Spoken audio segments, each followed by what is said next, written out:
know who we need? We need Zander Mania.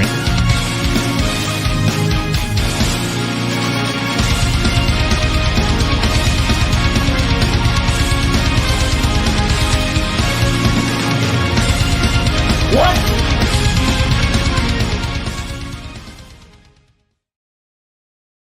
The wrong intro. Hey, LS11 Universe, it's Zander and Ray, and welcome to AEW Double or Nothing live reactions. So, hi. I'm getting the image put into StreamYard because I know we only put out our predictions a little earlier tonight or earlier today, and a lot of the LS11 faithful may not have had time to watch.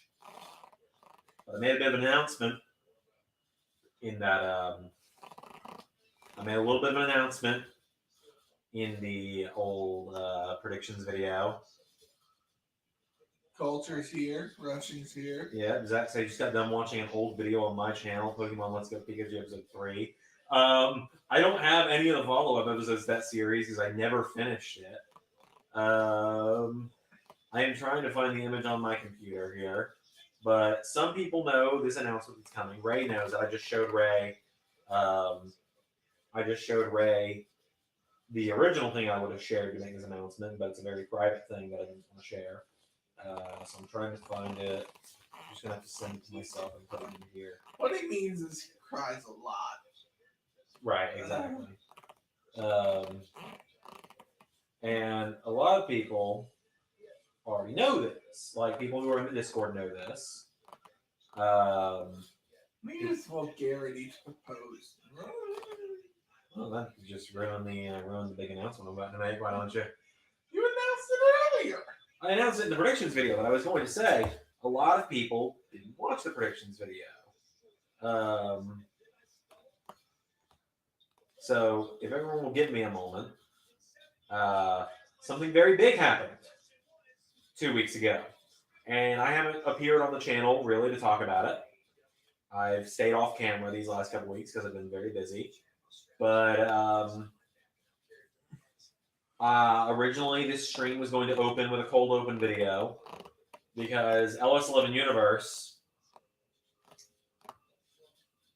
she said yes, I'm getting married. Yeah, and the wedding video, we can release sometime in 2023. 2024 even, possibly. Yeah. I'll be there. Of course. Gonna be one of my... Oh, right. Well, you know what? I demand to be best man. I won't embarrass you. That's been a joke. I demand to... Hold on. We may not have gotten to open this live stream with my marriage proposal, but Ray Wood, will you be my groomsman?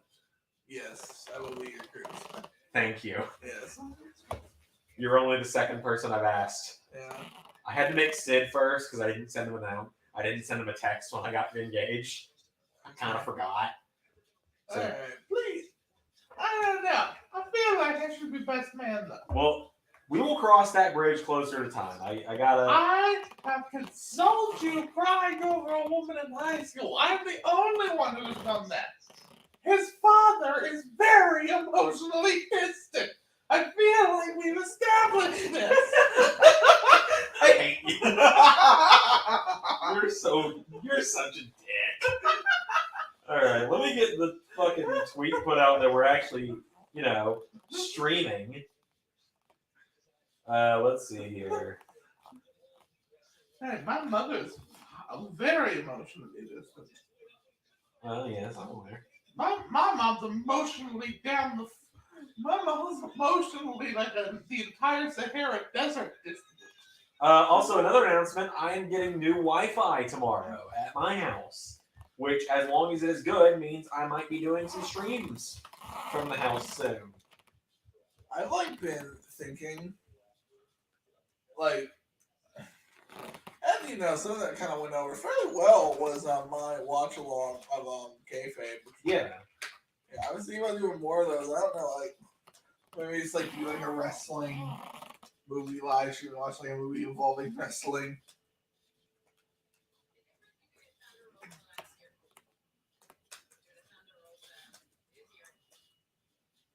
and I mentioned this on the predictions video, but I do think it's going to be very funny. So the predictions title, of course, is on the line between the two of us tonight. It's the first time I have not. It's the first time I've challenged this year, in fact, other than day one. And I go on vacation next week, so we won't be doing Hell in a Cell, which means I very well could win the title and just Brock Lesnar away for a little while. Zach says, well, I've got good news as well. You want to hear it? I graduated from high school on Friday. Congrats, Zach. Well done. I'm working on trying to go to college yet. Go to school immediately. Yeah, I'm still going to. I'm still in college after going immediately. Hey, Shinobi, welcome to the stream. You missed a little bit. I'm getting married. I got engaged 2 weeks ago. And Ray's gonna be one of my groomsmen, if not my best man. Like I said, we'll discuss that. I can make a charming speech. Okay. We will talk about it closer to time. We'll talk about it closer to time. Zach says, I'll only mock your stepdad. That's my compromise. He watches all of our videos. Thank you, Shinobi.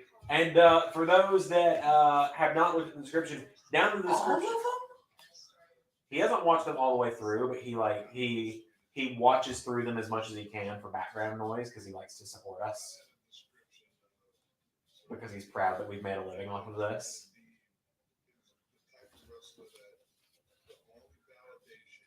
That's purely a joke, you know. I only say that because I feel like the stepdad is like less sensitive than the real dad. Not like in terms of like overall person, but I feel like mocking your step family is somewhat more accepted. And I know I'm trying to talk my way out of this. Look how awkward it is in here right now. Zach says next step for him is he's hoping to do cooking school. Very interesting. Oh. So best of luck with that, dude. So I don't have any big universe announcements. I've already, I announced the full Cyber Sunday card earlier this week. Ray, you've already seen it. Everyone's already seen it, but I would just like to say that I think Cyber Sunday might have my favorite thumbnail I've ever made. It's a very nice thumbnail, very clean thumbnail. I just love that like Seth Rollins is holding the logo. Yeah, and there's still a New Japan show coming. Oh yeah, there is the Forbidden Door. Wrestle Dynasty. Oh yeah, Wrestle Dynasty's coming up in a couple weeks. Mm-hmm. You and I need to do the Rumble commentary when I get back. Mm-hmm. I'll probably do what I did before and just record the Rumble when Alex is playing. I feel like I'm allowed to say her name now that we're engaged. So for those curious, no, Ray made a Cyber Sunday arena himself, actually. Zach, just so you know. And it's very good. I played a match in it the other day, just to test it out. Played the U.S. title match to give myself a bit of a preview for it. Yeah, it depends on the wrestler, but like if you're the right wrestler, the Titan Trump, that's really cool. Okay. Have you recorded Champions match yet? I have not recorded any of it yet. But like I was playing around with it, is what I mean. Like off streaming. So like, so guys, if you see the button, it has like a power button thing. I'll pull it back up. Okay, let's pull back up. Yeah. So that power button is a circular sign at the front of the entryway for us. Yeah. And you can take that thing down. And so that circle, like depending on the trial, is really cool. And I was playing Tommaso Ciampa in that arena. Mm-hmm. And like his eyes, that's what appears on the circular thing. So it's just him staring at you. Okay, it looks like the match is happening.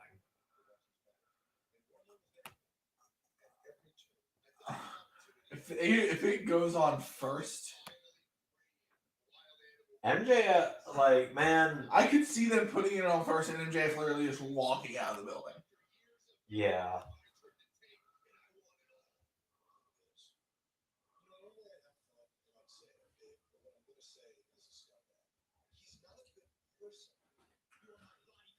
I know the comparisons between MJF and Miz, but I'm just imagining like it's like one of those things that like I couldn't imagine them ever like together in any way. I couldn't picture them as a tag team. You can't see them doing dinner debonair too? No. I couldn't see one of them more working face because MJF is a face. Ah! And Miz is a face. I've seen it. MJF works as a face in Long Island, and that is it. It's like the Hearts in Canada. Yeah. So yeah, I guess MJF Wardlow is happening. So I would not be surprised if it happens early in the card. MJF can just walk out. yeah.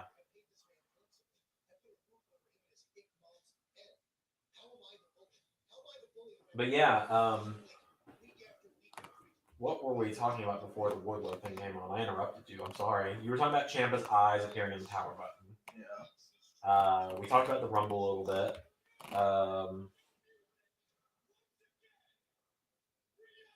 Zach says, or he's going to a Hollywood premiere. I don't think there's any Hollywood premieres tonight.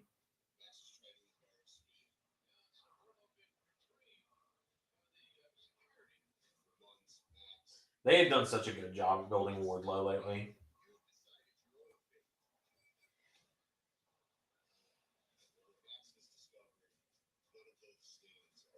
Oh, man.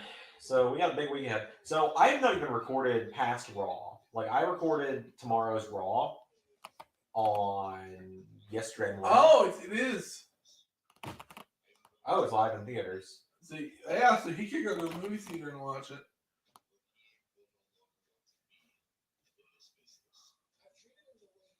Well, I think he means like a movie premiere for MJF. Like, you know how they do like red carpet premieres for big movies.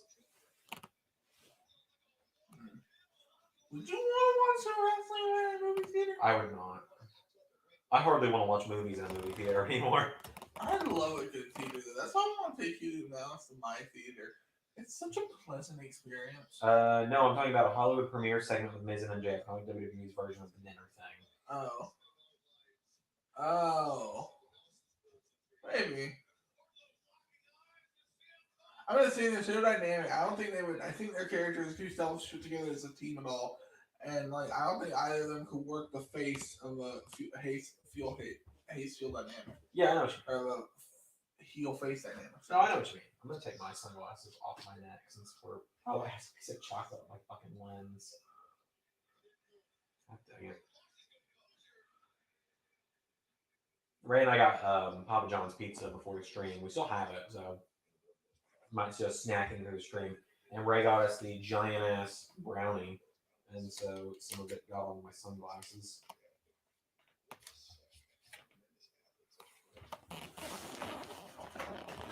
I kind of wish that he'd take off the mask. Excalibur? Yeah. He's a really good journalist, and it's weird that he keeps wearing the mask. Did you see that steel cage match on Wednesday? No, I didn't actually. It was pretty good. The character work was good. I think Shawn Spears and MJF are definitely breaking up now.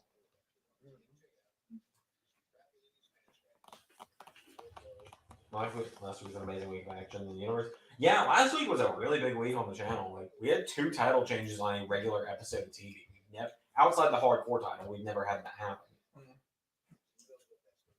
But like, Raw tomorrow is big. It's the last Raw before Cyber Sunday. You got Riddle and Ciampa versus the Usos. Sami Zayn is coming to Raw to try and find El Generico to end the conspiracy. What else is going on? I literally. Is that the first world title change you've ever done on regular TV? Yeah. Yeah.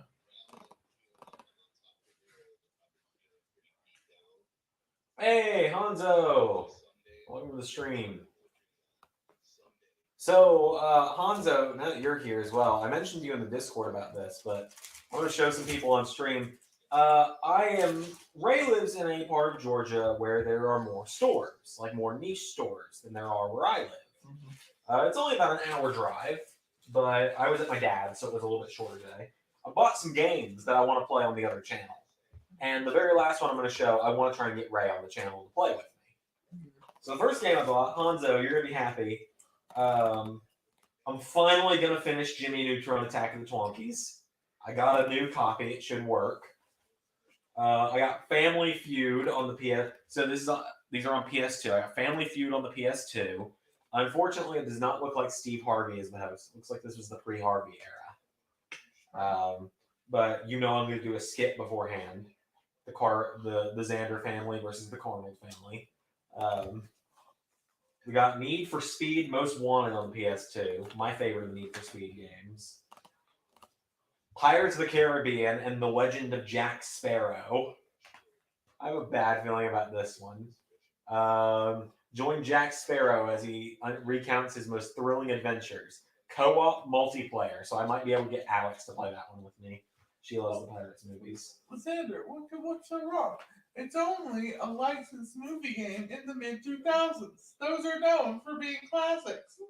This one's not as much of a I got this for the meme. It's more I got this because Alex and I love playing these. Soul Calibur 3. And finally, some people might be interested in this one. I don't want to play it on the channel because it's not a wrestling game. Although I feel like I could get away with it with our fans. But I bought UFC Undisputed 2010 with Brock Lesnar. Hanzo says that one Jimmy episode made me cry. Yeah, it made me cry too because I realized I got scammed out of $10. I got my $10 back, but so Jade Cargill's winning tonight, no doubt, right? Yeah. I will admit, back at Revolution, they did make me believe for a split second Ty was going to beat her. I do love Anna Jay, but she's not winning. Yeah. I'm not going to put up the first. I'm not going to put up the numbers at the bottom down there until the matches actually start. We're too cheap to buy background music for this part. This is how little we care about this. Zach says, I mean, it's Brock Lesnar, so you could get away with it.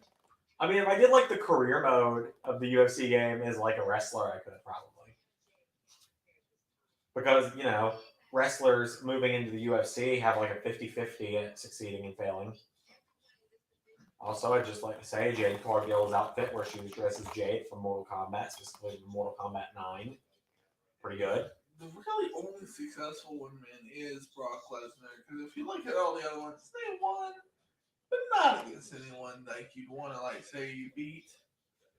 Well, I was literally just saying Punk and Brock as 50-50. Okay, because like Batista. I didn't know Batista did MMA. Oh yeah. Didn't know that. Yeah. Bobby Lashley did too. I knew Bobby Lashley did Bellator. I know Hager does Bellator. Yeah. Jake Hager hasn't beaten anyone either. He won his first match. Yeah, but that wasn't against. Dude, that was against a dude who had a job in a meatpacking plant. I'm not even exaggerating. So I do it for those curious. I have a QR code on my laptop. If you're able to scan it, feel free. I think certain people are going to know because they know me exactly what the fuck this is going to do. Free cookies. Oh yes, but no. I'll also be monitoring the stream over here. Yeah, Punk didn't do so good in UFC. But I remember what I was going to talk about. So people, if you look down in the description, normally we just have a support LS11 Universe by donating link. You'll notice that says something different. And that is because all donations on this live stream are going to go towards my Peacemaker cosplay. Because I will be cosplaying Peacemaker for SummerSlam in a month and a half, or in about 2 months. And we'll be watching SummerSlam either here or remotely, just depends on what's going on. Or you might come to my house, we'll see what's going on. And because we are guaranteed going to hit 1,500 subs before SummerSlam, the opening to SummerSlam will be me and the other characters like Carnal, Quizmaster, Mania Del Zander, and everyone. Doing the opening dance from Peacemaker while I perform Do You Want to Taste It by Wigwam.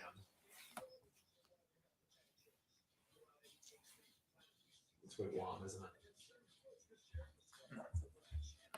I don't know. Okay. Well, I was thinking is like Wigwam is a type of 10, but then Wigwam like music.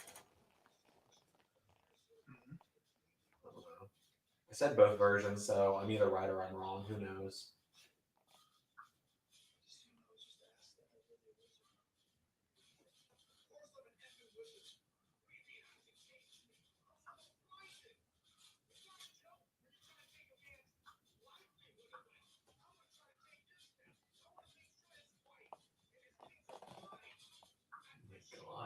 This Jericho, Eddie Kingston is so good.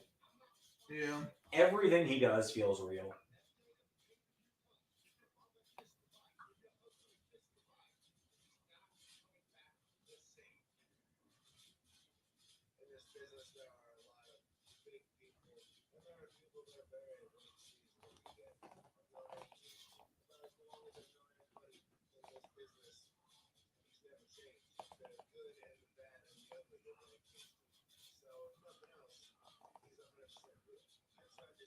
Hold on, let me see if this is what I think it was.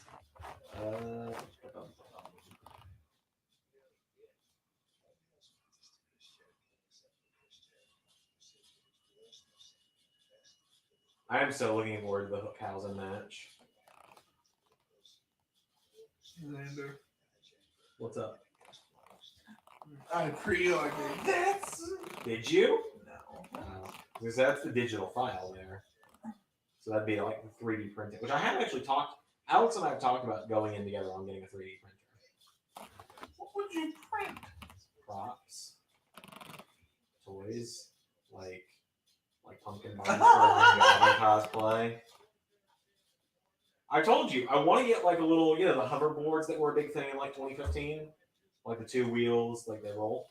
Yeah. I want to get one of those and 3D print the stuff to make a shell for it where it looks like a goblin glider, so I can roll around on it, like crash down going,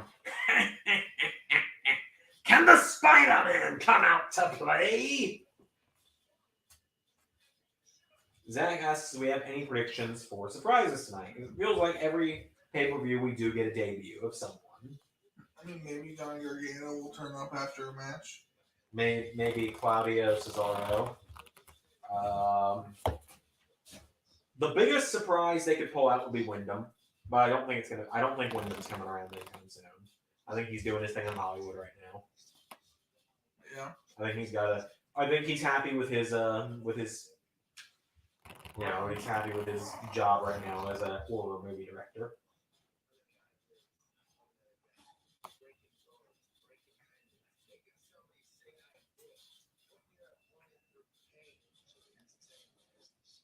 I like Blackpool Combat Club a lot. Yeah. Hanzo says hashtag Corbin for IC champion. So to explain that a little bit, Ray, I don't think you watched. I'm sure you probably didn't have a chance to watch SmackDown this week in Universe. But I kind of made a shoot comment during the intro because the first match on SmackDown for us this week was Ilya Dragunov versus Baron Corbin, and I put Baron Corbin back to the King Corbin gimmick because that's in the game now. Because I had gone out and said I hate Happy Corbin. I hate King Corbin as well, but I hate him slightly less than Happy Corbin. I prefer Lone Wolf Baron Corbin, and I made the comment that if I could, without getting all the fan backlash, and if I didn't have a co-writer who would immediately veto it, I would give Baron Corbin a push. And so Hanzo commented, "I need that Corbin push." No, you don't. Nobody does. I like Corbin.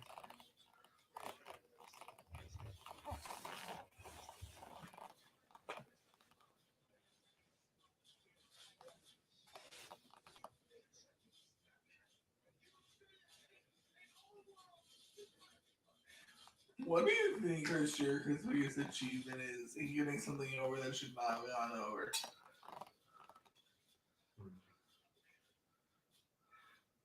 That's a great question. A clipboard is a good one. You want what I think it is? A potted plant? No. Okay, what is it? It's Okay. it! It. Yeah, the word it. Yeah.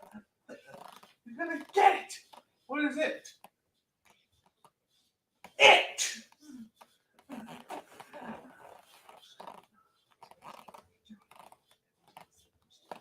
Oh, Ruby Soho. I hope she wins. I really do too. She deserves to win. She does. She really needs that. I could see her being the one to beat Jade.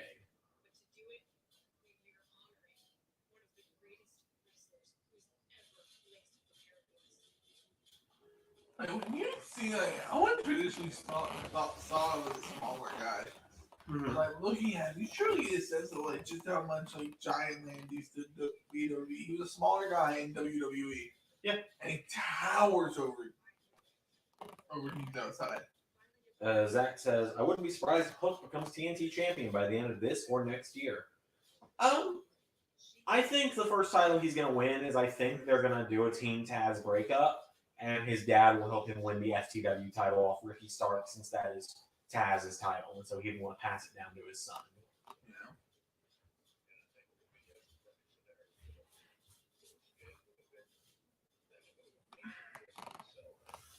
I don't know how I feel about JR like signing that extension. Yeah, he doesn't add anything to it for me anymore. Yeah. There's so many other options. Hanzo says, I talked to Tony the other day and I got a TNT title match next week. Oh, do you now?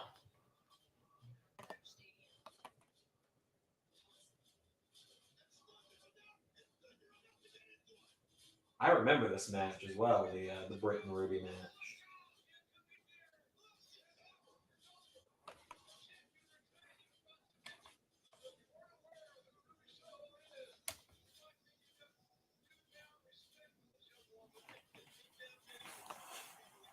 So, I'm trying to think.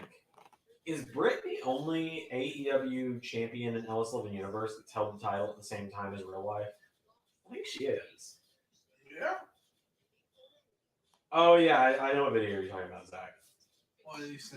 The one when AEW went off the air in Long Island a few weeks ago where Punk got choked out by Hook. Oh, yeah. Sends the crowd home happy since Punk is a heel in Long Island now, which I think is very clever.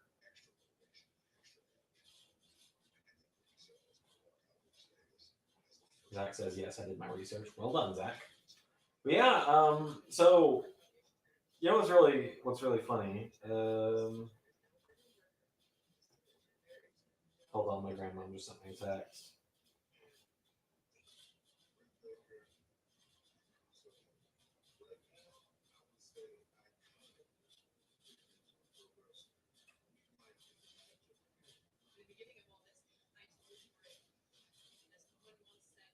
There we go.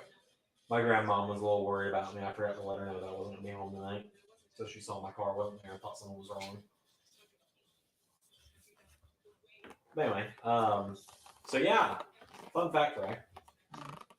A lot of people might have seen, I have officially stopped collecting action figures altogether now. The only action figures I will still be collecting is I will occasionally buy a Lego set if I think it looks fun, or I will still get I'm going to get the last 5 Smash Brothers amiibo because I want to finish that set.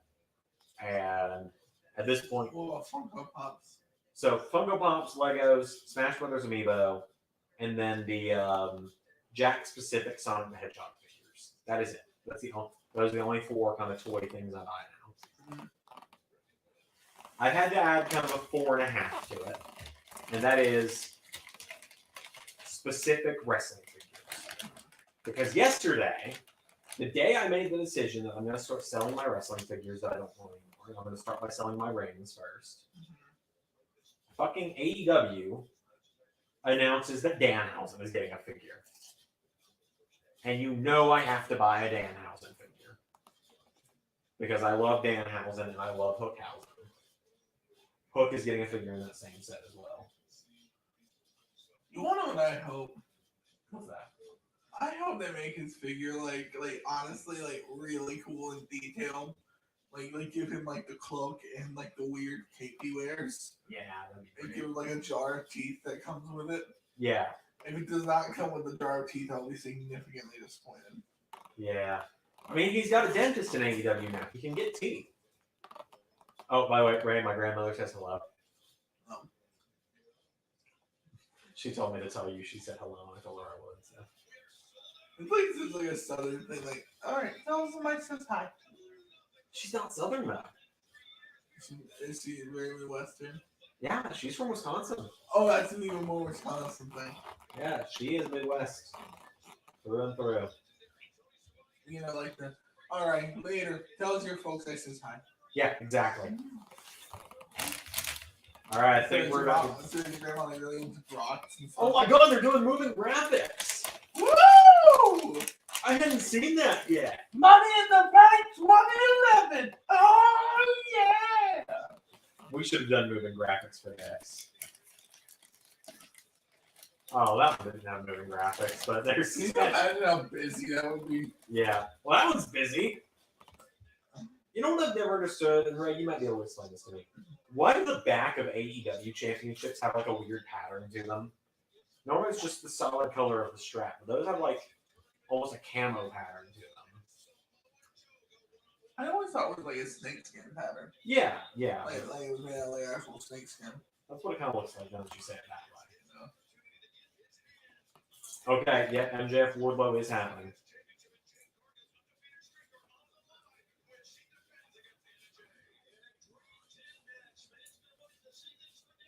Oh, come on. A dream tag match. People are wanting to see this one for decades. It didn't just happen a few years ago. It didn't happen in Ring of Honor.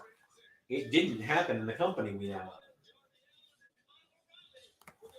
Kyle versus Darby is going to be a good match, but it doesn't need to be on pay-per-view. I think it does. I think they can do the mouse. Pay-per-view is just crammed full of matches that might not need to be on pay-per-view. Please, for the love of God, let House of Black win this match and that be it.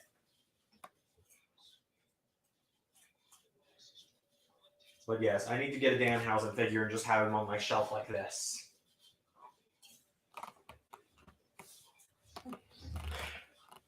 Danhausen, by the way, I don't know how much of this stuff in LS11 you've seen me doing. I don't think about it. Can you tell I'm just having the time of my life doing it? I'm gonna email Danhausen and ask if he does weddings. Oh my god. Just give me a cameo from him. He's on Cameo. I know, but like imagine if I like create an opportunity and like walks into your wedding. Like, Ready to curse me? give it back cash! Say I do or you will be cursed! Not by the power vested in me. I'm very nice and very evil. Right? I grant you a very nice, a very evil long life together as husband and wife. You may kiss the bride. Alex would not go for that. This marriage is no longer cast. See, that was not a good Danhausen on my part of it now. I thought when they showed the Graves going to be a 6-man buried alive match. I don't think AEW is going to ever do buried alive. You say that, so he's going to take that as a challenge. I know he will, because he takes everything as a fucking challenge.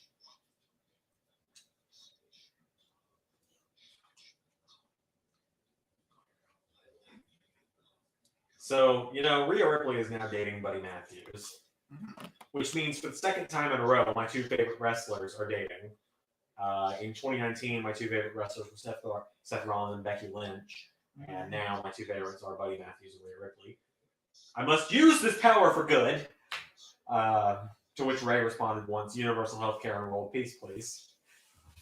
Who are they? Are they indie wrestlers? I've never heard of them. They're part of that New Japan thing you like? Anyway, a few days ago, Rhea Ripley had the most savage comment on Twitter when she confirmed that she and Buddy were dating. What happened? Someone said, a woman responded, Rhea, what does he have that I don't? And Rhea responded with, me. Like, emotional damage!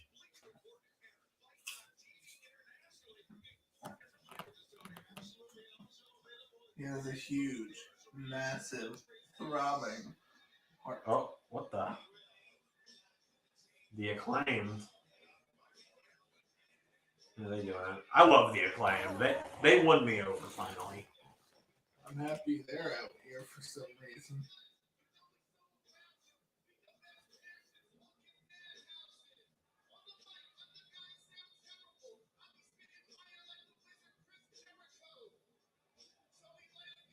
Oh my god, that's one of the Gun Boys. I didn't even notice that wasn't Bowens. Because I was paying attention to Caster.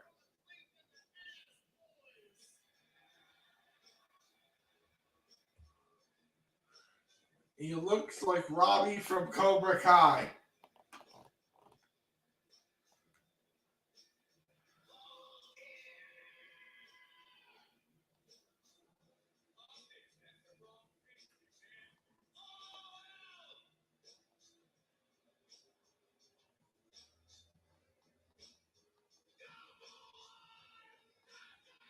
There we go. There we go.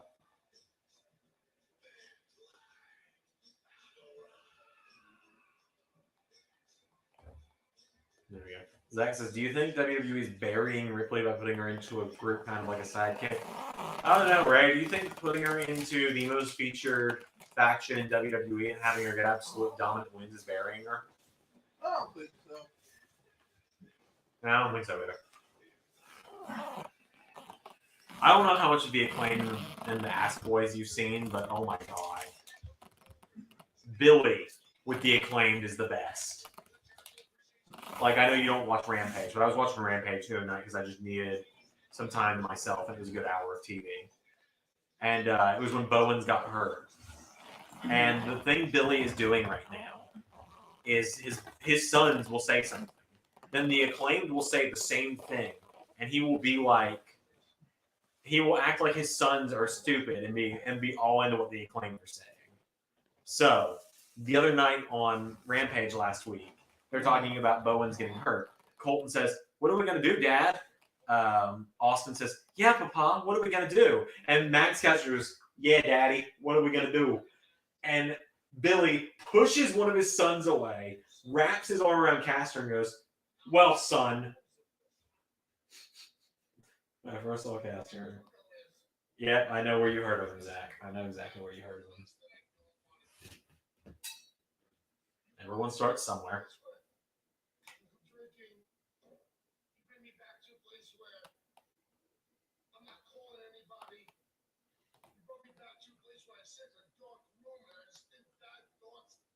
You know, I realize when a show is airing live, they're having to type the closed captions live.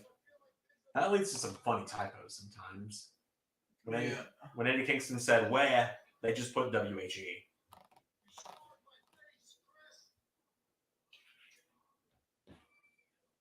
Okay, I'm just sitting here thinking to myself, what if someone comes in? Sir, this is the back of a theater. The AA meeting's across the street. Oh, no! Ray, no!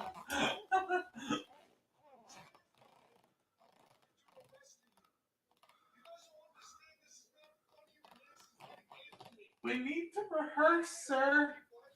Okay, so hear me out. Mm-hmm. Eddie Kingston, Blackpool Combat Club, and Santana and Ortiz win tonight. Mm-hmm. Eddie goes after the TNT title. Give that man gold.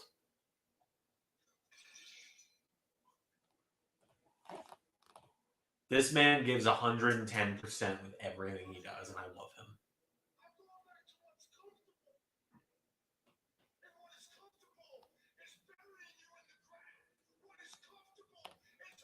Quotable.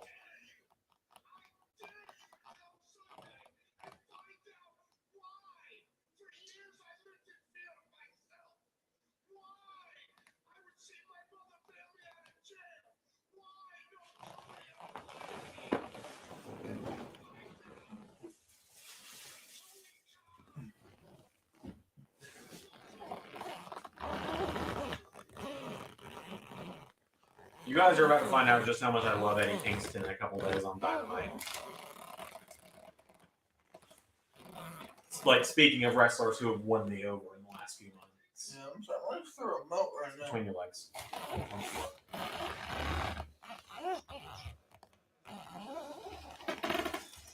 Anyway. Do you think they are teasing Kingston joining the Blackpool Combat? Nah. Kingston doesn't fit the Blackpool Combat Club.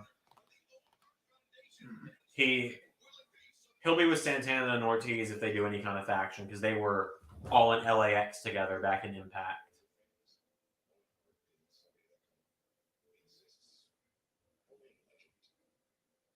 And look how big he was in Japan. Oh, wow. I believe that attire he's got on in this clip is what his first AEW figure is wearing. Watch this. I mean, like, look at him. He's huge. He is huge, yeah.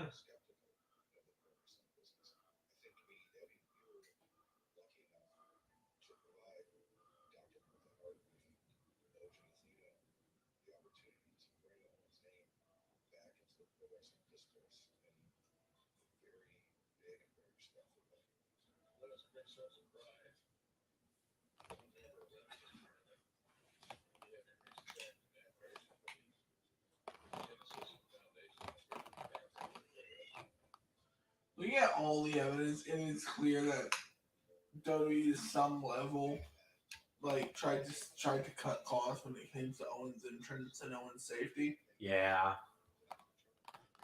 So I'm happy he gets to be remembered through a big wrestling company that isn't WWE, because I do think I don't think they were like trying to kill Owen, obviously. Yeah, obviously. I don't think Vince wanted Owen dead like some weird people on the internet too. Yeah. But I do think there was a lot of like willing ignorance. So like, oh, these guys will be fine. Instead of hiring the actual best. Yeah, I know what you mean. I'm looking forward to this Cole and Joe match. Yeah.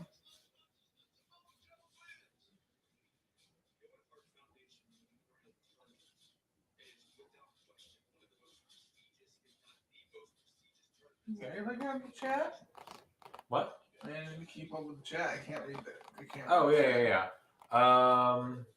Zach just says Kingston and Punk was a masterpiece last year, full year. Yep. Their promo battles were really good. So Full Gear I didn't get to watch last year because it fell on my fiance's birthday. So I told her I wouldn't work on her birthday that year.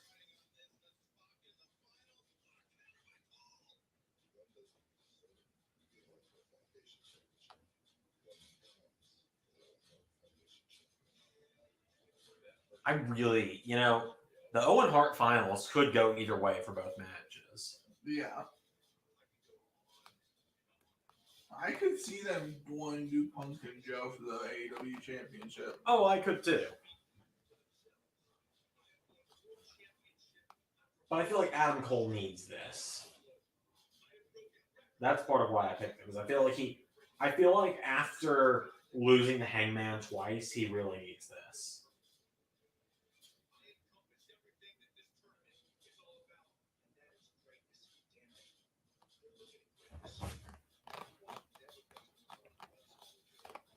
Especially.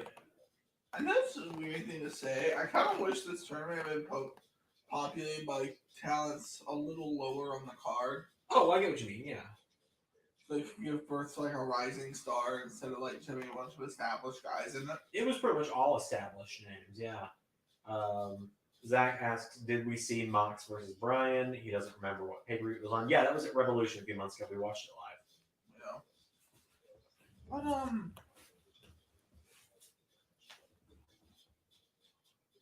well, yeah, you're right. The tournament was like, it was Dax Harwood, Jeff Hardy, and this is just the people who qualified, quote unquote. Dax Harwood, Jeff Hardy, Kyle O'Reilly, Ray Phoenix, Adam Cole, Samoa Joe, Johnny Elite, and who was the last one? Darby. Okay, Darby. So it was really all established names. When I heard the tournament, I thought it would really be like the guys who are lower down the card. Yeah, a lot of people did. So I think about an all-star tournament, like I guess if they want to like make this their version of King of the Ring every year. Yeah.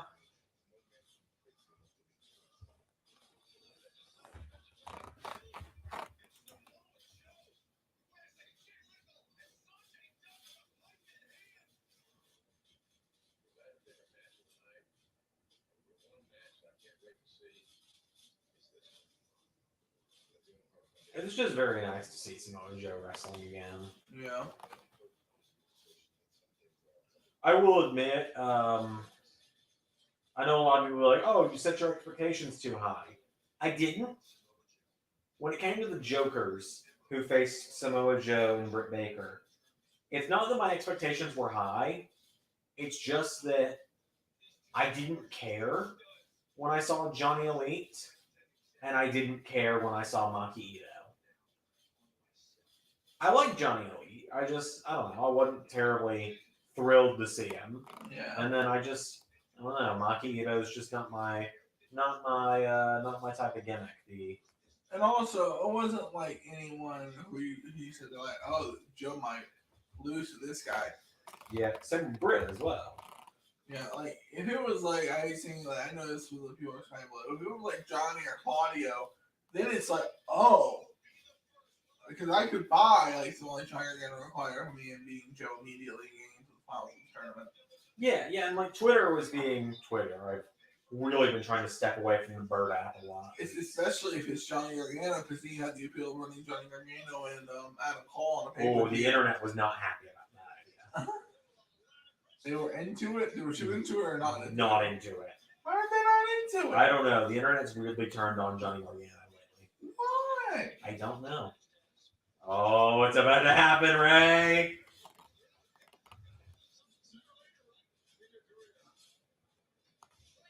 Ah, yes, Tony Nese.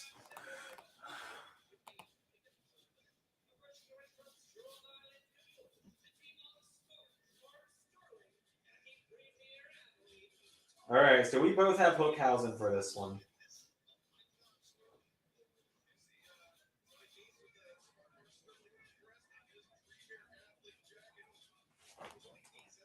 And since MJF Wardlow is happening, I don't have to worry about changing my double points match.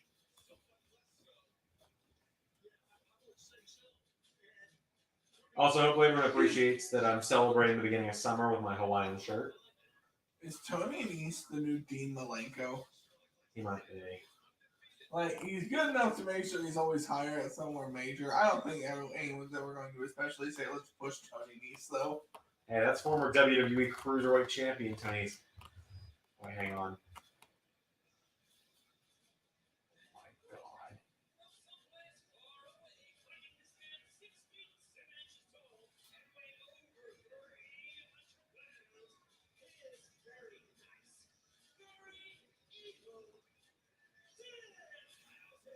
They added a blimp to his entrance video.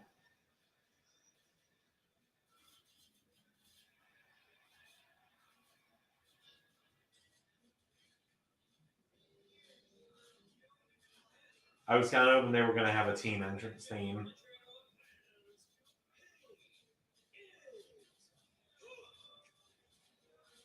I love Danhausen's ring intro. From someplace very far away, claiming to stand at over 6 feet 7 inches and weigh over 300 pounds. Let's see, Zach says they teased Johnny versus Sammy on Sammy's vlog. Yeah, I've seen that. God, I love Danhausen.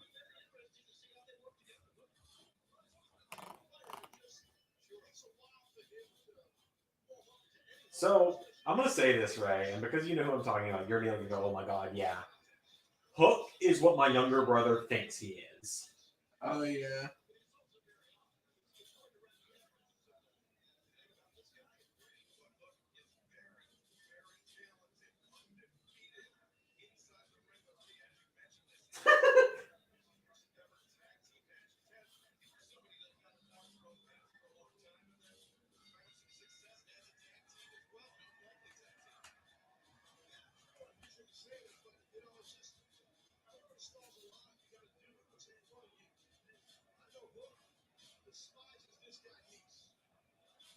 Man, I gotta say, while I'm seeing Danhausen, anything with this. So, guys, obviously, Generic Hausen won the Cyber Sunday poll, so they'll be wrestling against the Megastars this weekend. Obviously. Yeah. Clearly. Yep. I made them a custom tag team entrance video. You can't add custom entrance videos to the PC version of 2K anymore. I'm so upset about that. So what I need to do is I just need to put their... I've got their little face logos that appeared on it. I've got that saved as a PNG. I just need to drop that into 2K22, put the spiral effect in the background, and just add the effect to it. Yeah. It won't be as good, but I still have their custom theme I made them.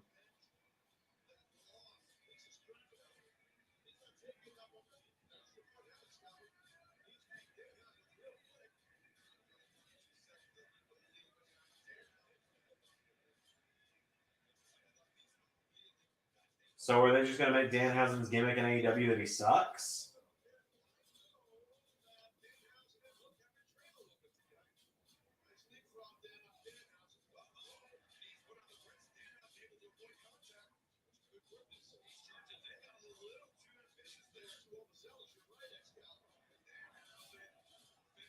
He's being cursed!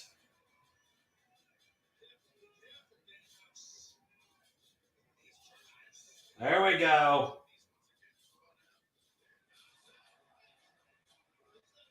I do like the idea that most of his offense is counter-based. Makes sense. I want to see the teeth. Yeah, they gotta bring out. He's got the teeth around his like little. The teeth are in his entrance video too. They just haven't done it yet because this is only his second match. Which I mean, everything. In all fairness, he didn't become a free agent until earlier this year, and then he's been injured for the last few months. Zach says that Danhausen Universe is very funny. I'm glad that you think so. I've been very proud of the segments when I write them. Just wait till tomorrow when he meets Sami Zayn. Because, his tag partner is generic Zayn.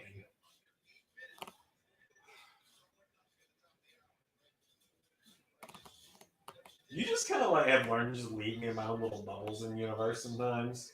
Yeah. Like, if I think something's getting too out of hand, I let you know so you can tell me Zander this is getting too out of hand. Yeah. Like, generic Hausen's been harmless.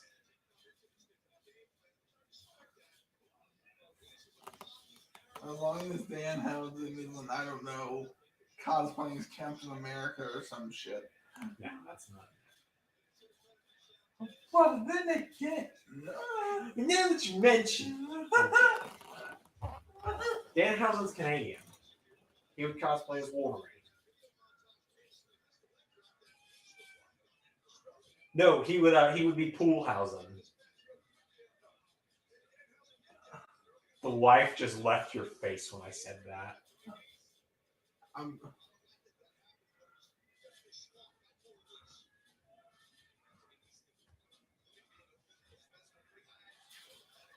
Well, Danhausen's finisher is going to be in AEW since CM Punk stole his.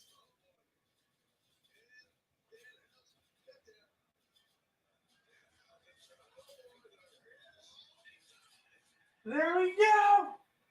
Here we go.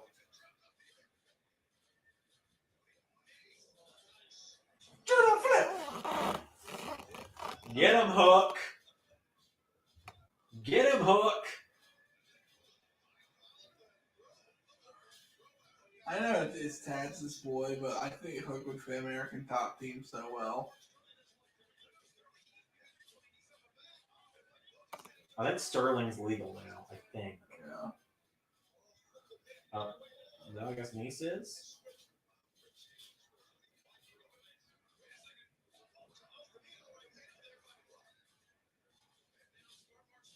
No, it's Sterling. Mike Podcast, as Danhausen calls him. Mike Podcast. Works for Matt Ryder.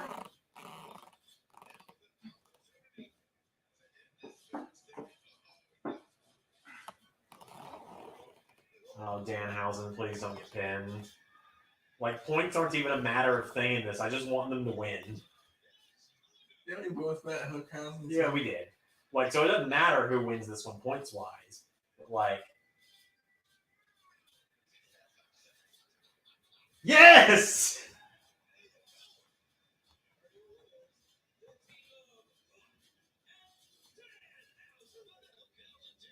Perfect.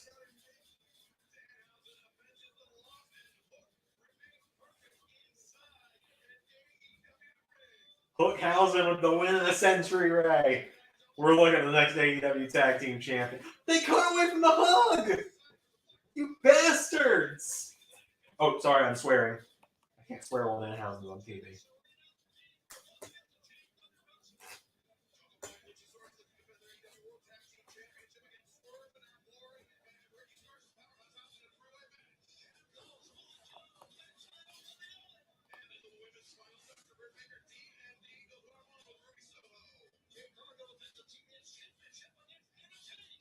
The first hour of this stuff's always like the weirdest because we're just watching them recap the show. Yeah, we are, but it's okay. We're 4 minutes from the actual start of the show, so.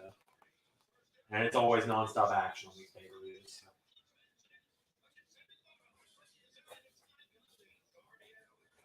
So let's see. What matches do we have different tonight?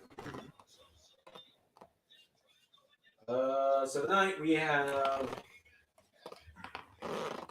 Hardys and Young Bucks, tag titles, the 10-minute. So starting with Hardys down, we have different on every match except for Thunder Rosa. So the only matches from here we have the same are Darby versus Kyle, Jade versus Anna, House of Black versus Death Triangle, Top Team versus Sammy, Kazarian, and Ty. And then from there, it's all different down the line. And I'll tell people what we have for each match as time goes through. But right now, I'm going to respond to this text from my fiance.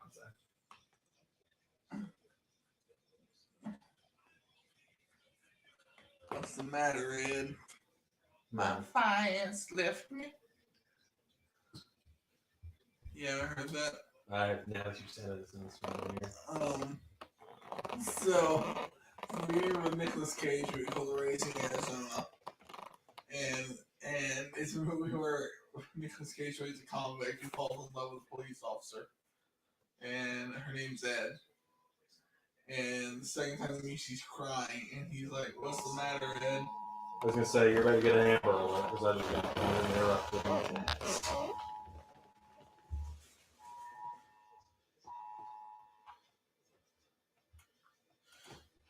I won't be able to look out for the Durango. So he's the Durango. No one owns a Durango now for any purpose other than abduction. I don't want to laugh at that, but like I notice that a lot when Amber Alerts come up. It's always a Dodge Durango, and I'm just sitting here like, why are these even allowed to be a car anymore? No one uses them for any other purpose. It's pretty much the abduction vehicle now. Yeah, pretty much.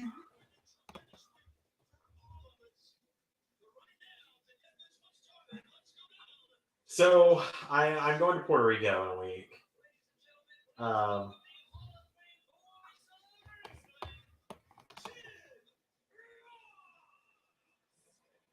Anyway, that's how you know the pre-show's coming to an end when Jim Ross comes to the ring. Or comes to the announce table. But anyway, my Alex has said I'm not allowed, if I win the belt back tonight, I'm not allowed to put the belt in our luggage and take it to Puerto Rico with us. Which makes me sad. I wanted to do a promo on the beach with it.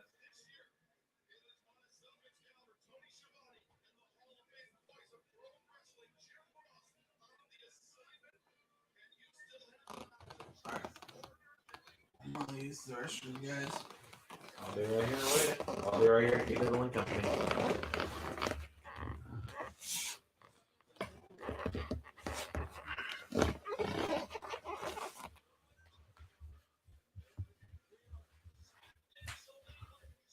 All right. I will let you know what's kicking us off if you're still in the bathroom.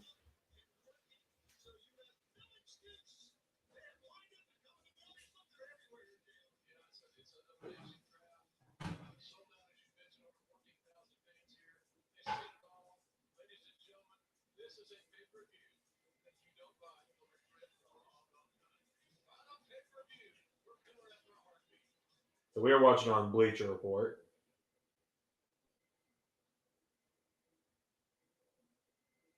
Of course, unauthorized illegal. Yeah, 5 years. Up to 5 years in prison and up to a fine of $250,000.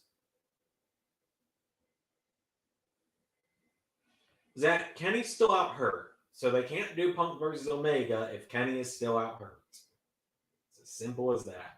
They will get to it when they get to it. You don't want to just, if you throw, this is how Ray and I have approached it as well. He can confirm this when he gets back.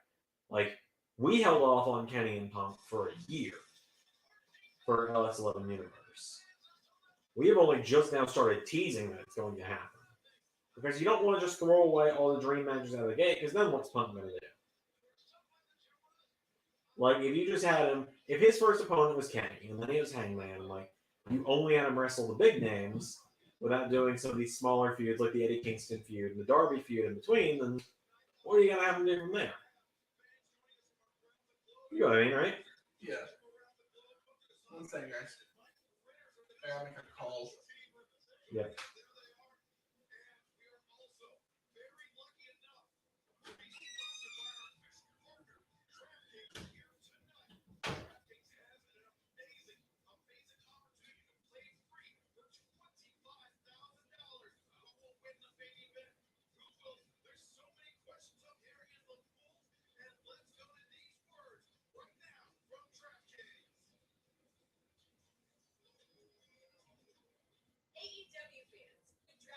So tonight is the night.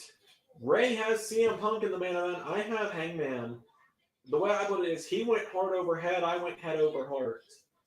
I want Punk to win. I think the better option would be Punk to win. But I now have Tony Khan booked, so I stuck with Hangman.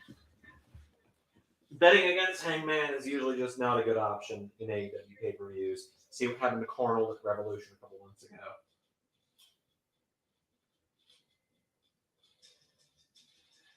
Oh, we're kicking off with MJF and Wardlow. So it would seem. MJF's music, the first thing to hit when the show starts.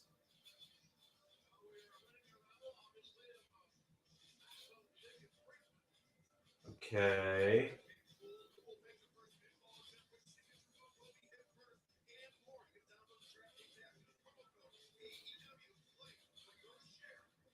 Where is he? Okay, good. He's here. He's here. So, this could either start off really hot for me or start off terribly. Ray has MJF. I have Wardlow with all or nothing on the line. So for those that didn't watch our predictions video, we have enacted a new rule where all competitors get one match on the card that they can make their double or nothing match, where it is worth 2 points if they win, but if they lose 2 points, which means if Wardlow wins, my score goes up to 3. If Wardlow loses, I go down to -1.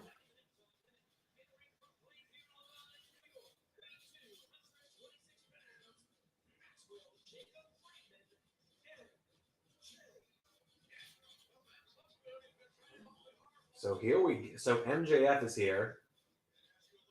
Oh my God. Oh my God. That man. I'll have to tell Ray that when he gets back from the phone call.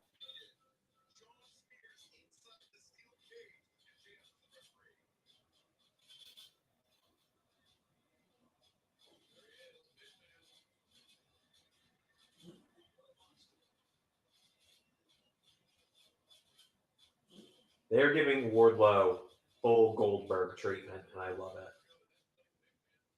Oh my, this is just full Goldberg, except he's handcuffed, obviously.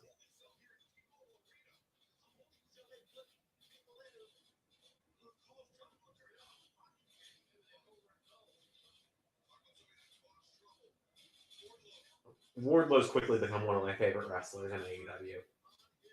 Has so quickly become one of my favorites.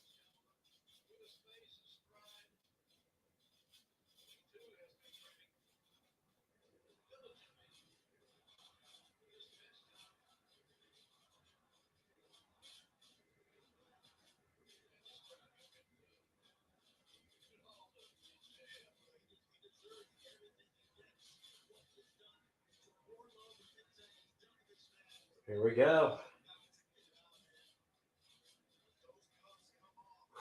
I'm already nervous because AEW is not the kind of company to, do something like like Wardlow not losing and being unable to sign, and then immediately reverse that decision. But it's MJF.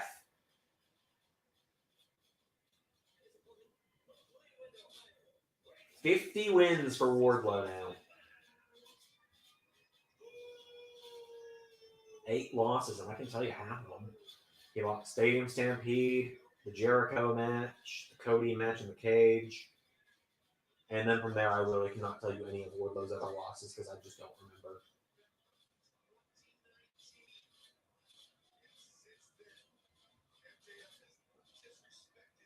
Wardlow versus Hangman. I would be down for that. I can also see them building to Wardlow versus Punk because Wardlow had Punk beat if it wasn't for MJF. Oh, Scorpio Sky's another one he lost to.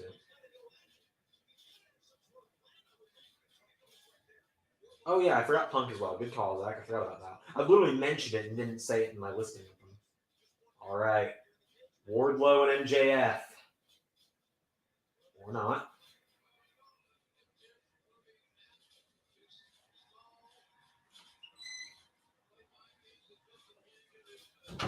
So we're kicking off with MJF Wardlow.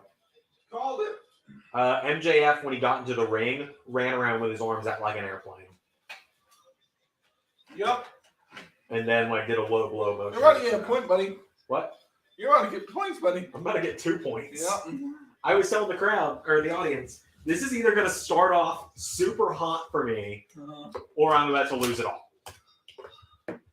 You'd be starting from negative 2 points. I'd be starting from -1. Oh. Because we have 1 point each right now. Oh, yeah. Woo! High stakes, buddy. Yeah, that's why I suggested we go for different matches we have different people on to make it high stakes. Yeah. So like I have more point opportunities than you do right now with this match. It's a little nerve-wracking though because I know Tony Khan is Tony Khan about things. Like, don't get me wrong. I love Tony Khan's promo. Oh boy. How much of this is going to actually be? I'm trying to figure out how much of this is actually going to be. Is it going to be just one powerbomb done? Because like this whole story has been building to MJF getting powerbombed. Spears got taken out of the equation on Wednesday. So unless they're going to debut someone to have be MJF's new muscle.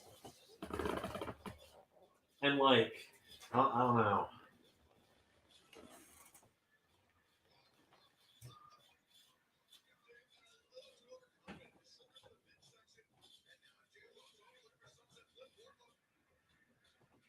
This would also be this would be a third pay-per-view loss out of the last 4 pay-per-views for MJF. MJF pay-per-view record is not exactly the oh, there we go. Oh no, he just bit him in the fucking head. Also, guys, let us know if the fan starts drowning us out. We had to bring a fan out here because we're in Georgia and it's hot as fuck. Not as hot as fuck at the house, but we also have a bunch of lights. And 3 laptops running, or 2 laptops running. Yeah, and then there's, body heat. Which we're bigger men, so we give off a lot of that. So yeah, this it's not getting swampy, but it's getting kind of toasty. Yeah. Wardlow has yet to get a move. And my dad, for some godforsaken reason, chose all leather furniture. Oh.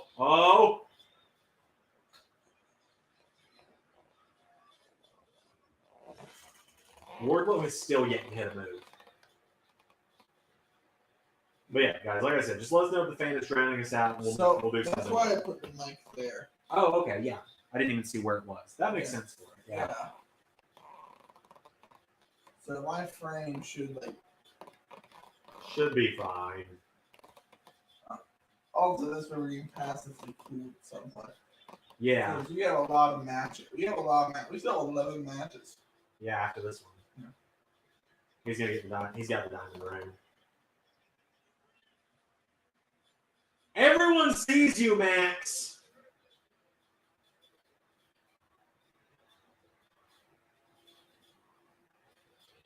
That is the look of terror on Max's face.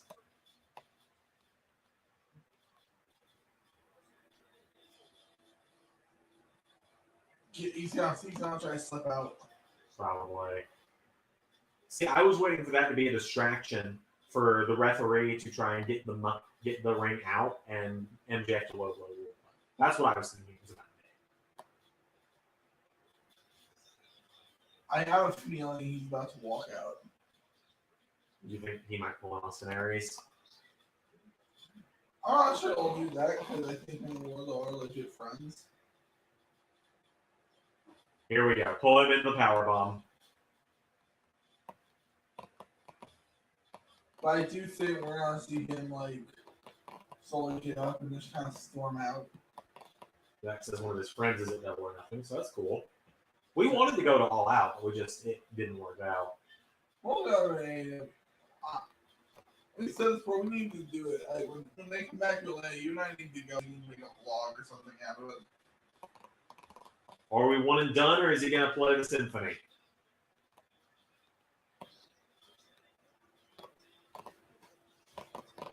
It sucks at what this match can be. Like, I know this is probably worked this way because of the situation between MJF and Tony.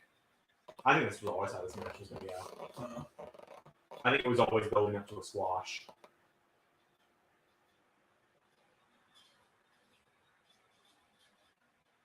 Oh, I think he's going to do it facing all four directions, so everyone can get their photos.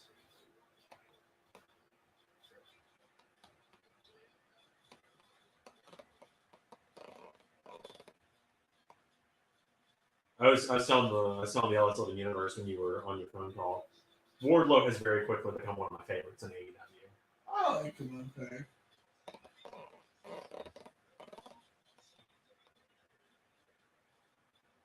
One more.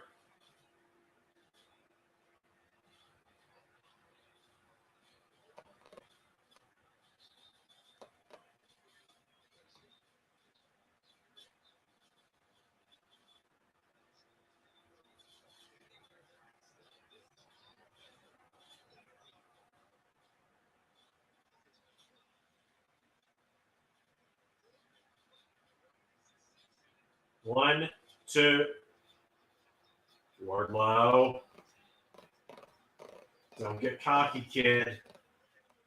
You're worrying me now, Wardlow. If Wardlow loses, you should be happy if Wardlow loses. I know. I know I have MJF. At the same time, though, they gotta debut somebody, or he's come out on one more time.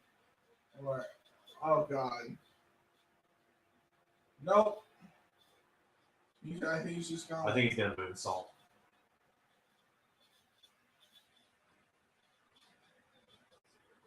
They want to do 10.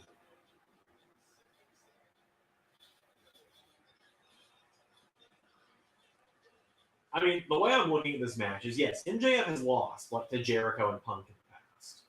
Yeah. But this is MJF getting his 3-year comeuppance from the start of AEW. It's like, yeah, the loss to Jericho had a screwy finish. The loss to Punk had a screwy finish. Every one of MJF's losses has had a screwy finish in some way. This is the first time someone's manhandled him. Yeah. That's the way.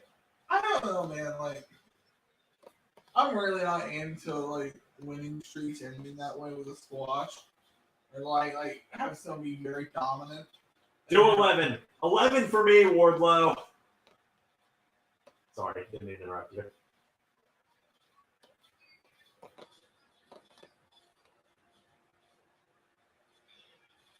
That was like a Batista bomb right there. No, Batista goes down with him. 2 points. 2 points to Zander. 3. Say 3 points. Yeah, 3 points on the board. But it could all go downhill for me. You could sweep me the rest of the way. Yeah. I'm not confident. This was the only match that we had different that I was confident in.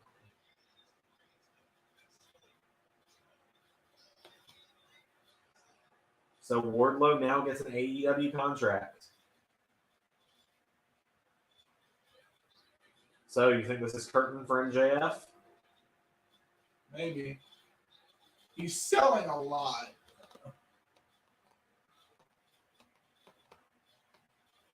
So I don't think so. They could debut a new muscle and do the rematch. What if for a few weeks you have MJF in that neck brace? Okay, that would be comedy gold. I believe he did 11 power bombs. Yeah. I want that so badly. Just like do a full Andy Kaufman bit. Like he has his thing in the neck brace for like 2 months. Never wrestles. I was gonna say go like full. Was it 2000? What year was it? GM Angle, I think, where he's on the electric wheelchair and everything. You know what I'm talking about, right? Yeah. I'm waiting for MJF to do the Shane. You know, when he gets to the top of the ramp, he gives a thumbs up, and instead he flips everyone off. If he did that, I would say he's probably over. Like done with the company. Yeah. But I see both sides of AEW I do too. Yeah. and MJF right now because AEW has said we're willing to pay you more, but we're also if we're going to pay you more, we want to sign you for more years now, so you don't have to worry about it. Yeah, exactly. And MJF wants more money because he's a top guy making. But he still wants this deal to expire in 2024. Yeah. Exactly. Like, so I get AEW side with MJF wanting to expire. Yeah. And I get like, we'll pay you more, but we need to have a guarantee that you're going to stay for like till like what 2026, 2028. And so now Wardlow is all elite. Yep. Let's see. How many matches do we have different tonight? Because that's going to determine how many I need to win. There it is. Good for Wardlow. Good for Wardlow.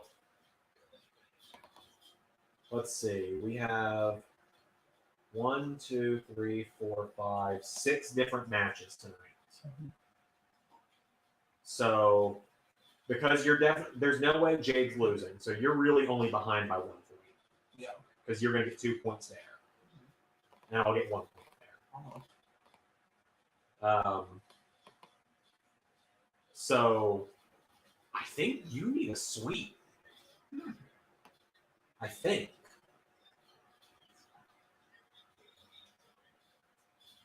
No, that's wrong. Yeah, I think I would have to only have 2 more right to top your score, including Jade Cargill. You need Jade to win, and you need 1 that we have different to go your favor, and then we tie. So let's pretend that happens. And then at that point, we have 1, 2, 3, 4, 5 different ones. So you would need 3. You need Jade and 4 of yours that we have different. I just need 3 of the ones we have different.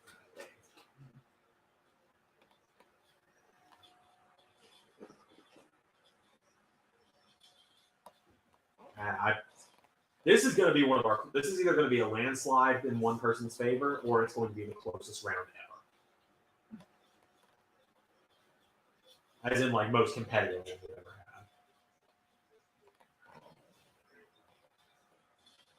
had. What are you doing, Young Bucks? So, Young Bucks, Hardys. I have the Hardys. You have the Bucks, I believe, right? I think so. Yes. I have so to show you, I've got this table made, and so I know what matches are going, and to help keep track of points, I'm highlighting who we get right and who we get wrong. And this is one that I have very low confidence on. Like if we did the Steven Larson predictions method, this would be one of my low confidence matches. Which I do like their concept, the confidence points, but at the same time, Makes it harder to follow, though. Yeah, exactly. It's like, oh, Jade Cargill with 13 confidence points. It sounds very much like a Gen X thing. Where it's like, let's come up with a complex system of scoring something for no apparent reason. Hello, Pathfinder! I don't know what that is. Okay. So it's D&D's main competitor. Okay. And it is nonsensically, for some reason, so much more complex. Mm-hmm. D&D, when you break it down, is a pretty easy game to understand. Yeah. Oh, the Bucks are back to their old facial hair. Thank God. I kind of like them with beards, but at the same time, thank you. They look better, like shaved, if you ask me. It looks like they're being serious again.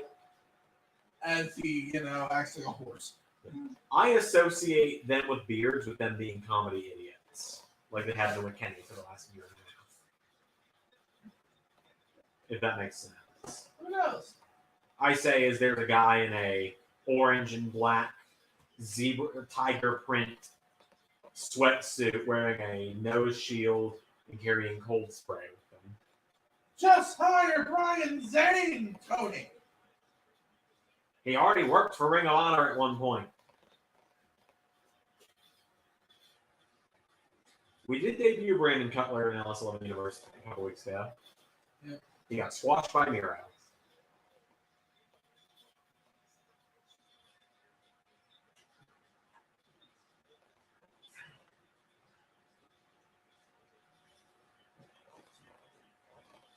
So why the Elvis tires, guys? Because they're in Vegas, I guess, and you can find a lot of fake Elvis in I know. Okay. Okay, is that why they cut their facial hair? To have the chops look like Elvis. Yeah. So what do you think of the Hardys using And their... you were so disappointed. You were like, I thought they were doing serious again, but they just did it to look like Elvis. They cashed it on the movie. So what do you think of the Hardys having their old theme back?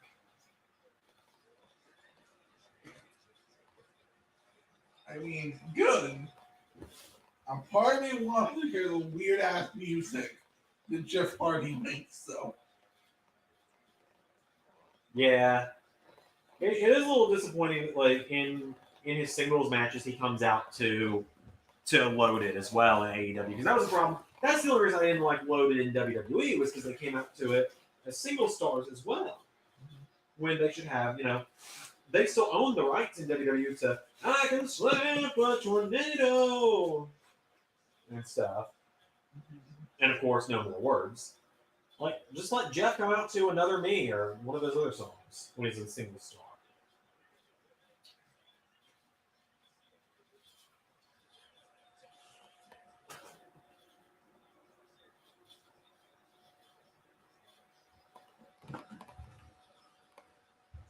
All I can say is the way Jeff Hardy does music and the weird way he sings and the weird song structure he goes with, you can tell he did drugs in his life. Mm-hmm. It's not hard to figure that out.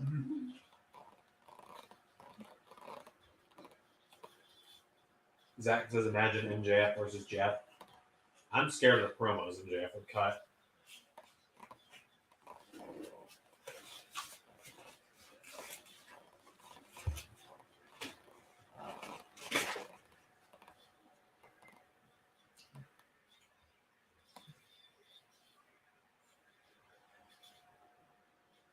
And Jeff talking about the car accident you blamed on your brother because you took too many pills at the wheel in 2009. Oh,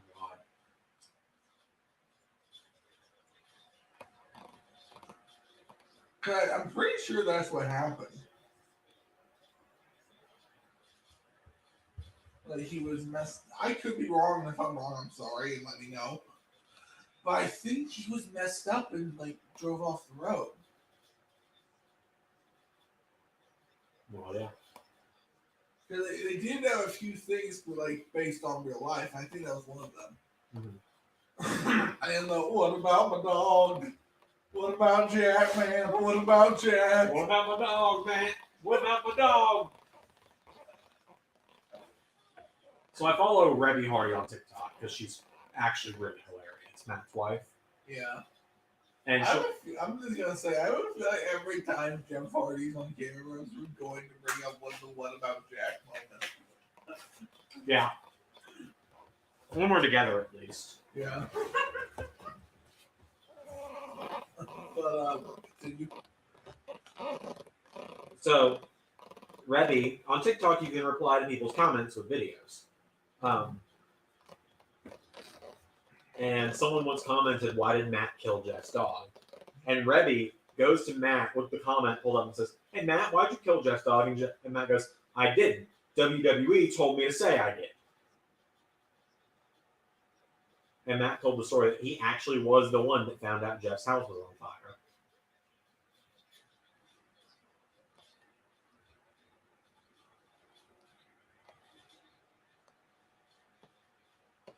The Bucks aren't winning, are they? With all the mocking going on. I don't know, bro. Who do we have again? You have the Bucks, I have the Hardys. You may win. Oh, never mind. Hardys are mocking them. You're leaning the wrong way, Jeff! Jeff! Oh, he made fun of the Matt Hardy stumble and ate shit for it. Although, just seeing, I think that was Matt getting her out of the ring, was it? Oh. Matt's the one that has a rounder face, right? Yeah. That will be how I tell them apart.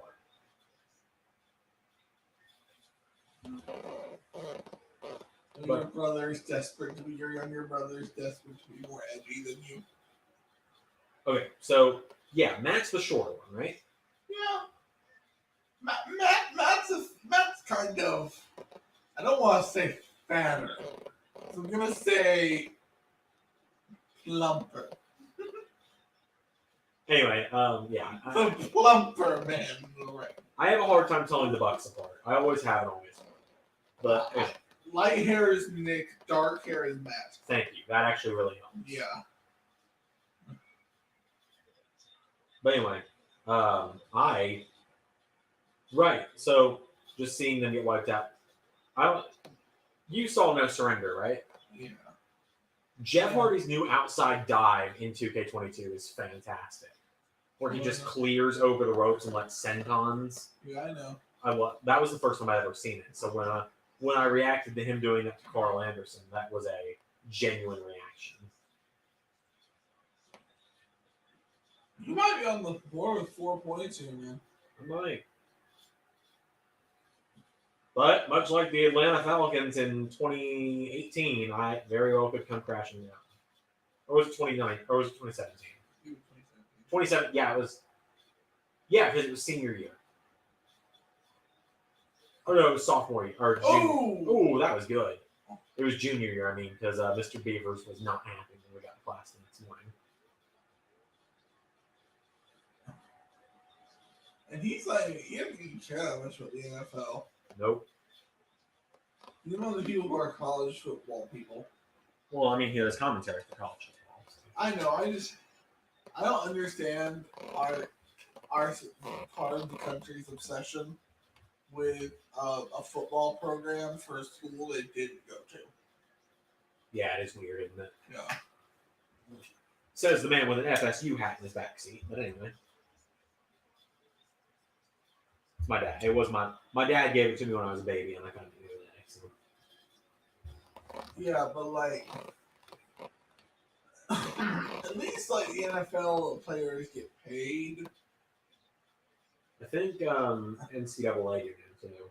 Yeah, no, like they can get sponsored. They can get sponsors. They don't pay them directly.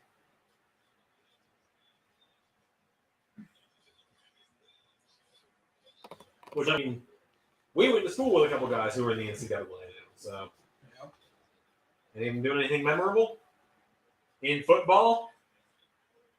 One of them tackled. One of them was the first one to tackle on the tackle quarterback in the season. That was in high school, though. No, it was in college too. Oh, did not know that. Yeah. And then one of them. Anyway. I think he got the ball once. Yeah, it was pretty fun. Everyone in town was super proud. For a kid they didn't know. And at one point said horrible, very racist things about Anyway, yeah. So for context, everyone, we went to a high school that won the championship, won the high school football championships 2 years in a row. Yeah. Brandon's about to get what's it called? Kicked out, ejected. That's the word. Yeah. Now we went to school with two-time champions in Georgia high school football, and they were all very full of themselves for it. Yeah. And now none of them are doing anything memorable as college athletes. One of them was, and arguably On the field.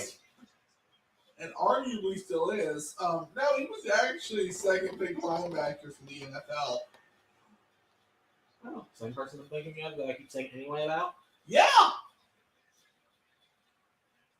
Jeff doing high flying moves now just makes me get nervous. This past year's draft, which he couldn't participate in, was he was going to be the second pick linebacker for the entire league. Wow. Yeah.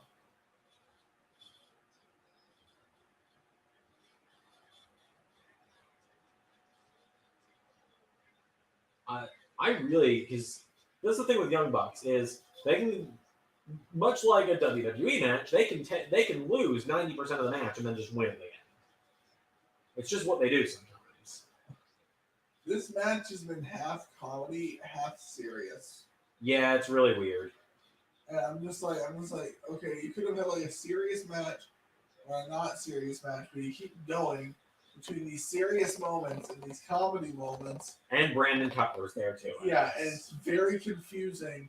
You could have just had a comedy match or done something serious. I would have preferred something serious between these two. I think that would have been a better match. Yeah. Like when they're not doing comedy stuff, it's been a great match. They're a good tag match. I know you're a big tag team guy. Oh, I love tag teams. I understand why they're not popular though. Like, there's a clip of Vince McMahon saying it. I pay double the money and take double the risk. I mean, yeah, I get that approach to it. Like, because you're paying two guys, and if one of them's injured, the entire dynamic is gone. And unfortunately, very rarely does that lead to a breakout moment for anyone. Yeah. I mean, you're looking to one of the exceptions in the ring right now with Jeff, But Jeff was always like that, so he was going to be a big star. Yeah. From like 98 on, it was like, oh, Jeff Hardy, he's going to be something someday. Yeah. Edge and Christian were another exception. I know. But like, Again, Edge was always kind of looked at as like probably the one who's going to break out over Christian, unfortunately. Yeah. And like some people might argue a modern day one is Dante Martin because his brother's gotten injured every time he's come back from injury. But a lot of people are like, oh, Dante Martin's so good. I don't really see it personally. I don't see much in him. That's just me though. Like, I'm just going to say this though. Christian, I feel bad for Christian. Yeah. Because I'm kind of sitting here like, because if he wasn't Edge's best friend and that affiliation wasn't known, he'd be so much more respected than he is because now he's always kind of looked at as Edge's friend. Yeah. Despite having a laundry list of accomplishments. Yeah. Well, that's why he came to AEW as well. Yeah. NWA champion, TNA champion, 2-time World Heavyweight champion, like 4-time Intercontinental champion. Mm-hmm. I think he won the United States title twice. No. He didn't win that one. You know, won the United States championship? He won the European title. European title. Light heavyweight title. Light heavyweight title. More tag titles. Tag titles with Jericho. I don't think he won them with anyone else though. And Edge. Well, other than Edge, But he had a lot of them. Gotta love vitamin C. Yeah.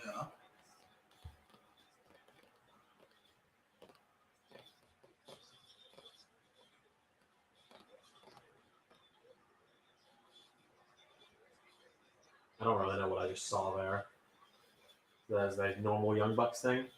I don't know. Like they're trying to be serious now, but the Young Bucks keep going back to this comedy shit. We sound like a pair of cornets right now, don't we? I'm not trying to sound like I like comedy wrestling, but it's like you're gonna do it, and don't keep it going for a long period of time. Yeah, no, like, yeah. Comedy wrestling is not supposed to be like a lasting act. And like they're doing these serious moments, but they're reacting as if it's comedy. Parties are winning. We're going to the finish, aren't we?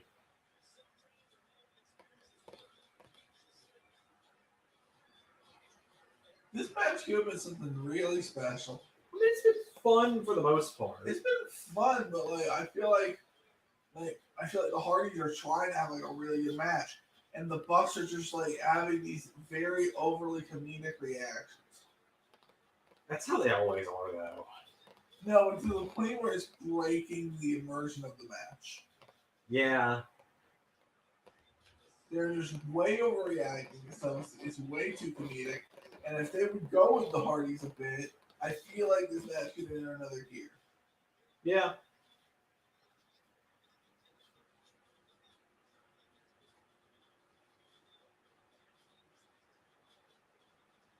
I don't think we've seen a single super kick yet, have we? I don't know. Okay, no, we got one when Jeff was we got one a few minutes ago when Jeff was like in the ropes. Yeah. These guys are in their 40s and can still do poetry in motion. Oh, you're gonna take a second one. This could be the end. No! Oh, he's gonna launch him. That was a bit sloppy. Alright, that was cool. Okay, now we're getting back to serious. Now I'm liking it. Yeah. I did do a comedy thing the other day on our Twitter that I'll tell you about in a minute. I won't talk to this match though. All right. I think Nick's about to come. No, Nick just got taken out a second ago. But who Matt's down? Jeff took him out. Oh. And Jeff pushed him.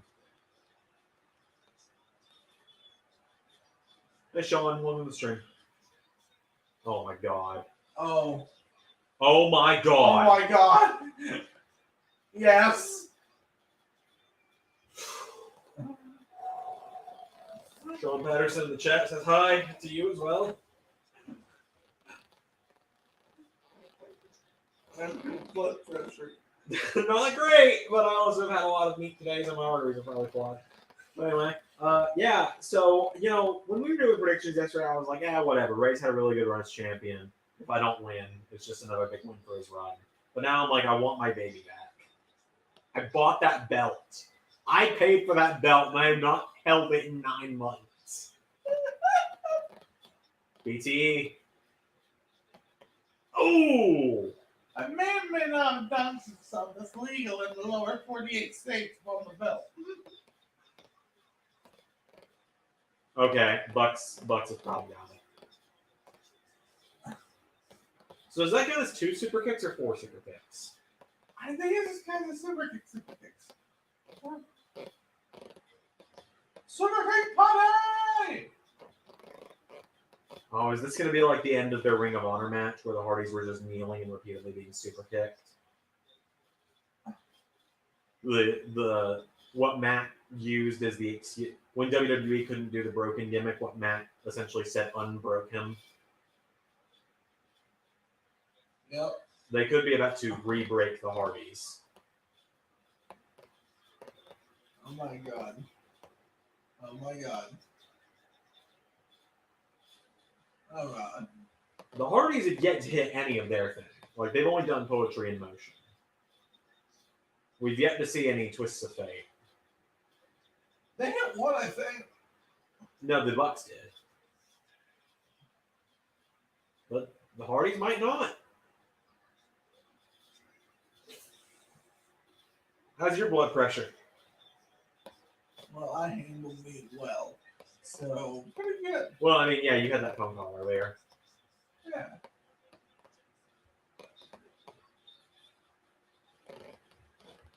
It's key to happiness, Zander. And obviously, I didn't bring any alcohol with me for obvious reason of you prefer I don't bring it here, and two, I said you can bring it here and I don't give a shit. Well, yeah, but also I gotta drive after this. So. I said we have a bed. I will cuddle you. Whoa, now, pal. I prefer spooning. Thank you. I'm a gentleman. I mean, yeah. Okay. This ends with one of the bucks going splat, right? I don't know, man. They're trying to do the Meltzer's ride around the steps, I think.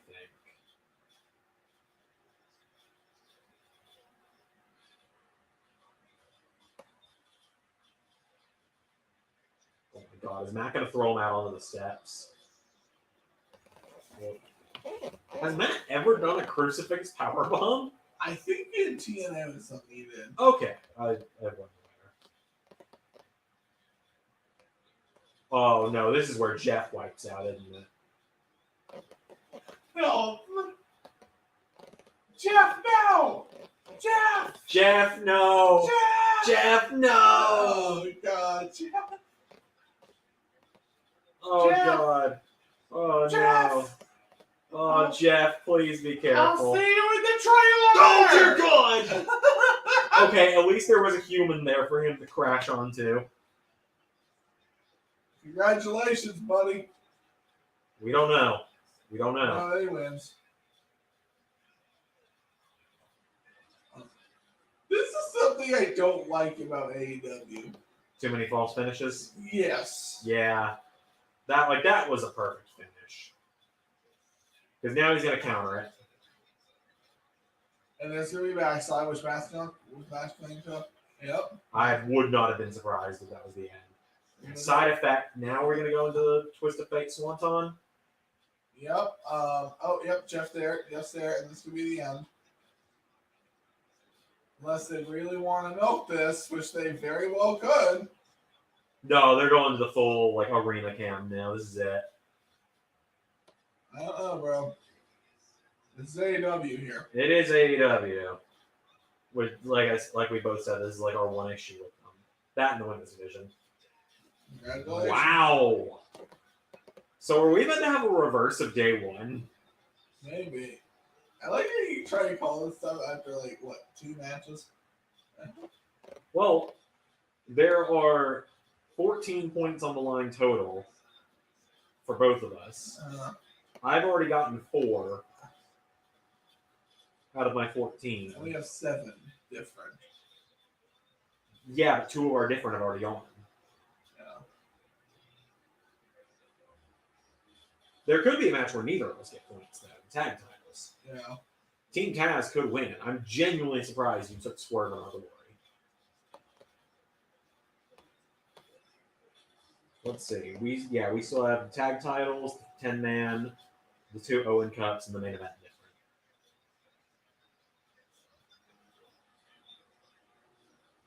But like I said, I kind of look at it like this. It says I've got a 3-point lead. I've really only got a 2-point lead. No. Because you're guaranteed 2 points with Jay.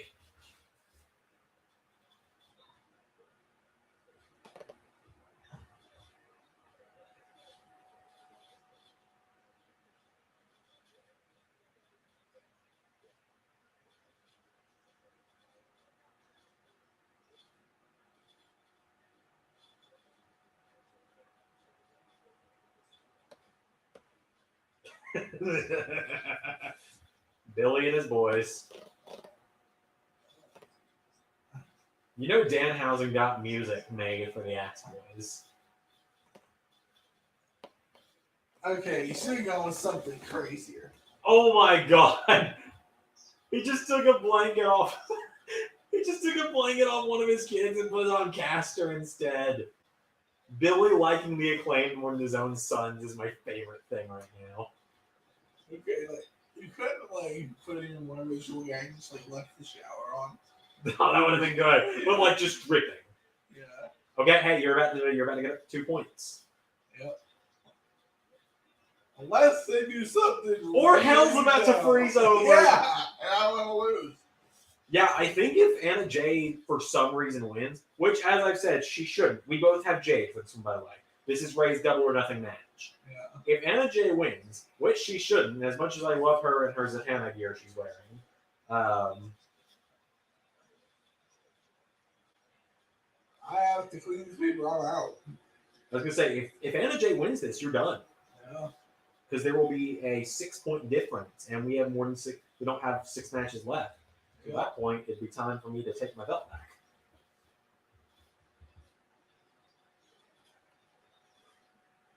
She literally is just dressed as Zatanna, and I love it. Like, add a white corset in there, and Zatanna's outfit. Yeah. She used to wear the top hat, too. For those that don't know, Zatanna's one of my favorite DC characters.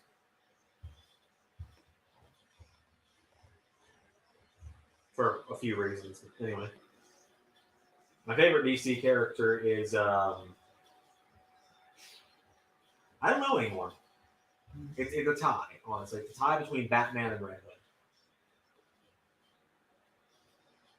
Oh, hell yeah.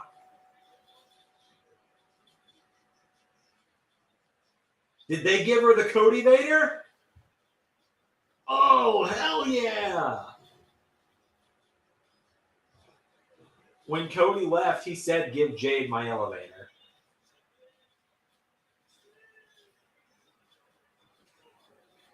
Look at her, dude. She looks like a star.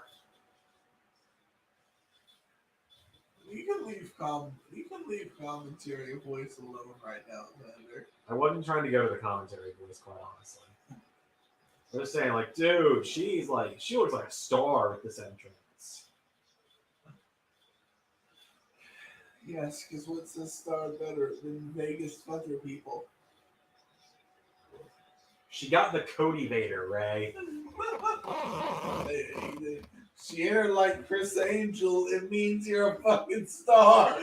Look, man, I really like Jade Cargill, okay? A bunch of Vegas women and like someone comes slowly levitating out the smoke. Yeah, like Chris Angel at the Luxor.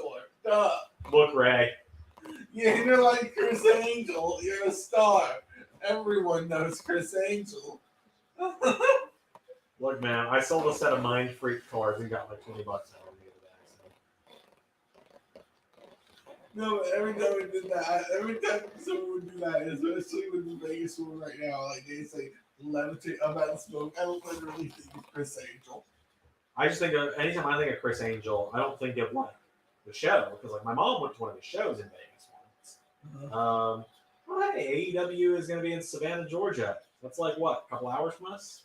Yeah, so they're going to be in Duluth. They're going to be like they're going to be like around us on my birthday weeks. Like in the weeks leading my birthday. Oh, we might go to that. That might be a good time to go, honestly. Yeah, his birthday, good time. I'll actually have money, so I'll probably sold a good bit of wrestling figures. Yeah, let's pray for that, guys. Duluth, Georgia. Tickets already on sale? I would check. Be AEWTIX.com.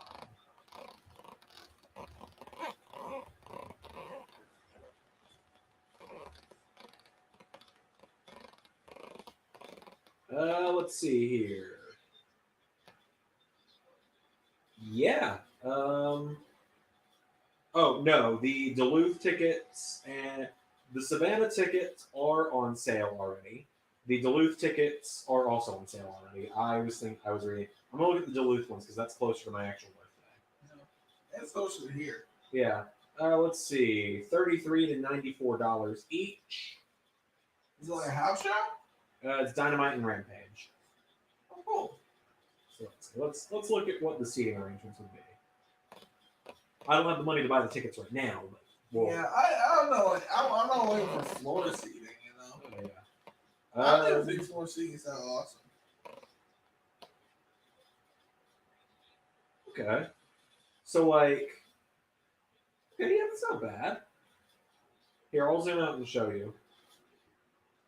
So we'd be in this section, so we'd be pretty close to the ring for $33 each. Well, that's not bad. It's really not bad. We'll make note of that. I get paid the week I get back, so we might get those tickets the week I get back. It'll be fun. How fast are they selling? They're still very full. Like, no sections are sold out. That's good. Yeah. Duluth's like, what, 2 hours from here? Still, I think like the hour.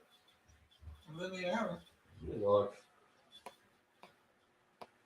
We're getting so close to doxing ourselves with this.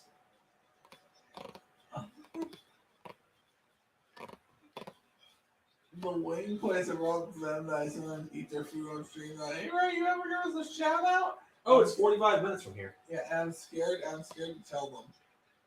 Because if I tell them where this ring restaurant is, it's literally within a mile of my house. Yeah.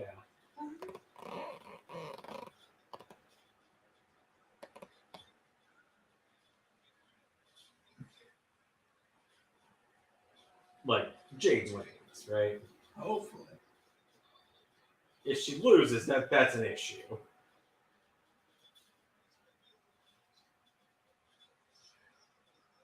That was a little sloppy.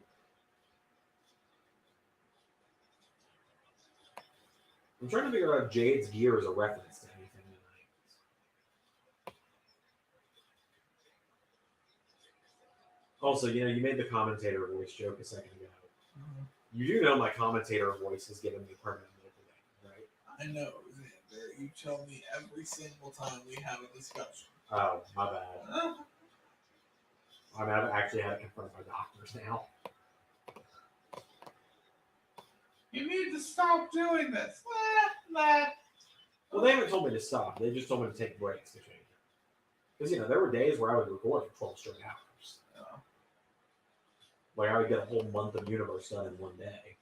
Zander has workaholic issues. I do. And I've gotten better about it now that Okay, yep, we're done. No! Oh my god. They're not ending Jade's near 50 enough to win. Jade's getting at least to 50 an hour before she loses. I know. I'm just kind of sitting here like... I mean, it's AEW. Yeah. Sterling!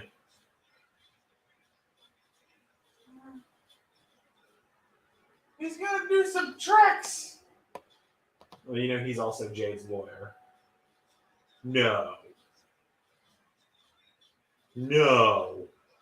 Oh no. Oh no. No. Oh my god, Zander. No. Oh my god. Please kick out Jade. Please kick out Jade. Okay, good. Oh, I love that he's got the TBS pin on his jacket. Yeah.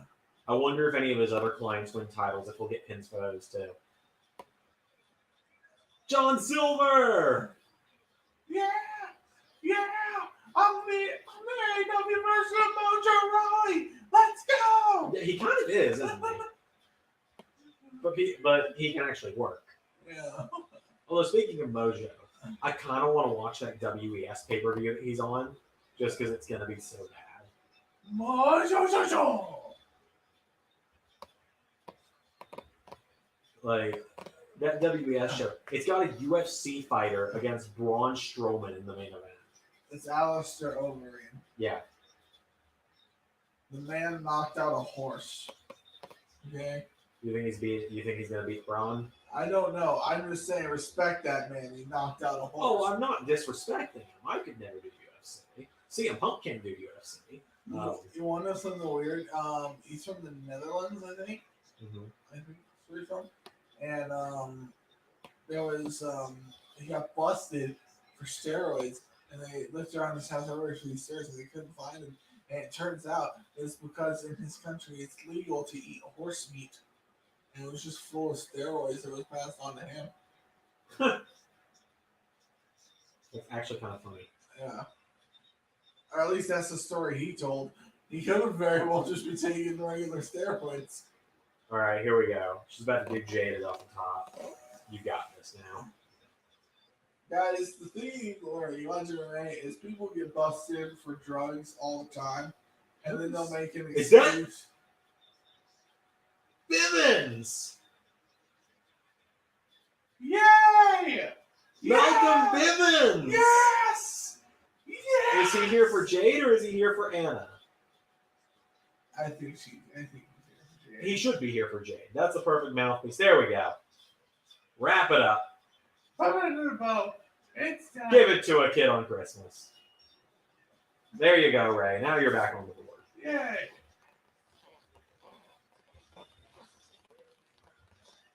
What's really funny is when we were recording Survivor Series, that was the day after Bivens got released.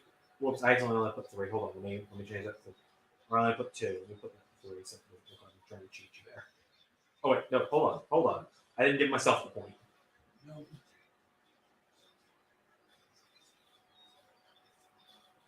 Is Sterling about to be fired? Oh hey, all the AEW women standing in a row. So Zach asks who should beat Jay. I don't know. If you told me someone has to beat her on Dynamite this Wednesday, I'd say Tony Storm.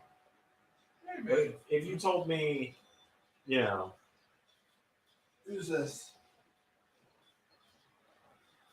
Fallen Goddess. Athena. Is it? Oh, hell yeah, dude. Now, I'm not saying we want royalties, Yep. but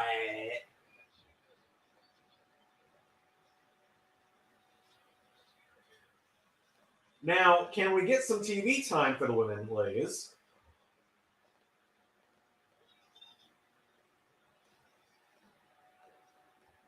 Okay, now if you're going to tell me pick someone to beat Jade, there you go.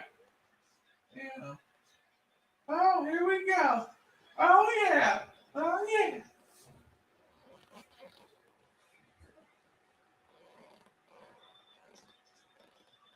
And hey, it means we can finally have a decent theme song to use for Athena. It's not her old Ring of Honor theme from like the early 2010s.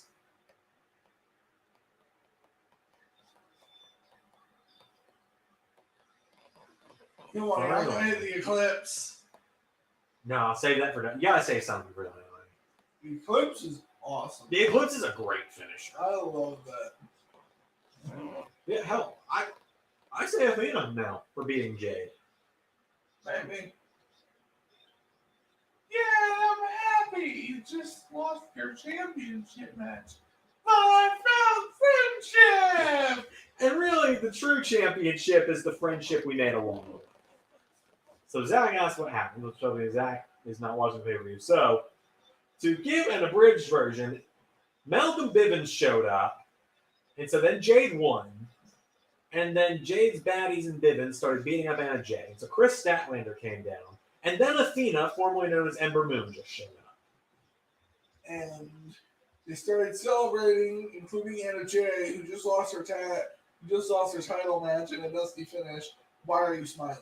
That was a fun match, though. It was a very fun match. I enjoyed that. That's just something that personally really annoys me. Oh, no, I agree with you 100%.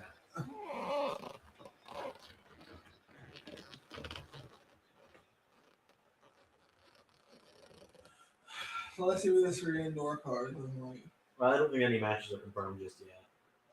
Even though it's only in like a couple weeks. No. See, if Kenny were around, I'd say you do Undisputed Elite versus Bullet Club. Because we gotta have the Kenny and Jay White stuff. Yeah. Okay, it's in a month. Are we gonna? I guess it depends on if I'm around or not. If we do, another match where either we both get points or no one gets points. Yeah. So the predictions title fate is really going to come down to the final matches, isn't it? I guess so. Oh, no video package for this fucking 6-month-long feud? I swear to God, if you brought this craziness upon us. What, a video package? Yeah. No, the lights have gone out. We're about to get the black House of Black. That's what it's called. I'm a little tired. House of Black entrance. Yeah. Okay. You know, after when we recorded the video yesterday, I told you I worked 5 a.m. to like 3 p.m. Yes. So like 20th, I literally fell asleep in my bed. I woke up at like 11:30 at night. Oh, no. Oh, I didn't realize that was a flag. cool.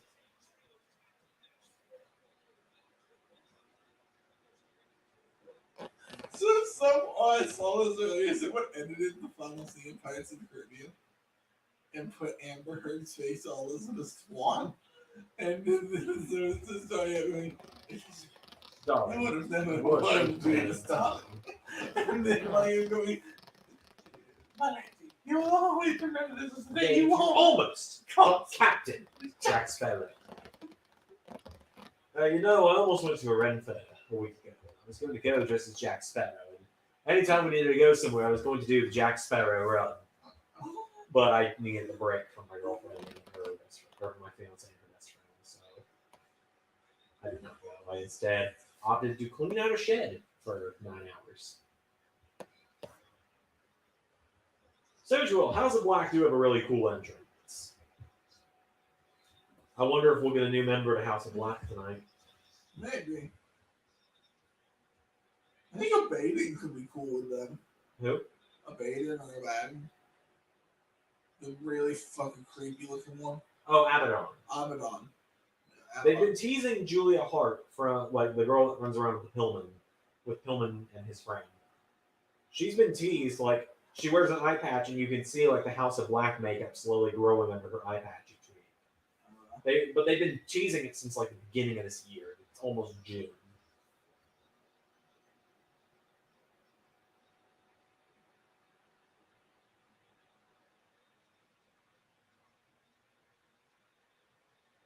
Oh, is Pac wearing a mask? That's cool. Is that Penta's kid? Is that a little mini Penta? That's so cute. That's so cute. Oh my god, I love that. You want to know what I was thinking? Right? I was like, damn it, El Torito! Have a combined record of 158 to 76 to 2. I guess no one really wanted. Oh, it's a half Phoenix, half Penta mask.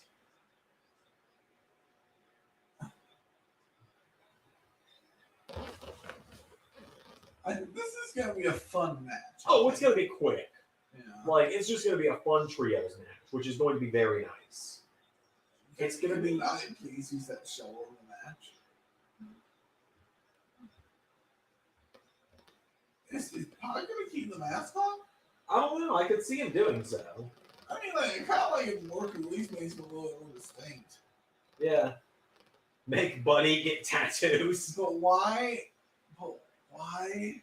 does he kind of look like Willow? Don't put that fucking energy in the air, Ray. Don't say that name. Go ahead. I'm gonna be like Thor in Endgame. Don't say that's me. Of course, now you can't mention Thor without thinking, you flicked too hard, damn it! I'm looking forward to that movie. Oh, it's gonna be great. Yeah. I mean, the main theme is "Sweet Child of Mine." I mean, I'm a dad rock guy, you know that. Yeah. So that's why Megamind is one of my favorite movies of all time. It's got a killer soundtrack. I want to ask you, what are some of your movie preferences? So you want to just list off movies I really like that you might not know I really like? No, like okay, like when you go to the movie theater, Okay. and you walk up to the stand, what are you grabbing? Oh, food and drink ones? Yeah. So typically when Alex and I go, because we go to the AMC, we get a large popcorn and 2 drinks. We sneak candy in her purse. I get peanut M&Ms. It kind of depends on what she wants. And then for my drink, because I don't drink soda, I usually just get a fruit punch. Like a high C or a Powerade or something. Yeah. Okay. Like, what is your butter thing? Are you like a drizzle guy, or are you like Drench it? I'm drowning this. Okay. Do you do the straw trick? The what? The straw trick. Oh my god, you haven't heard of the straw trick? No. Okay.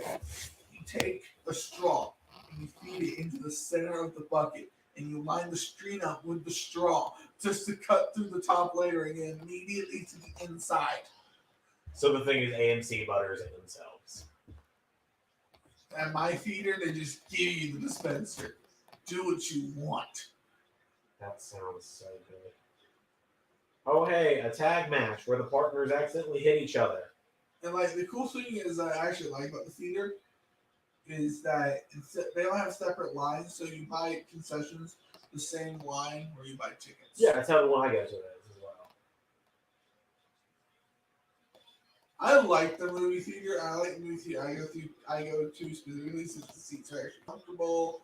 They keep the place at a good temperature. There's things I want in a movie theater. A movie theater experience. If you go to, I used to go to the AMC, and I used to go like Royal is trash. Mhm. I don't go to, or not Royal, Regal. I don't go to Regal anymore because they're trash places. Mhm. Like they're from the 80s. I saw Dune at a Regal. And then I went back a few weeks later and saw Dune in IMAX. And Dune in IMAX was so much better. Oh my god. But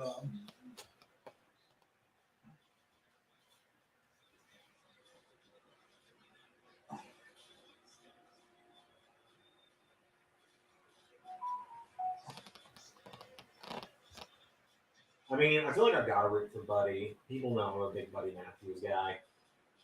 yeah.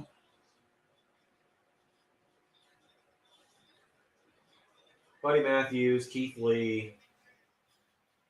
You know, you put a gun to my head and tell me to name my 5 favorite AEW male wrestlers. I'm going to immediately tell you Matthews, Keith Lee, Wardlow, probably Adam Cole now is up there, and probably Mox.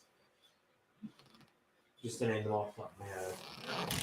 Malachi would be up there too. He has done fuck all since he got there. He feuded with Cody for 6 months, then Cody Punk left. would definitely be on mine. What was that? Punk would definitely be on mine right now. Oh yeah, I like Punk a lot. You know, there's always that deep-seated resentment because he blocked. I'm kidding. I really don't give a shit that he blocked.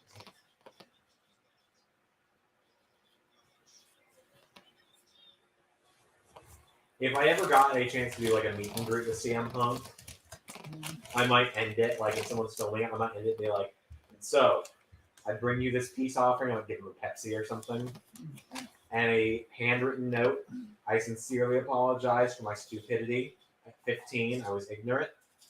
Would you consider please unblocking at Zander LS11 on Twitter?" And then I'd be like, "And if you don't, I understand. And if you don't, my letter also includes my second account, so you can block it if you want to." You sound like Stan, that episode of American Dad with that Guy Fieri episode. Oh, yeah. I offered you this chicken I marinated for 11 years in how I'm doing soy sauce.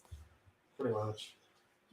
This match has been very fun, by the way, everyone. It's just, you know, don't feel the need to call out every move. We're not commentating a match. Yeah.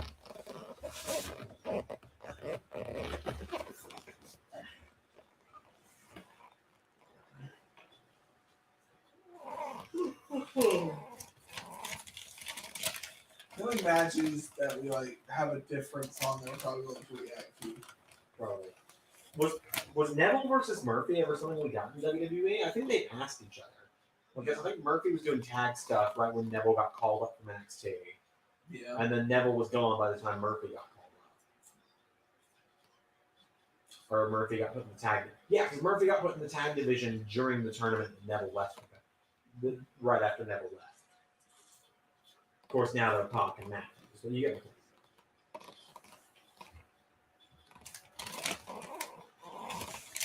You know the Lucha Bros actually turned down WWE contracts. Yeah.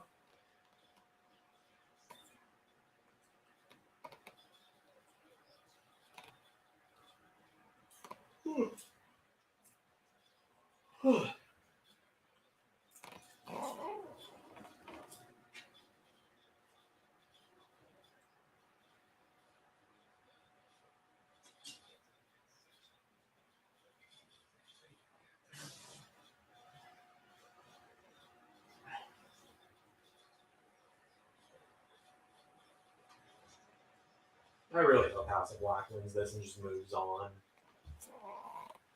Like, if you guys are going to do trios titles, just give them the House of Black. Yeah. Like, I know Tony is like, oh, we're waiting for Kenny Omega to come back.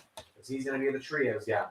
It's like, because that's what they need, the elite with the titles some more. Because that was so fun last year.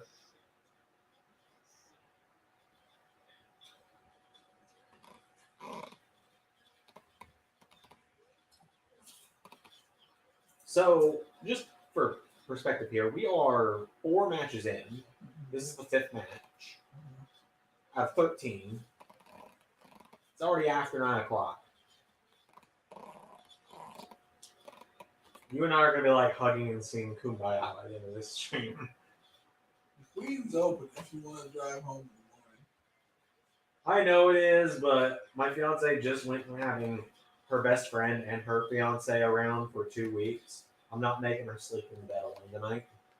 Sometimes when you have that many people on, it's best to be alone. She already asked me not to leave her alone. She's staying up to wait for me to get home.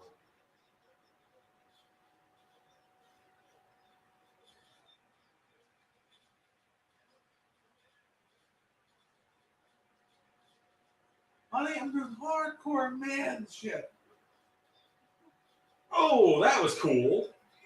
They just made Matthews powerbomb Malachi. That was cool. Yeah. I think Death Triangle might do that to win. You know, I hang out for a full weekend. We get the freaking Steven's friend's best friend weekend shirt. We should have gone the hardcore BF weekend. Yeah. Although it's funny, it's like Alex after a week and a half of me and her best friend being around. Please don't leave me alone. Alex after you come over for a weekend to record Slammiversary, Double or Nothing, and WrestleMania. Please go back to Ray's house with him for the weekend. What did I do? Nothing, but you and I together are also a lot, and she won't be able to follow the inside jokes.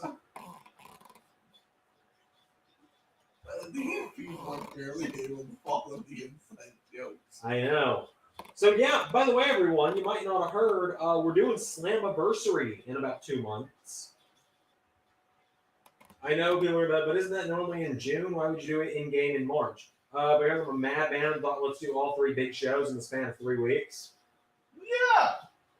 It's kind of the season finales for all of them, so it makes sense for them to all be in the same space. Yeah. But there's a 3-week gap between Slammiversary and then WrestleMania Double or Nothing. You know? Yeah.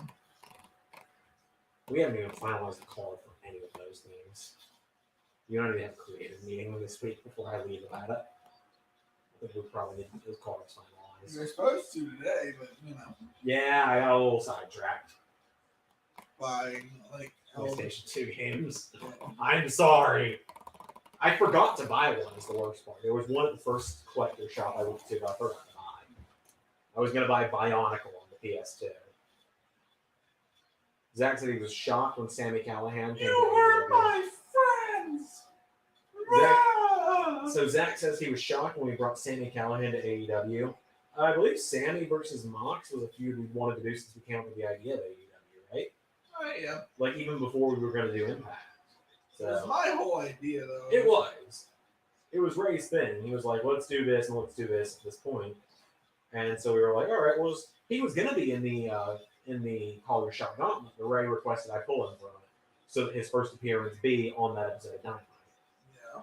Which makes sense. Or Winter's coming. Well, Winter is Coming was his first match.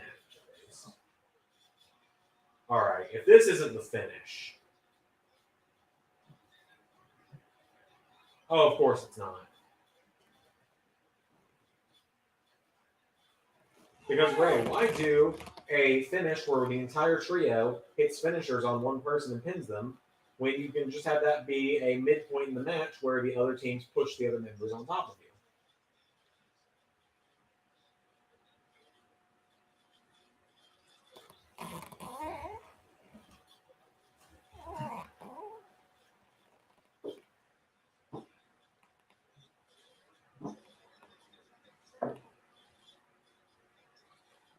So, which member of House of Black's taking the pin here?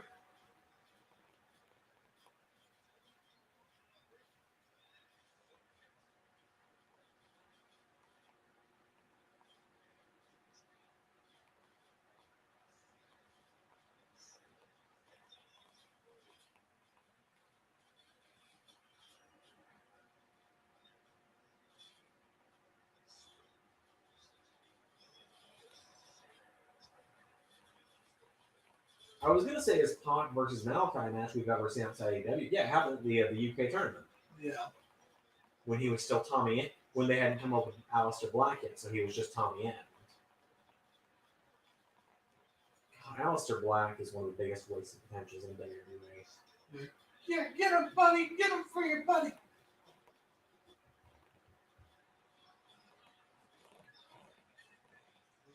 You know, I find it really funny, and I think I've mentioned this before. Yeah, Brody King, he got triple super kick 2 months ago. Selling what's Well, that? he's a big dude. I don't care if someone hits triple super kicks. That should I agree. probably be like, oh god. That was. See you on Botchamania, Matthew. Anyway, yeah. Matthew's like one of the funniest YouTubers. He is. You know, so what was it? This is where Malachi gets his comeuppance. Yeah. I lived in Newcastle, and there's something Newcastle other than take a bus and masturbate. And there's only so many times in one day you can take a bus. Okay. Well, Death Triangle doesn't need this win, but here we are. Unless for some reason they're gonna false finish it again. Fear Factor and into the Black Arrow. Oh! That was a clean counter. Are we about to get 3 black masses in a row? Oh, that one was awesome!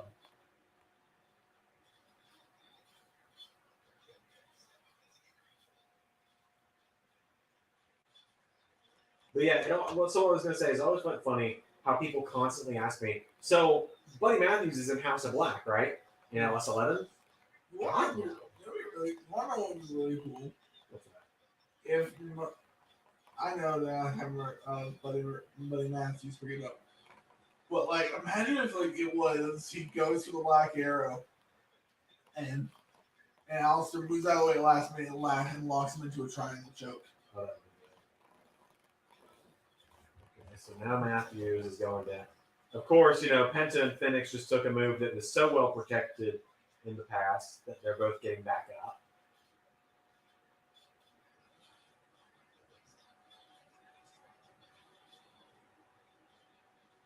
There's so much distraction going on. I think we're going to get missed.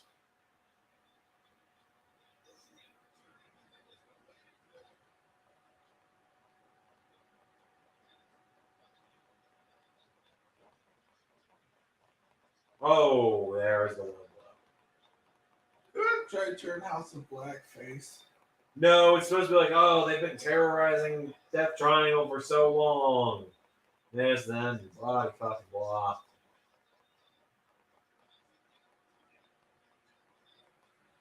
Oh? Oh. Who's joining House of Black?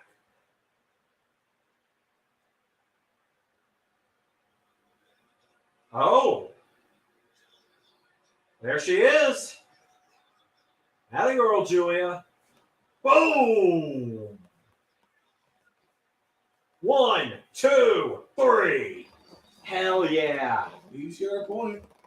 Points on the board for everyone.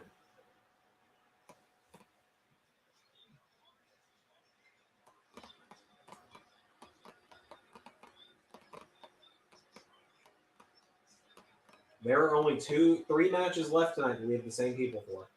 Yeah.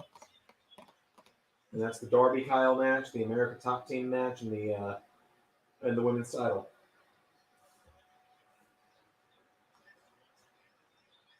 Please, dear God, let this feud be over. Let it be done now, please. I'm begging you, Tony.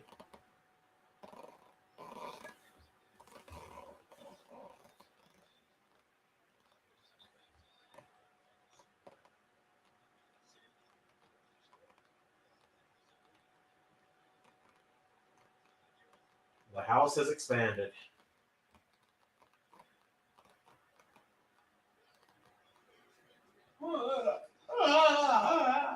But for God's sake, let it end now. Let that be it. All right.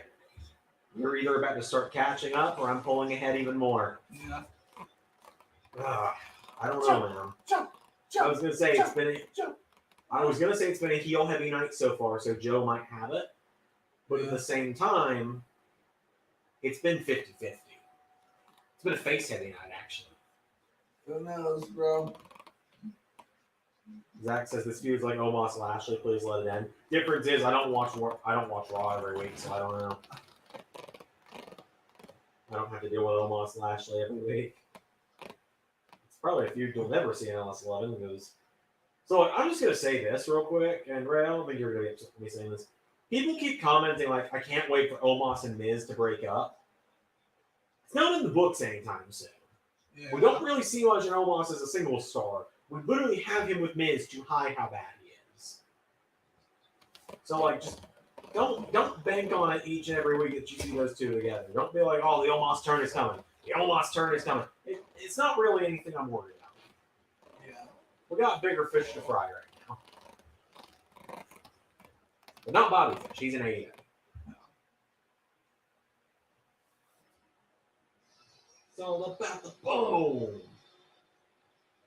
Adam Cole, baby. So I have Adam Cole. Ray has Samoa Joe.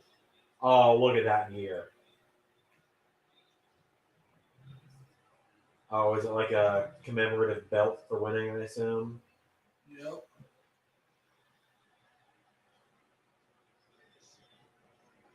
I bet you Joe's got like black and white gear. Kind of the other half of Owen's colors. Yeah.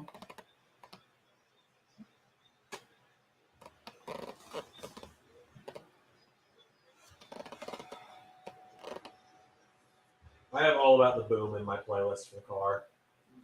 It's a good song. Yeah.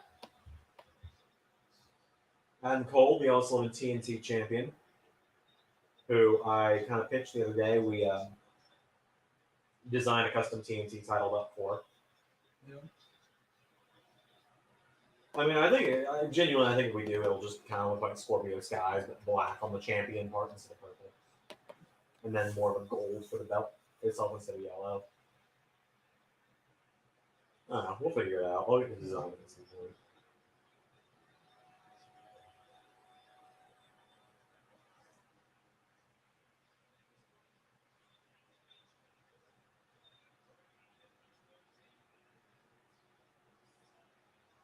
There's Ring of Honor title, wasn't it? Well, I mean, I guess that's not really the point at the moment.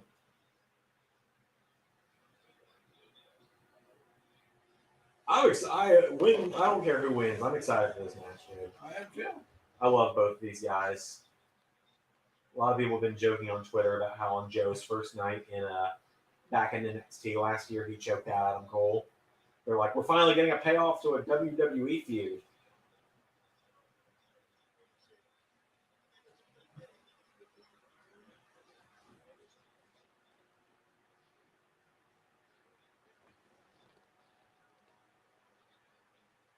Here we go.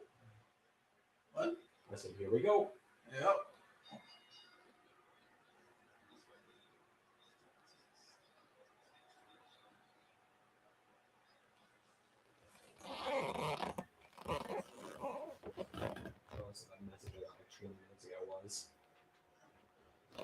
Do you care much about the fan? Not really. I don't really need it, so you do what you do. I'm a big fan. Be a big fan. I I know. don't like it. I get that. Hand me the quilt. I see. Okay. Let me get all this stuff off of it. On my PS2 games. And one PS3 game. Godzilla saves the world. That's your next purchase, Zander. It might need to be at this point. I showed you some gameplay from it. Doesn't it look kind of neat? It looks kind of funny. I know what you're thinking. This is the weirdest shit ever. So we're sneaking into my house. I sit like a 16-year-old man. I don't care. I don't really think the LS11 Universe cares either. I tell you, this is what a 75-year-old man does it. It is. Yeah. I'm sitting in my chair. I have a fan on me. I have a quilt on my lap. You're watching wrestling. Oh. While eating a whole pizza and drinking sweet tea.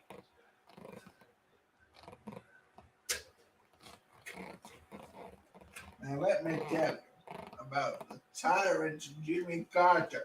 Oh my god. First of all, what you need to understand is Ronald Reagan is in fact amazing.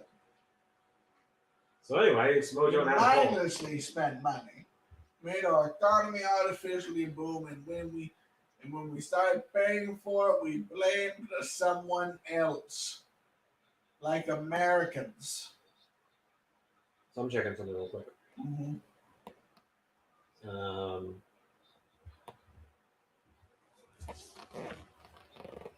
Okay, if Adam Cole wins this, you have to sweep to tie.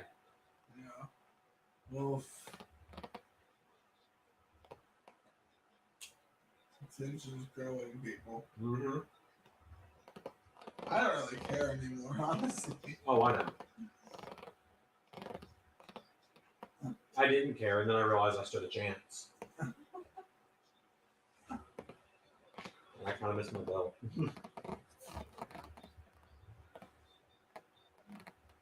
I'm engaged straight, and it's the one thing keeping my life from being complete.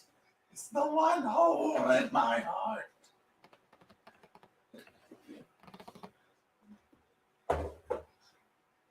I owe it to myself to fulfill this hole. So in 2017, my New Year's resolutions were get a girlfriend, get 1,000 YouTube subscribers, and win back the then YouTube Universe heavyweight title. Uh-huh. This could mean that 5 years later, in the span of the first half of a year, I get 1,000 subscribers. You have a decade? First half of this year. Yeah. In the first half of 5 years later, so 5 years after that, that was my resolution. 5 years later, I might have hit 1,000 subscribers in a year, because we did that a few months ago. Mm-hmm. Have now engaged said girlfriend I got 5 years ago. Yeah. And could win my title back.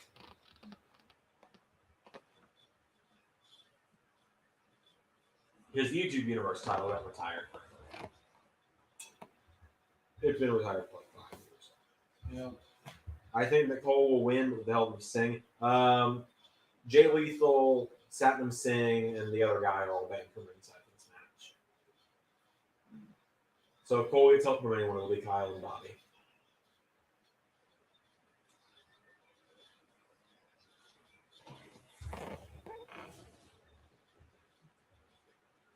Well, actually, if Cole gets help from anyone, it'll just be Bobby, because Kyle's got a match. Girl and Kyle getting some pay-per-view singles time.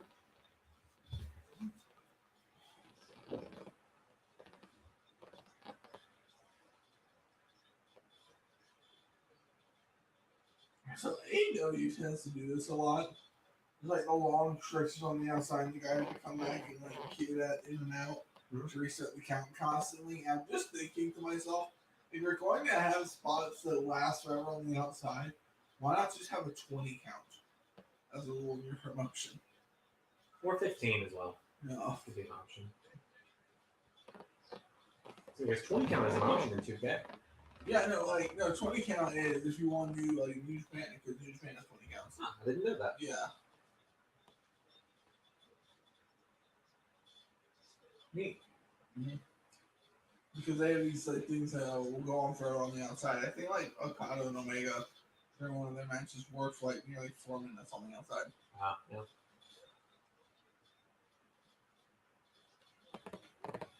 So did you hear the latest on the Kota Ibushi situation? Huh? You hear the latest on the Kota Ibushi situation? No. They're handling it very maturely, actually. Mm-hmm. So he worked for another wrestling promotion in Japan, so he's in breach of contract the other day. And so instead of going to court about it, Kota Ibushi and New Japan's president, I don't remember his name, apparently had a sit-down meeting in private, and they're going to have a public press conference once they've come to agreements on how they're going to handle things. So they're handling it pretty maturely, at least. Yeah. I still think he's gone. Well, no, he's under contract, so they have to release him from contract. It's not a typical New Japan thing. No. Didn't he sign a lifetime contract? Yeah.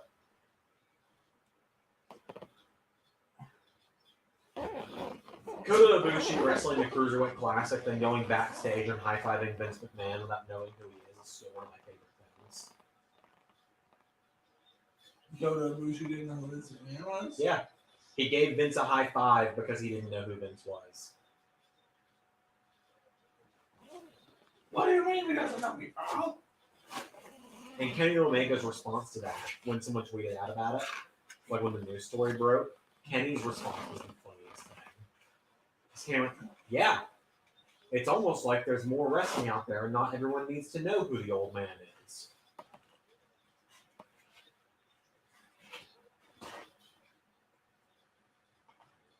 Fair point. God, that's one of my favorite Joe moves right there. I think Big E does it too. That's not how Joe does it. Yeah, Joe just like gives all his force into it.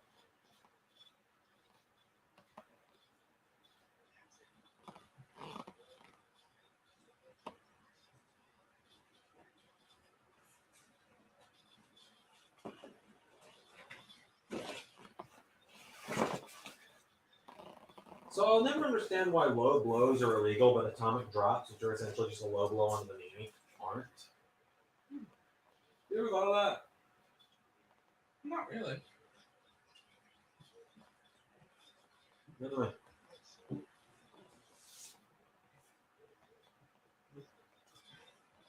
What's like in MMA? Because you can't kick here in MMA. Mm-hmm. Like you kick to your thigh. Yeah. Now it's risky, and you might kick someone in the balls. And they get disqualified, I assume. No, you only get disqualified if the opponent cannot continue. Okay. Now, that means your opponent has a 5-minute rest period where he's allowed to sit down and catch his breath, and you're not allowed to sit. You're not allowed to talk to your opponent. You have to stand there pacing.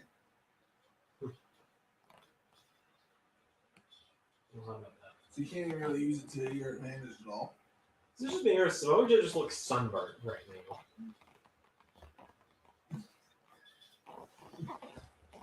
He might just be a little blown up. Honestly, might just be what it is. This is about how Zander got when he took those shots at Carolina Reaper sauce. Fuck you. I will still never get over it for a long time. My last words about you on the channel were "fuck you, Ray." Yeah. It's like we stopped talking like 6 weeks later. Yeah, I mean, was that you? I mean, like, you were like, is that how you were looking? Yeah, a little bit. I can imagine you being that sweaty. I wasn't sweating. I was just like panting. Alex was the one recording, and she was, yeah, it was not fun. I mean, later that day is what I mean. Sweating later that day? Yeah. I'm just trying to figure out if there's an ulterior joke there. Does that not burn one's rectum? Oh, I haven't really thought about it, quite honestly. It's been 5 years. I don't think I would forget that experience on the toilet. I don't think I want to talk about things coming out of my ass on live streams. This is what the people want, man. I don't think it is. They want real. I do think this is like the best stream setup we've ever had. You want to be like your grandpa telling you stories? While I'm dressed like a dad. If I took off the bottom of my beard, Uh-huh. I look like a dad. Uh-huh. I see the bit you're doing. Jeffrey. Go towards the light, Grandpa. It's time for you to bed. Jeffrey. Come closer, Chad. I'm not coming closer, Ray. Come closer. I'm not coming closer, I need to tell you something. Okay, I will humor you. What? Your father is not my son. No, I wouldn't think he is. Okay. I am your pappy. Yeah, no. Uh-huh. Anyways. I ran it in like a new baseball glove. Okay, so back to wrestling. Damn, be quiet. I'll say whatever the fuck I want. I'm old. There's a reason why. There's a reason why Ray's not on every pay-per-view anymore. There's a reason he's only on the big four, the AEW pay-per-views, and the occasional Impact show.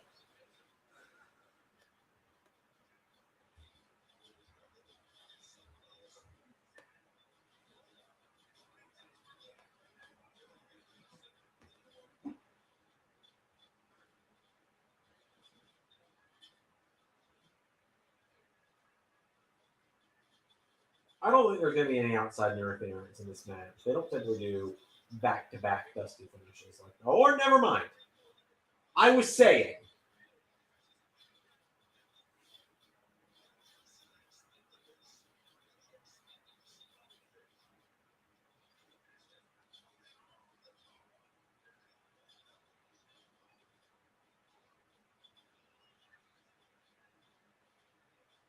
They could do the Brett and Piper finish here. Yeah.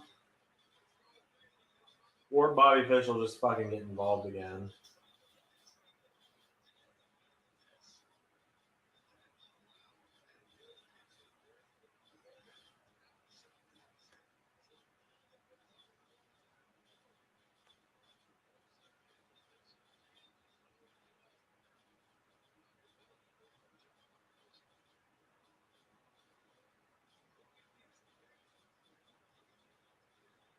Ooh. The boom is such a stiff hit as well. Because you can't really fake it.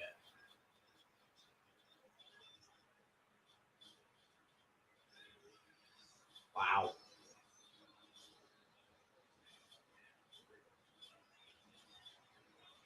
So you have to sweep now. Oh, damn. One more in my favor and I win.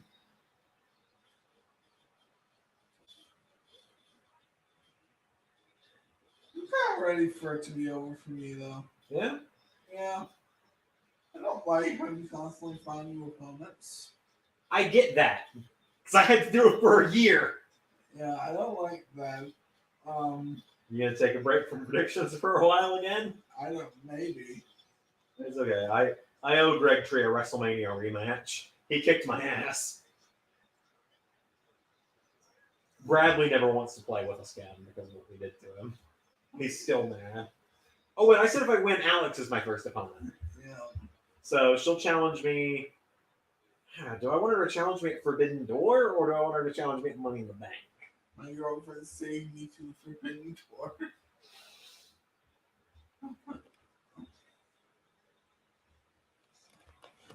You know, that would be funny. It does mean I'm going to have to draw her in the channel style, which I've been meaning to do for a while anyway, because I really like that art style. Which, little inside the fact, the channel style is literally just the Fire Emblem Three Houses style. Where's the belts? I don't think Britt's winning now the cold one. I think they'll do one face, one heel.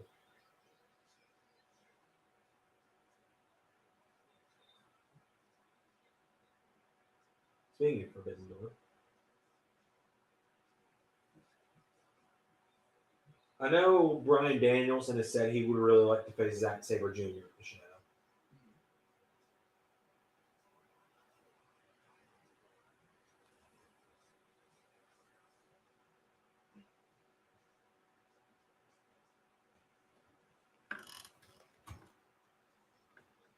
Oh, tag titles are next, I think.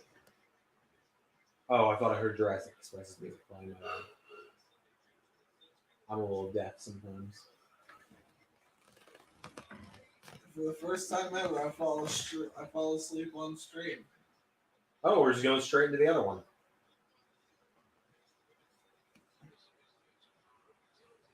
I don't know, man. Britt could win. Yeah. Because they could have Adam and Britt like holding up both belts and kissing on stage. Would not surprise me in the slightest. Yeah.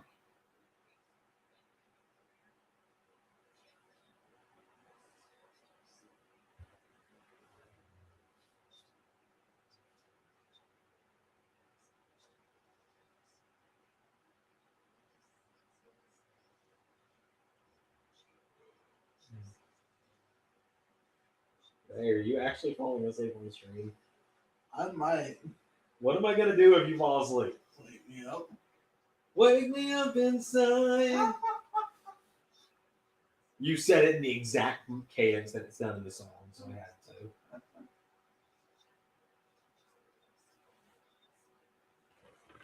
What would be the first time falling asleep on stream?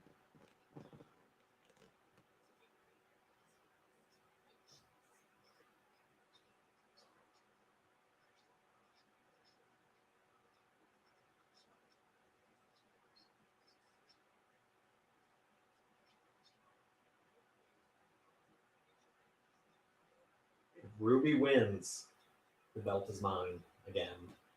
And I will have to go find it, I assume.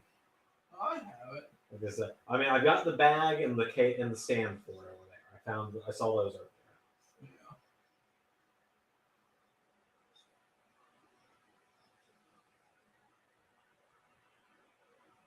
Let me make sure I haven't like missed any donations or anything. Oh my god, is Ruby getting a live entrance?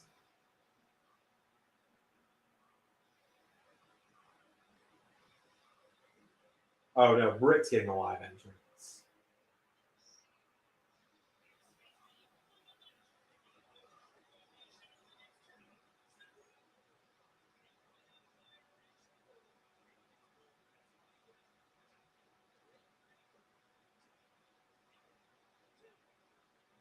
Still right? Yep. Okay. Because I can only see you on stream, so you just look asleep.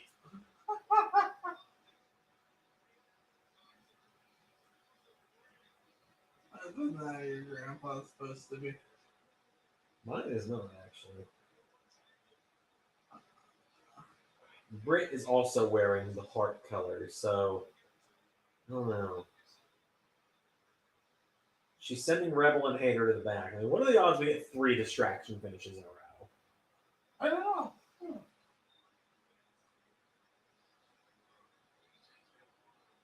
Wait a minute.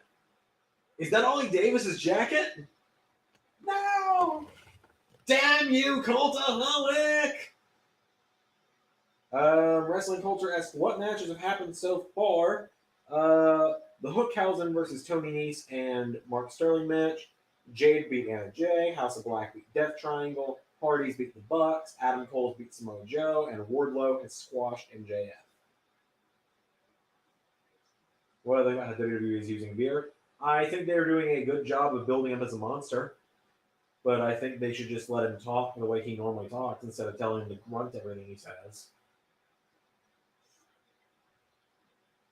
I think he has potential to be like Umaga at this point. Take that as you will, I suppose.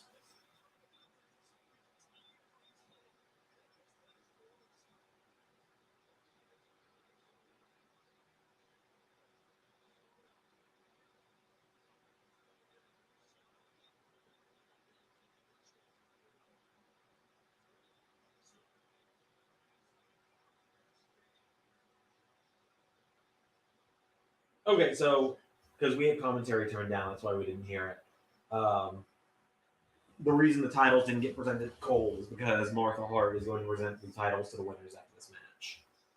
Awesome. Okay, now Ruby's getting an entrance as well. Is that John Moxley and Triple H's love child in the center?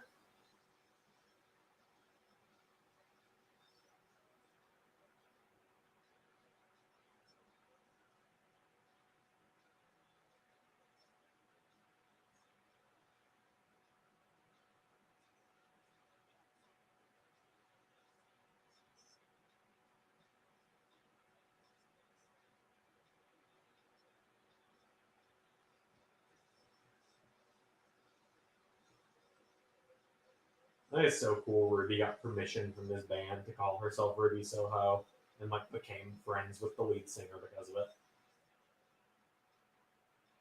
it. Ray, Yeah. you fell asleep. No, I didn't. But you didn't respond to what I was saying, so I was like, is he asleep again?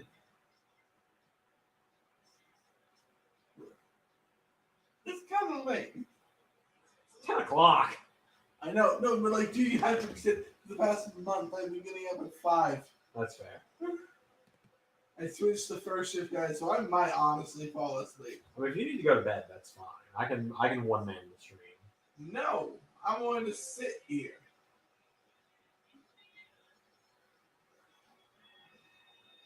I'm pretty sure I've lost stuff. So if I fall asleep, just wake me up, but don't be like, Ray! I don't know how else to wake you up. I'm not just gonna walk over like gently shaking and go, good morning, and go, and it's topical with the whole trial. It's like, good morning, Starshine. The Earth says hello.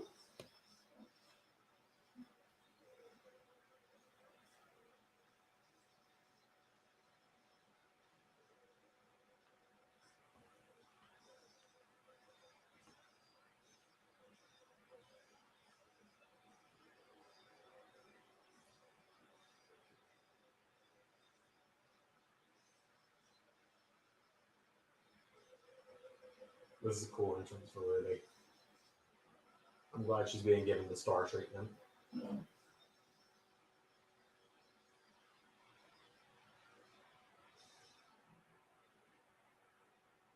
Pretty good.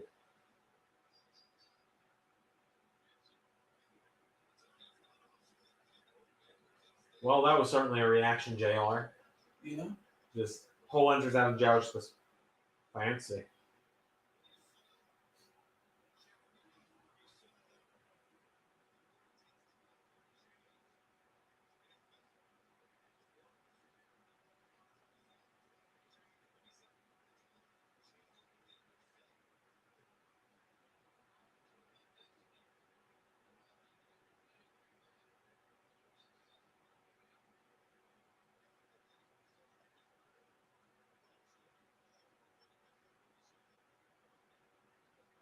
All right, so for those playing along at home, Ray has Britt Baker. I have Ruby Soho. If Ruby wins, it is game, set, match, and I am the new predictions champion.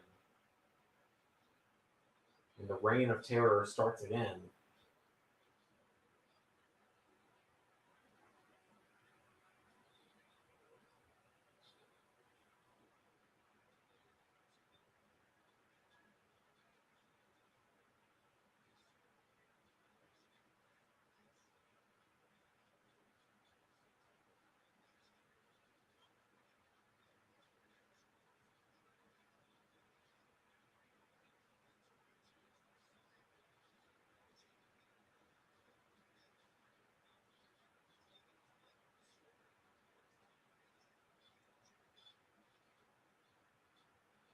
So see, Adam Cole being dressed in the Bret Hart in the Hart family colors kind of told me he was winning. I don't know if Britt being the photo of Adam and Britt together in the Hart colors with the belts and the trophy.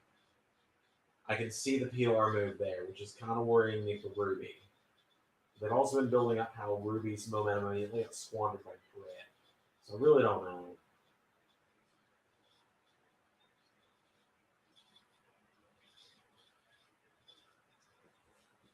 You asleep again? No. Okay. I feel like I have to check on you every couple minutes now. I was gonna say, if you fall asleep, I'm genuinely just gonna swap over the webcam to my side, but to the one over here.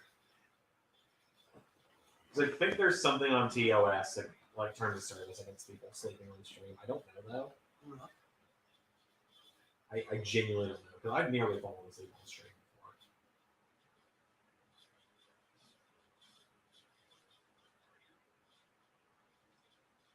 If I do, just wake me up for shit that's important. Okay, I got you. But yeah, I don't know, man. Let's see what you think. I mentioned that Adam Cole being in the Heart colors. Adam Cole being in the Heart colors gave it away to me. Now I'm seeing Britt in the Heart colors. I'm starting to think she's going to win too. No. Because then in the Heart colors holding up the belt, I can. Yeah, I'm starting to think Britt. Zach says, "Let's take the dollar. What did you say about no more scene at the very end?" I didn't even say anything about it, Zach.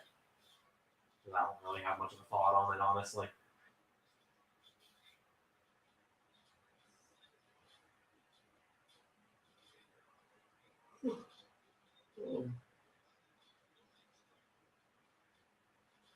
But yeah, so I know not everyone here follows us on Twitter or isn't in the Discord, but I made a joke when I've been meaning to talk about this all night. I made a joke when doing the Cyber Sunday match card announcement to talk about where everyone led us to.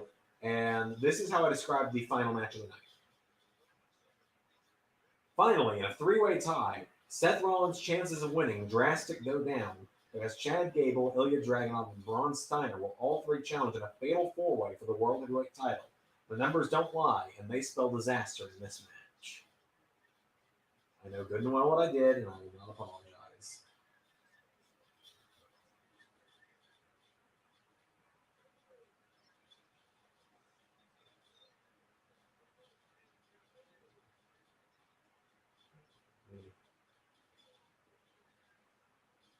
Me. Here.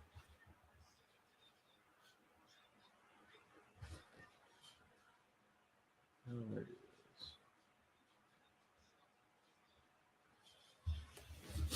Okay, so I think it's better to move to this angle for a little while. So you got the Zander cam for a little bit now, because I believe I think I'm down to a one-man booth now.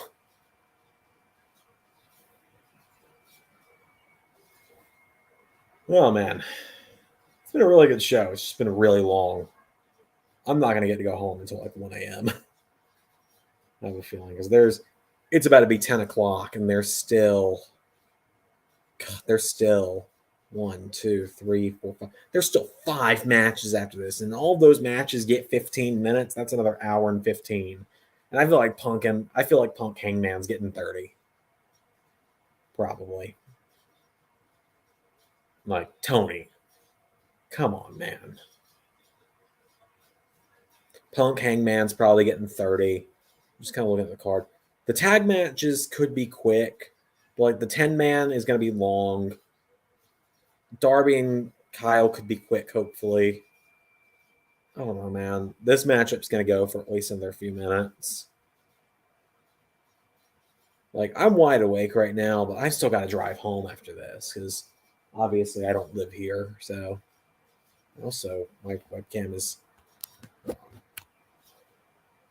didn't really fix much yet. Maybe it's just because it's kind of dark at this point.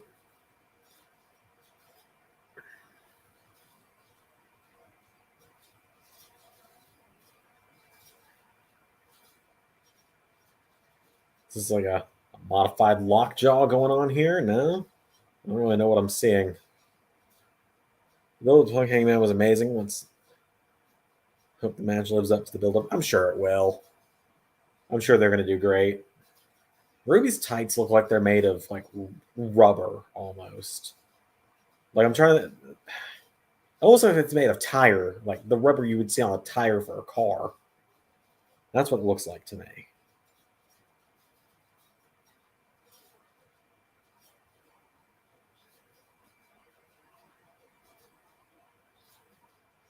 Oh man. So for perspective for everyone, because I go on vacation in a week, I have to record this week's episodes of Impact, Dynamite, SmackDown, and Cyber Sunday. I need to record next week's 4 episodes, and I need to record the Monday and Tuesday episodes for the week after. So I have 11 episodes to record in the next 6 days before I leave, because I leave on Saturday afternoon.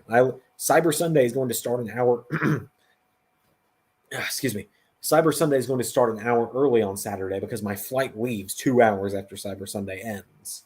Or not 2 hours, but about a couple hours after Cyber Sunday ends. So I'm going to be on the road to the airport when Cyber Sunday is coming to an end. So I had to move it back an hour to hopefully still be at home when it wraps up, because I don't like being in the car to wrap up the pay-per-view, because I like to keep up with the win-loss and everything.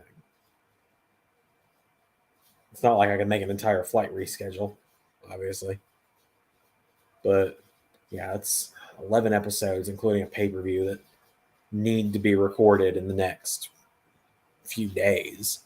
It's gonna be a lot. Like that's two or 3 episodes a day. Hang on.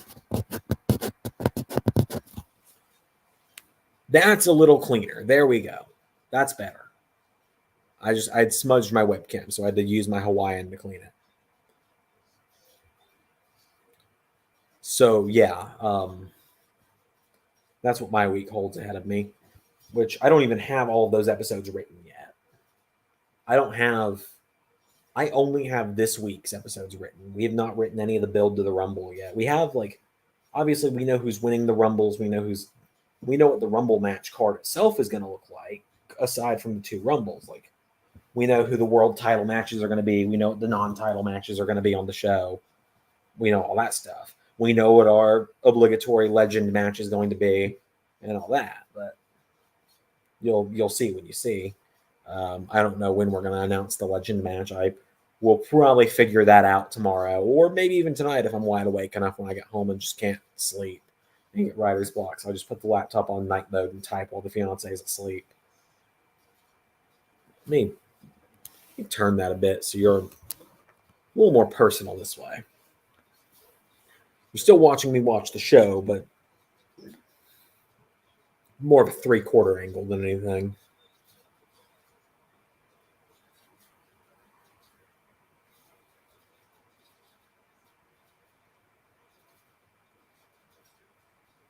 Okay, so now the Owen Hart stuff is on the ramp. So I think we're coming to a close here.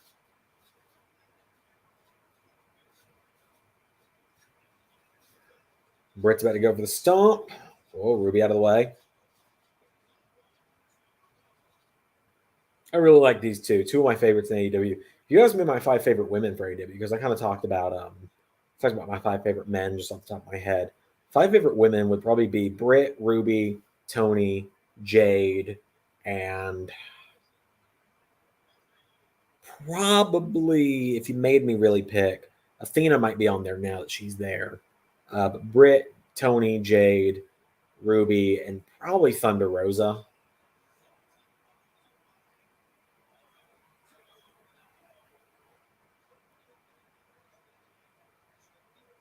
I don't know though. I haven't thought it through that much.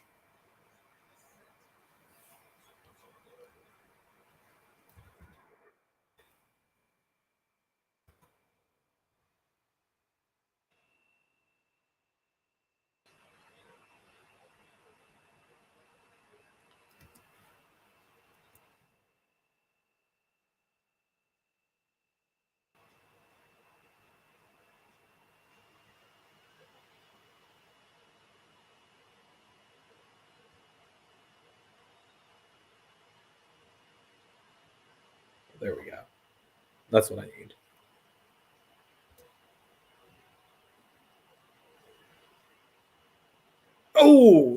Oh. Ruby's face met that one. Oh, that was close. That was very close.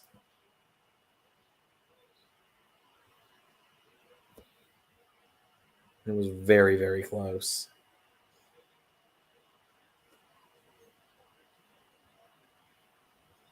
All right, Lockjaw's about to go in. The special Owen Hart glove. Britt's about to pull it out, I think.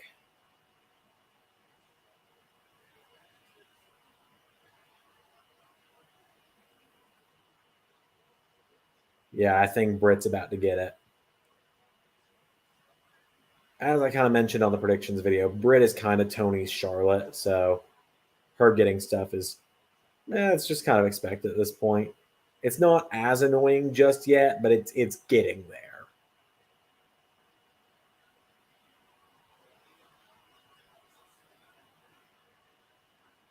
Come on, Ruby.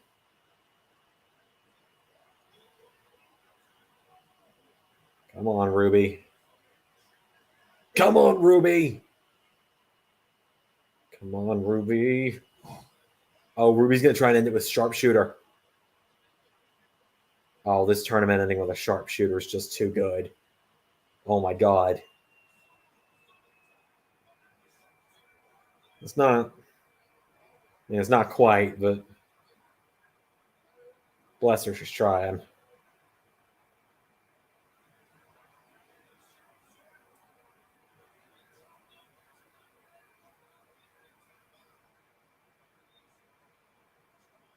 Come on, Ruby. Come on, Ruby.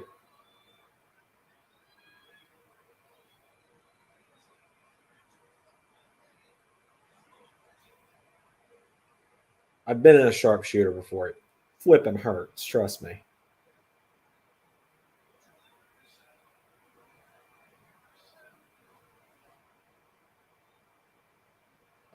I think Britt's getting the ropes. Yeah, she's got the ropes.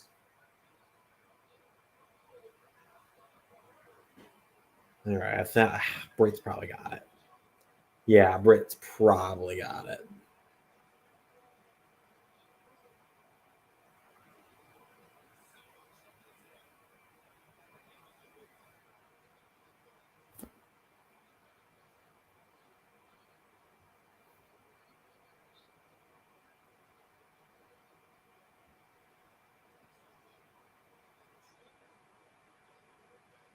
Whoa. Yep, Britt got it. Not personally big on the tournament ending on a roll up, but all right. Still needs a sweep to win it, though. He still needs to sweep to win.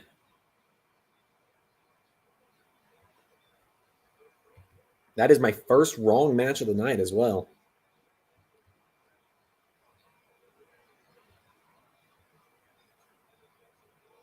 So I just need Jurassic. So there are 3 matches we have. Yeah, there are 3 matches we have different left. So one of us is getting 2 out of 3, unless unless Team Taz wins the titles, in which case we could tie, which I really hope doesn't happen.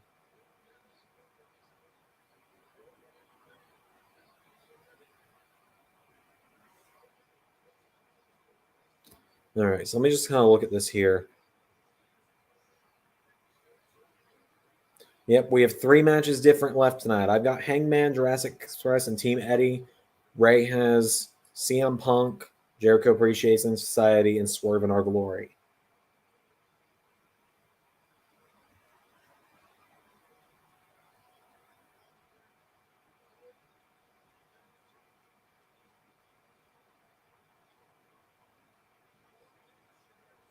Yeah, there it is.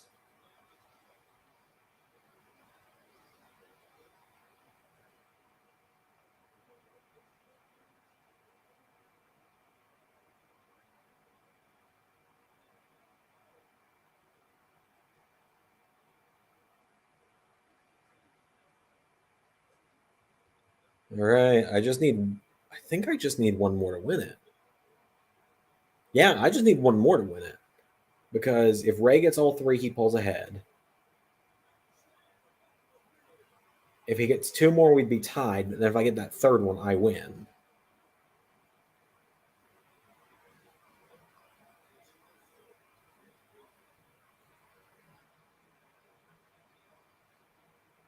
Oh, Tony.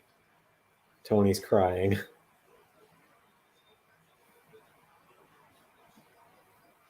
So fiance sent me a text.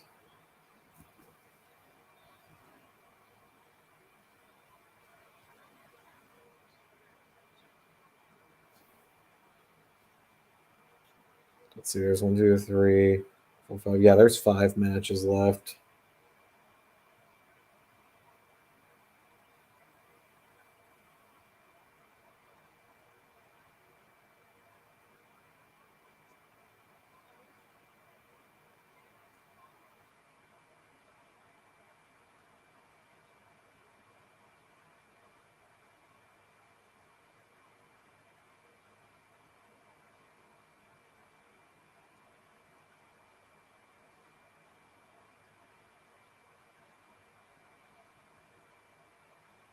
When Strickland went on Impact, I was genuinely like, what? I was out of my bed on my feet. Like, what just happened? On a normal episode of World Title Change, I was on my bed just like a real life show. Well, I'm glad we could blow your mind on a real life show, or on an Impact Weekly show. Yeah, we really like Swerve Strickland, if you can't tell.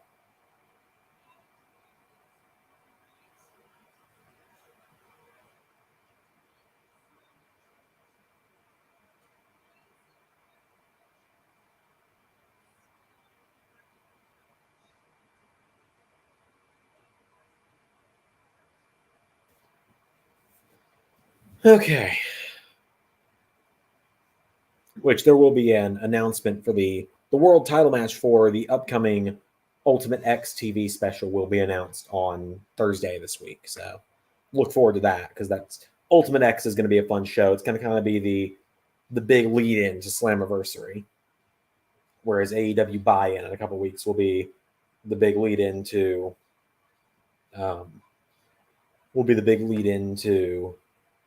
Double or Nothing. Thought Jeff would lose at the next pay-per-view on a normal show or a TV special. Well, gotta expect the unexpected. It also would have made Swerve look like a chump if he won the title, did Option C, and lost immediately within the span of 7 days.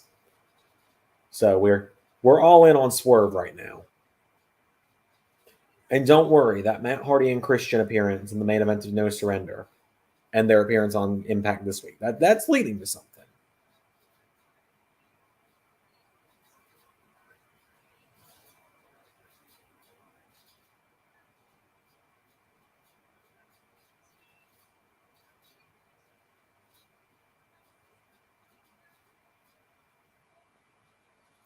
Does Ultimate X be like Destination X? It's just going to be a TV special called Ultimate X. It'll have a big six-person ladder match to crown the new X Division champion. Swerve will defend his title. Bliss will defend her title. Haven't decided if Cardona's defending his or not. We're looking for an opponent for him. But like so far, Joe Hendry and who was it? Joe Hendry and Jonathan Gresham have qualified for Ultimate X. You'll see 3 more qualifying matches this week with Mike Bennett versus a mystery opponent, Aaron Stevens versus Chris Bay, and Tyler Breeze versus Laredo Kid. And then there will be a last chance. Battle royale the following week.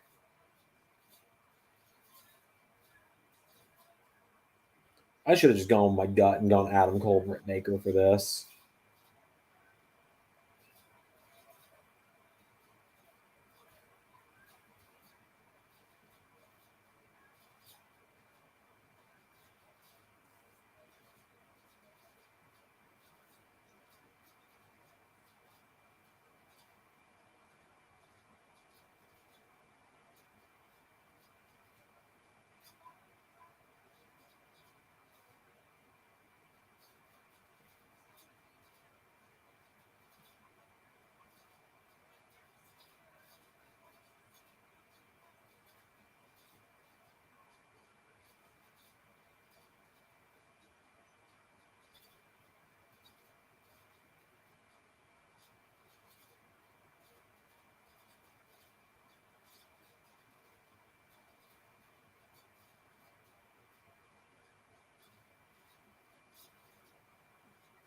I'm ready to see these belts.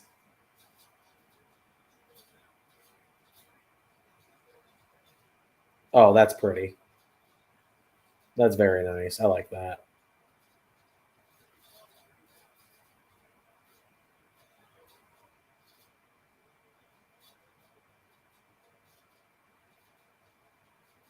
That's a very nice looking belt. I like that a lot.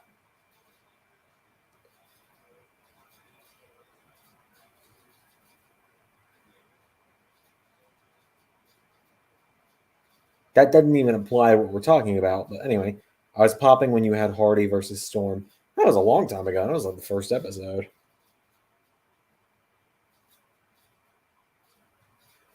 All right, let's see. Are they going to be the same?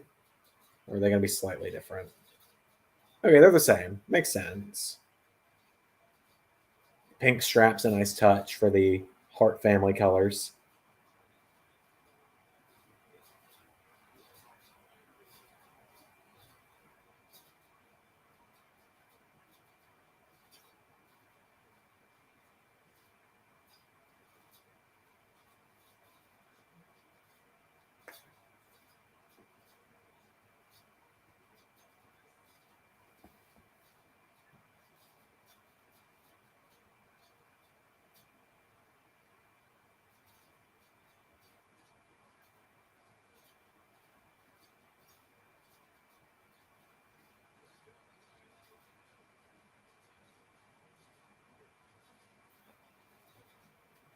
That was a very, very touching moment.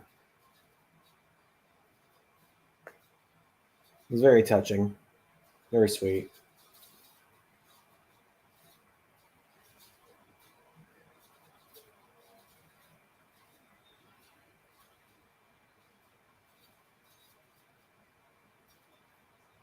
All right. What's next?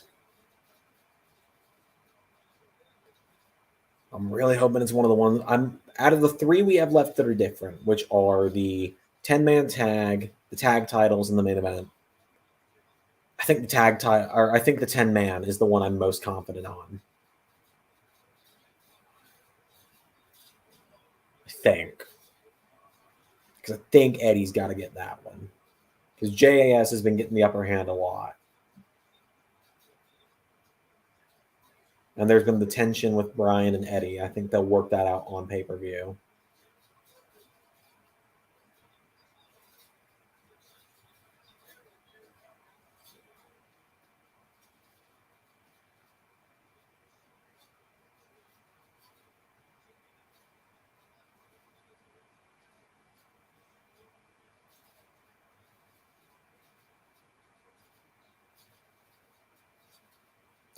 It's been a great night so far.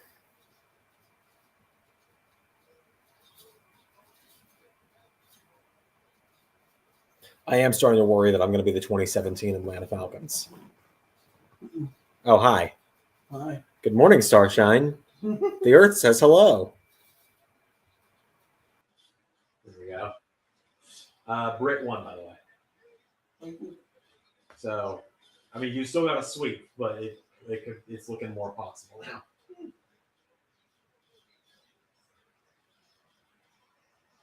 And here's a free match for both of us. I think this is the last one we have, or the last one of the last two we have the same picks on.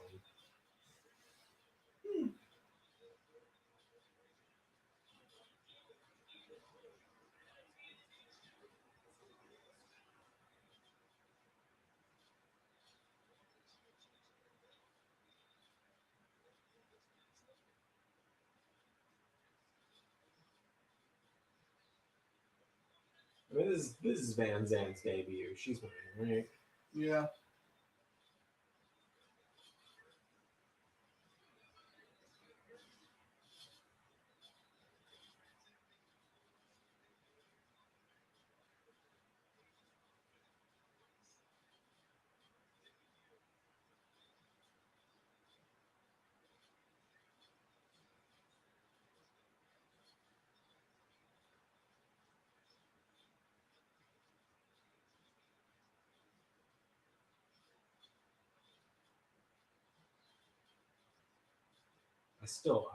This matchup is just, I don't really know how this matchup came around.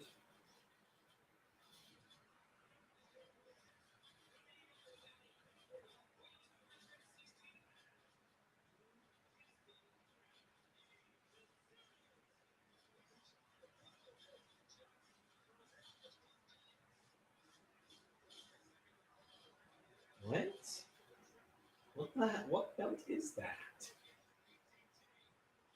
They said they hijacked it from American Top Team. I cannot tell for the life of me what that belt is.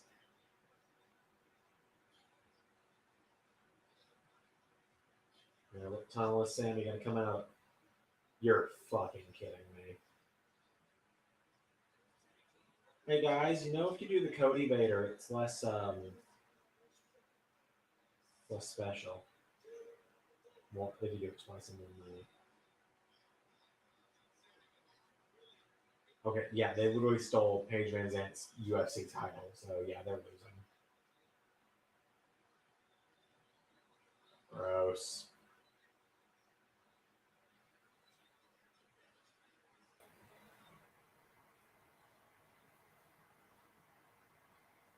He's going back to sleep. Although Tay Conti's gear is on point tonight. I've got no other words there. I'll shut up now. Sammy's got a cool cape.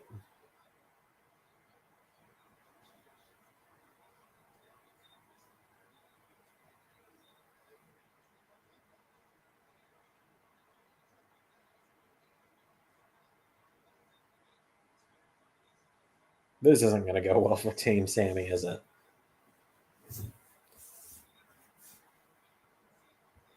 Really capitalizing on the whole Sammy's taking Cody's place as the most hated person on the roster, though, by doing that.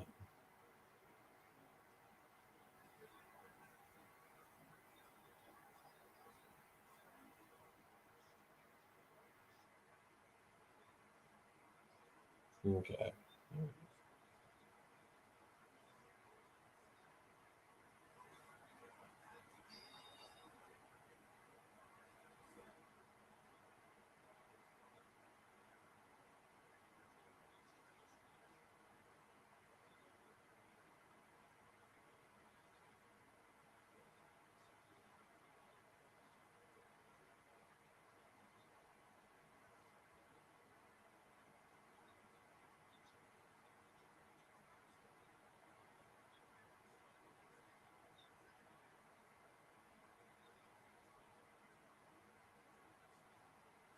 Let's see. I'm trying to find someone.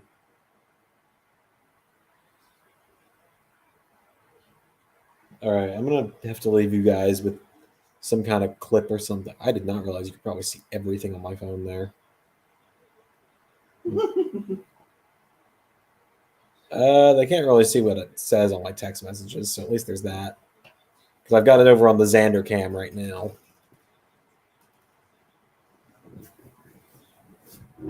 Think you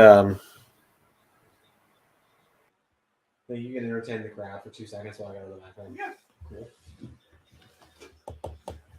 Cool.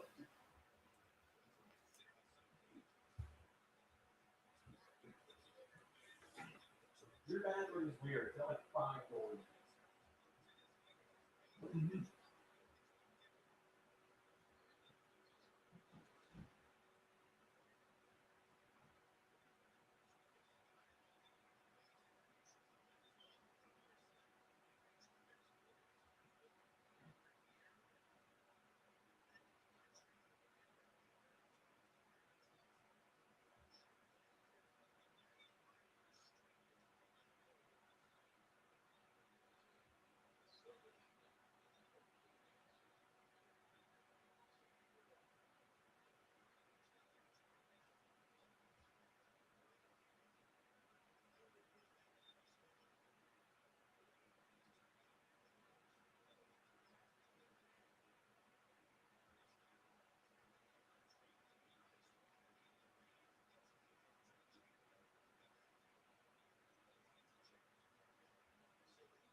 So he's, plays the crowd. Yeah. So I don't know if you saw it or not, but Sammy and Ty came through the elevator that Jade used earlier. Makes it a little less special if you use it twice in one night. Yeah.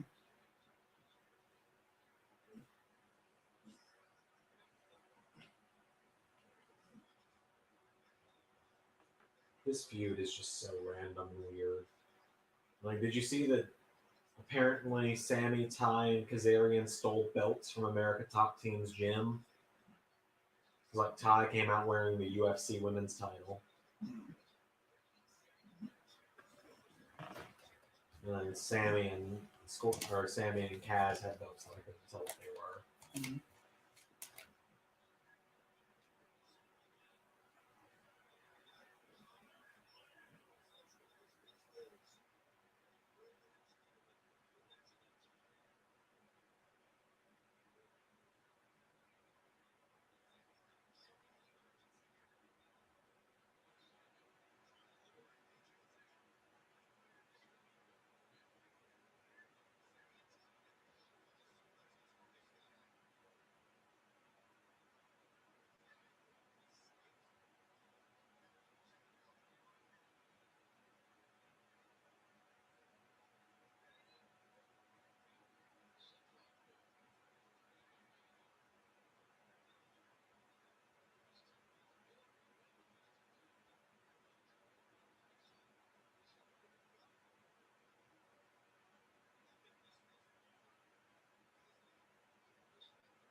just gonna do that anytime I think. I'm just kind of. Hi. Hi. So I'm just gonna, when I can hear you start snoring is when I start to swap it. Yeah. So I'm trying to stay awake. no, you're fine. Like I'm not mad. I kind of it's funny, honestly. He's gone the way of an 80-year-old. You really have. You got that quote when you tripled in age.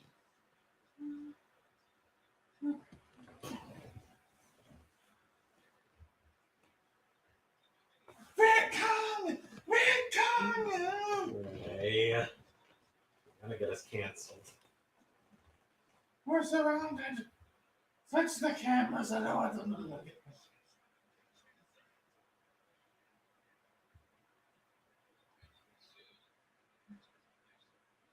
Zander, Yes. fix the cameras. I don't want them to look at me. Okay.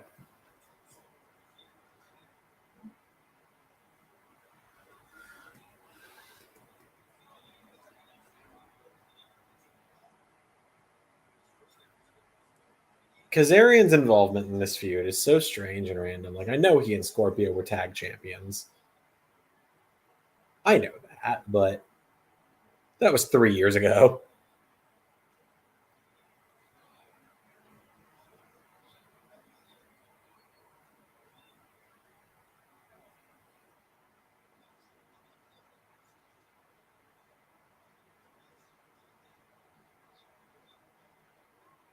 Oh, about to get the band. I think we're about to get the PVZ hot tag.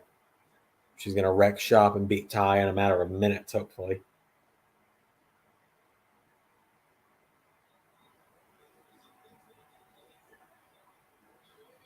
Here we go. Kick her ass, Paige.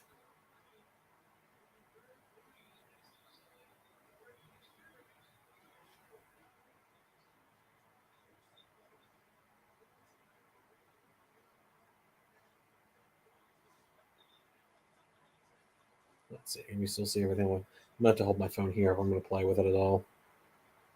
How did I get down to 15% so quick? I was at 80 earlier. Okay, earlier was like 7 hours ago, so kind of answers that, doesn't it?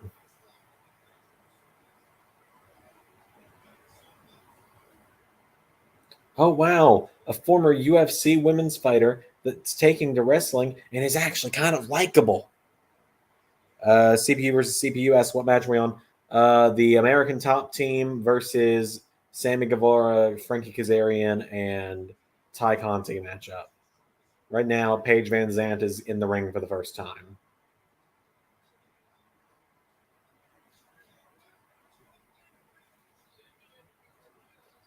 And I think, and she just knocks Sammy flat, as she should.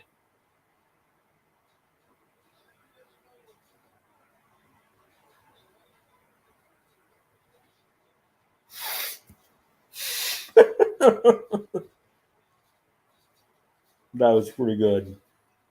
So, for those not watching the actual pay-per-view, Paige Van Zant just dropped toe hold, causing Ty Conti's face to slam into Sammy Guevara's dick.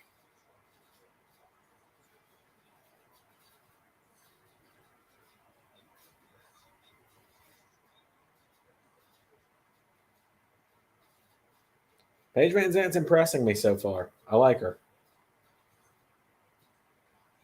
I mean, I like Ty Conti as well, but she and Sammy are annoying me in the wrong way. As in, like, I just don't want to see them on my screen.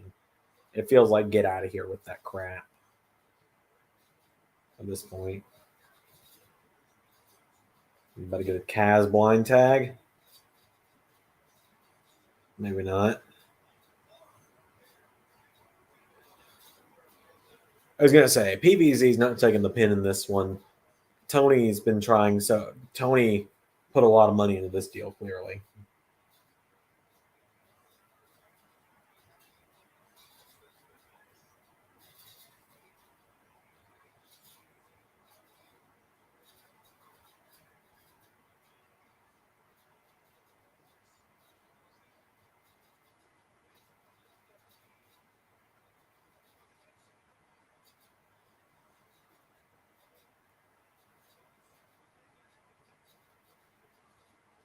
Okay, you guys can quit kissing now.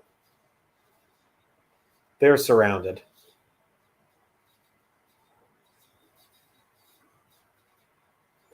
Kazarian's just going to be like, I don't think so, is he?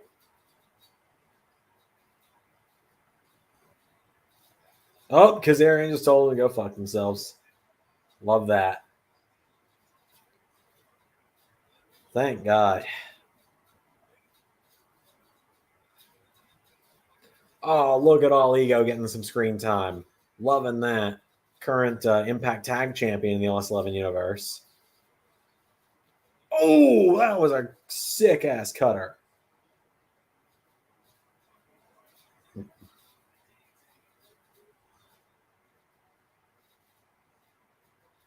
Oh, there's the Kaz blind tag.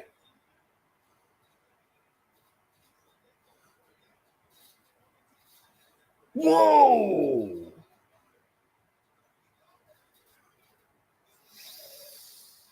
I was about to say, I'm not about to go from a near clean sweep to getting 2 wrong in a row, am I?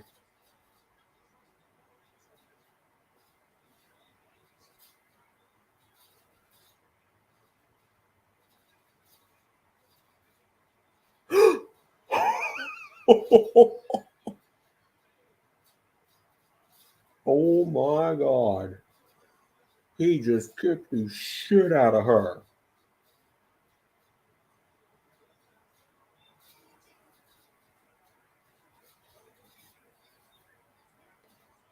Into TKO. That's points for everyone. Love that. Love to see Men of the Year and Paige Van Zandt get wins.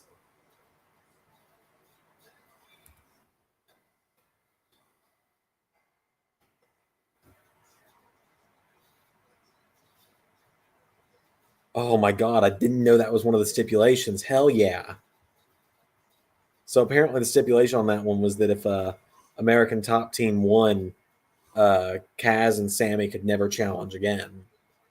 Love that. Let's see. So 1, 2, 3. We still have 5 matches left. I don't care about Darby versus Kyle, quite honestly.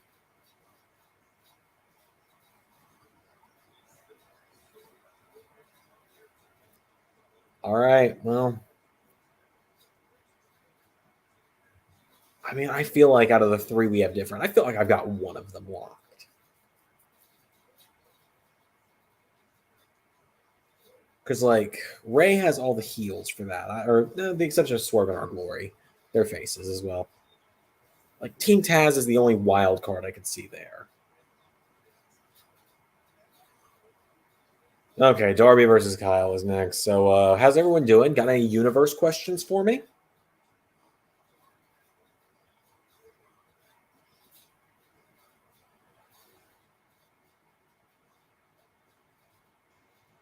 Look, I love both these guys, but like, you got questions. Now's the time because we both have Darby.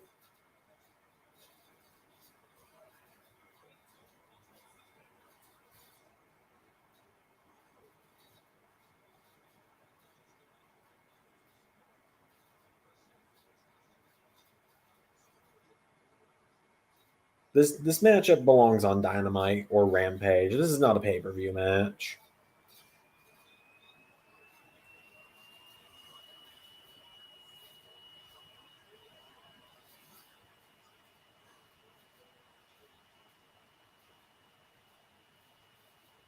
Have already booked. Typically, we're about. So typically firmly like locked in probably 3 months. Like pay-per-view cards being locked in 3 months, I'd say, because like we're gonna lock in the WrestleMania month matches this week, and so that's 3 months away.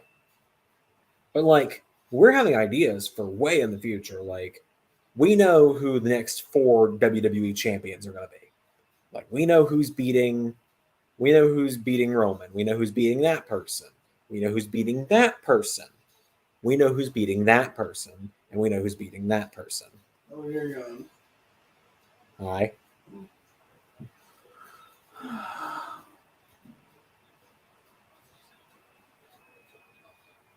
But yeah, so probably 3 months for firmly booking ahead, and then upwards of a year and a half, 2 years for loose ideas.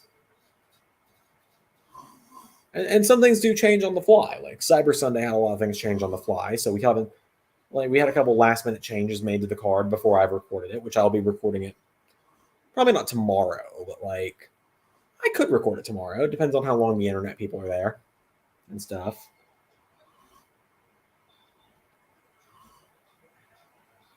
Hopefully this will be a quick one. Like we got to bring this show home, guys. It's 10:30. There's 5 matches left, counting this one. If they each went 15 minutes, I'm going to be here till midnight. I need to drive home. Like, Tony, come on.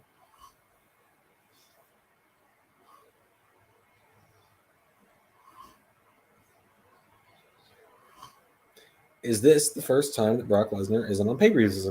No. He's missed a lot of shows. He wasn't on Vengeance. He wasn't on Clash. He wasn't on...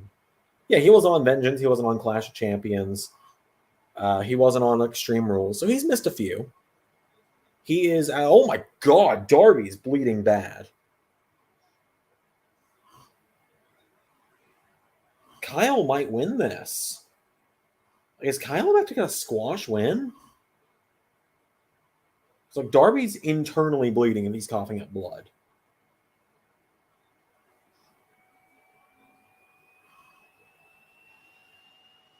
Holy shit.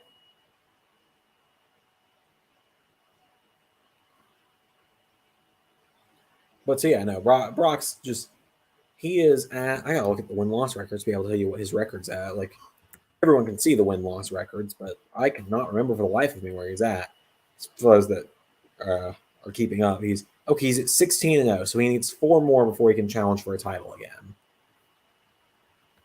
So he's got a little ways to go. You will, ooh, that was what did it.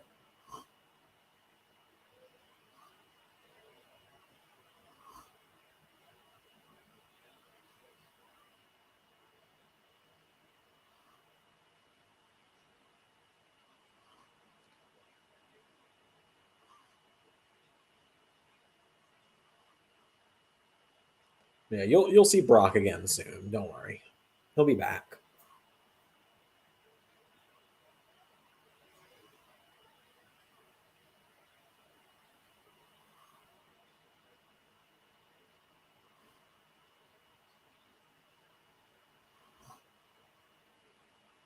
I have really enjoyed I hope a lot of people have enjoyed like the Trials of the Beast story that we've been doing this season. Because like it's something you don't see a lot of universes do. You don't see Brock wrestle on TV in a lot of universes. You also just don't see Brock like, and if people do have Brock wrestle on TV, it's for no reason. They're just like, oh well, Brock's gonna wrestle on TV in my universe. He's gonna work full time. For us, it's like there's a reason he has to. Otherwise, if he only wrestled on pay-per-views, it's gonna take him 2 years before he can get a title shot. And that's assuming he wins every pay-per-view match. And then with Bischoff as the sponsor and all that. And like I know some people thought it would be American Top Team, but they're getting more over with me as time goes on. American Top Team is, I mean. Dan Lambert just kind of get away from the cheap heat, just stick to promoting Scorpio, Ethan, and Paige, and it's fine.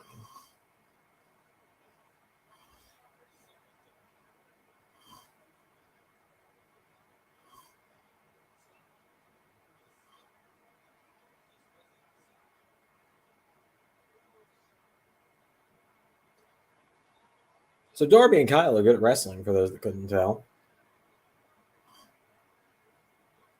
Yeah, we got a lot coming up in Universe in the next few weeks.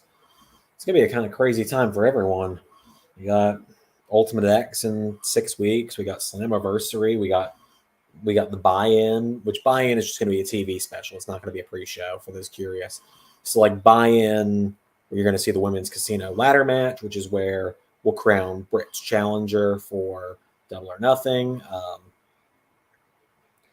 It's where the people with the most wins in the next few weeks will fight over the number 1 contendership to the AEW title. MJF and Wardlow are trying to get the tag title match and all that stuff. So you'll see matches getting announced for the buy-in over the next few weeks. Excuse me. Excuse me again. Whoa. What a counter. Turned a diving spear into a guillotine choke.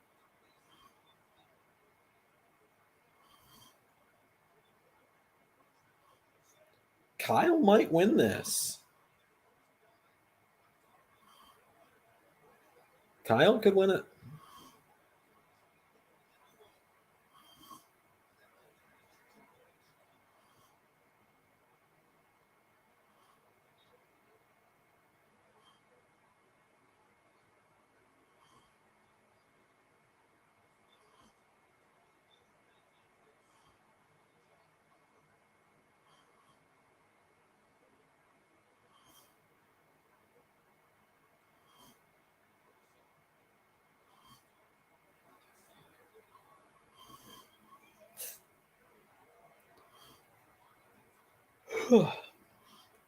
After this, the only match we have the same is the women's title. So we both have Rosa.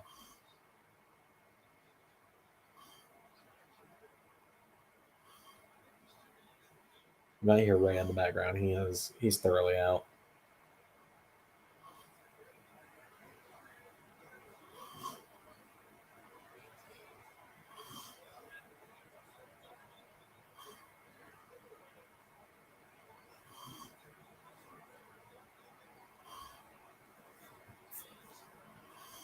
I'm really looking forward to recording. It's just things are getting in the way. Like, I have a job for people who don't remember.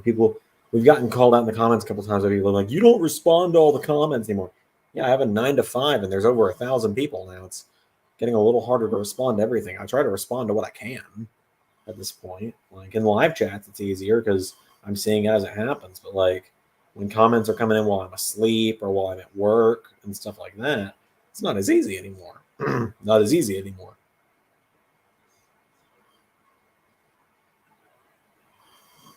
Or even if it happens while I record. But, sooner rather than later, I'll be back ahead. I want to get back to being a month ahead at a time. It was a lot easier back then. And if I can get a month ahead again, I can just record 1 week's of video, 1 week's worth of episodes at a time across 2 days, and it'd be fine.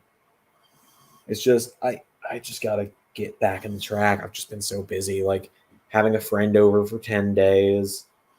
When you're living, when you're actually living in an apartment, a small apartment, it's harder to get things done with 2 people that aren't involved in the process there, especially when you're trying to be respectful of their time, because this was my girlfriend and her friend who she hasn't seen in a while. So it's her best friend from high school. So I've talked about it a little bit on the stream, but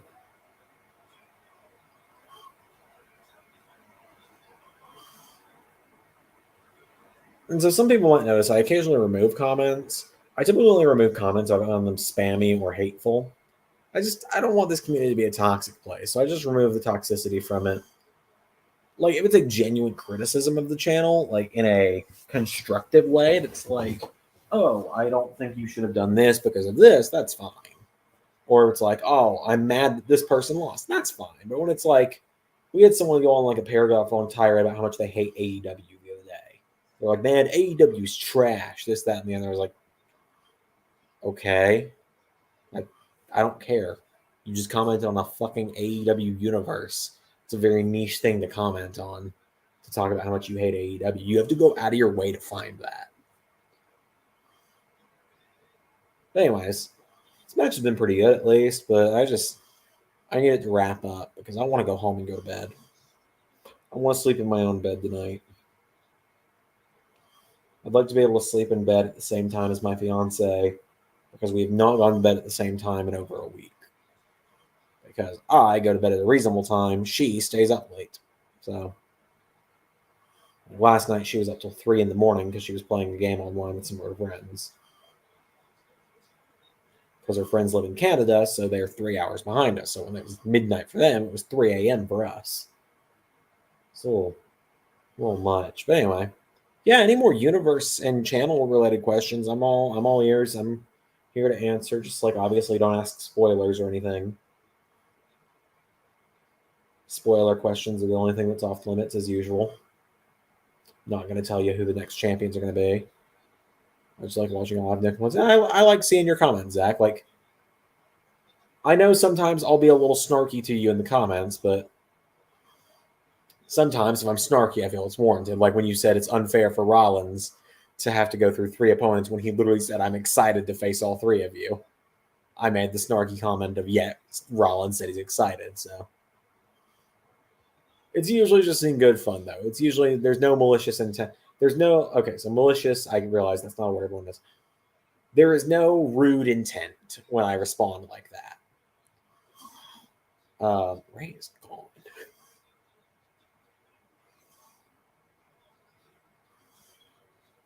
Shit, Kyle won. Huh?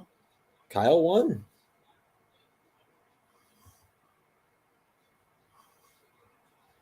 How about the...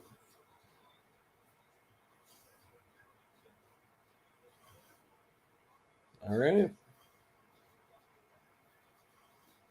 What is the next Let's Play channel? So I don't really do Let's Plays over there anymore. It was like Let's Go Pikachu stopped abruptly.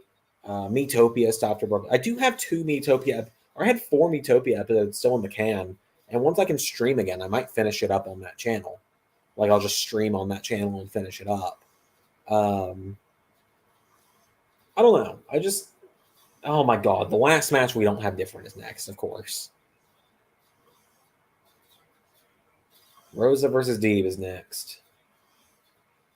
I want to end on double digits, personally. I'll take 10 out of 13 if it means I win the title.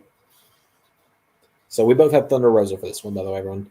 But yeah, so like I bought all these games to play on the channel. I'll probably try and finish the Jimmy Neutron game first.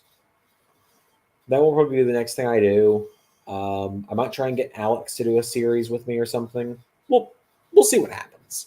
I've talked about doing a Soul Link with her now that we live together. It'd be easier to record. Who knows? But yeah, there's probably not going to be any more like long form Let's Plays anymore. Sometimes I can't take a joke with my head concussion history like those days. I don't know if people are joking. Okay, so Zach, just think about it like this.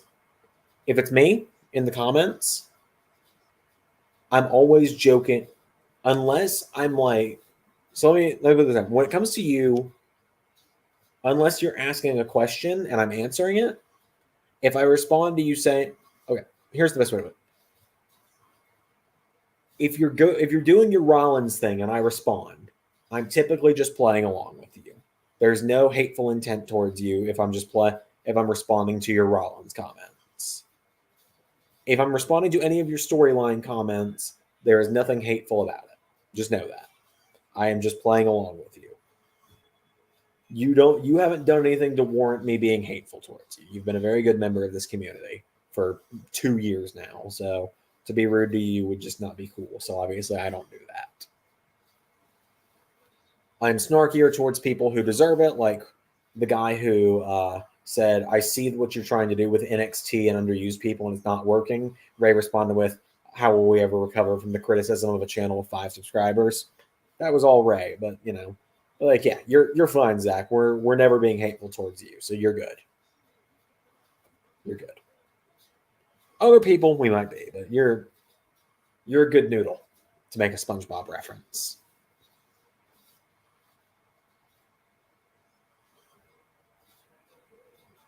I love Thunder Rosa.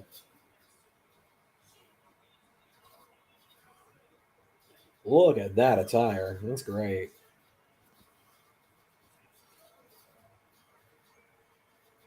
She is my fiance really likes Thunder Rosa. She doesn't really watch wrestling with me that often, but when she does watch wrestling with me, Thunder Rosa. When she watches AEW with me, Thunder Rosa is one she really likes. She likes Jade Cargill as well. She likes Swerve a lot. She likes Swerve Strickland. She thinks he looks cool. Same with Keith Lee. Can you do another Mario baseball game thing? I like the first one. You know what? I might. I really enjoy the Mario baseball games. I might play through the story mode of it at some point.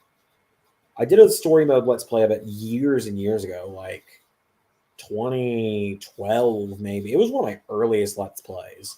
Like when I was 11, I started this channel. I started the old channel when I was 11. You get me down a rabbit hole here, and I actually appreciate that because I get to ramble and I like rambling. But when I was younger, I started the Let's Play channel at 11, and I probably started my first Let's Play in 2012. My first Let's Play was my first ever Let's Play was Star Fox 64. Then I did Punch Out for the Wii. I did. Wow, I cannot remember what the third game I did now was. Punch Out Wii, and then I did. This is a tough one. Because Pokemon Gale of Darkness was number 4. Mario Super Sluggers was number 5. I'm not sure if this is Bound for Glory Abyss thing one time only, if that makes sense. I will put it this way, because it's not really asking for spoilers. Now, if you were asking when is Abyss going to appear next, that'd be different. Asking if Abyss will ever appear again is different. That's not spoilers. Asking if we will ever see someone again, I don't consider spoilers. But, like, I guess the best way to put it, and I hate to call someone out as drunk, but a lot of people know Zane from the community. When Zane asks me, you know, who do you think is going to win this match you booked, Zander, or who is going to be challenging for this match and stuff like that, when it hasn't been announced yet and stuff like that, that's asking for spoilers. But like asking, like, are we ever going to see this person again? That's fine. So to put it best, we have an internal roster page. So like there's the roster page you guys can see, then there's a roster page we can see that no one else can. And that's done in a spreadsheet, and that's divided up. I can't show it because it's got like spoilers for who's winning certain matches. But what it is, it's a spreadsheet. Okay, it's a spreadsheet with 1, 2, 3, 4, 5, 6 columns in the AEW and Impact ones, and 7 in the WWE columns. And the columns are name, team or faction if they have one, if they're a face or heel, any notes that need to be known about them. So, like, for example, the first note I can see here is Samurai Del Sol on the Impact roster. His note is formerly known as Kalisto. Status is if they're injured or if they're a champion. And then last update is a universal one just used across all the rosters for when's the last time I updated the roster. And so right now, the last update I did to the Impact roster was No Surrender. And then the extra one in WWE is, are they a cruiserweight? And if it's cruiserweight, if they're a cruiserweight, that box gets put in purple, and they've got a CW in their box, which is just to help me with the cruiserweight division to know who's capable, like who's eligible for it. So the long-winded explanation aside, it's also divided up into 5 sections. There's a gold section for our main eventers. So, like, for example, on the internal Impact roster, some of our listed main eventers are Eddie Edwards, Eric Young, James Storm, Jay White, Jeff Hardy, Johnny Impact when he's back from injury, Matt Cardona, Nick Aldis, Samoa Joe, Swerve, and W. Morrissey are the ones we have listed as main event level talent. I'll probably bump Morrissey down to silver at some point. Silver is like our mid-card guys that are mainly going to be like around the mid-card title. So an Impact would be the X Division and digital media titles, so on and so forth. So that's where we got guys like Biff Busick. It's where we got guys like Joe Hendry, Jonah, Jonathan Gresham. And then there's a bronze section, which is the enhancement talent, the lower mid-carders. Guys you're probably never going to see win titles. Like your Aaron Stevens, your Brian Myers, your, let's see, who else? Your Shark Boy. There's a red section for tag teams. The tag teams don't have any, like, the tag teams don't have a gold, silver, bronze status because I know which tag teams I want to push, which ones I don't. So, like, tag teams just have, like, Busick and Stone, Bullet Club. Can't tell you this one. OGK, Heath and Rhino. Can't tell you this one. Major Players, SCU, Mighty Don't Kneel, The North. Can't tell you this one. Motor City Machine Guns, Violent by Design, so on and so forth. And then there's a kind of lilac purple section for the women. So there's one more section that we have on a couple rosters. Zach, I'm sorry if I've lost you because I know I'm going really long-winded. I will get to the Killer Cross question soon. And Zach, I am still on the Abyss question, I promise. I wanted to explain how we book a little bit. There's another section that exists on a couple of the rosters, which I call a Legends section, which is a blue section. So for AEW, the Legends section involves Sting, Mark Henry, and Paul White. The WWE section has guys like Trish there and people like that. Impact has one as well, and currently that involves Rob Van Dam, can't tell you this name, and Abyss is internally listed as a legend on the Impact roster, which means you could very well see Abyss make another appearance in the Impact universe. So I'm sorry that was such a long-winded explanation, but I wanted to explain how I view legends. If they're on my legends roster, I consider them available to show up at some point. Similar to how Mark Henry and Rob Van Dam have had one-off matches in the WWE universe. So the next question is Killer Cross still on the Impact roster? I'm pretty sure you announced him on the Impact announcement. So I will explain that in the best way I can. He was initially on the roster. Then Control Your Narrative came around. And at first, Control Your Narrative wasn't going to... And this is the same reason that EC3 and Adam Scherr were also announced at first. And they both got taken out. So when Control Your Narrative got announced, we all laughed at it at first. And it wasn't a big deal. Then Austin Aries got announced for their roster. And I didn't want to have Austin Aries affiliated with anyone on our channel. I still kick myself and curse myself and feel terrible for ever using him in the WWE universe after he's been proven to just be a horrible human being. Allegedly. Keeping myself out of court here.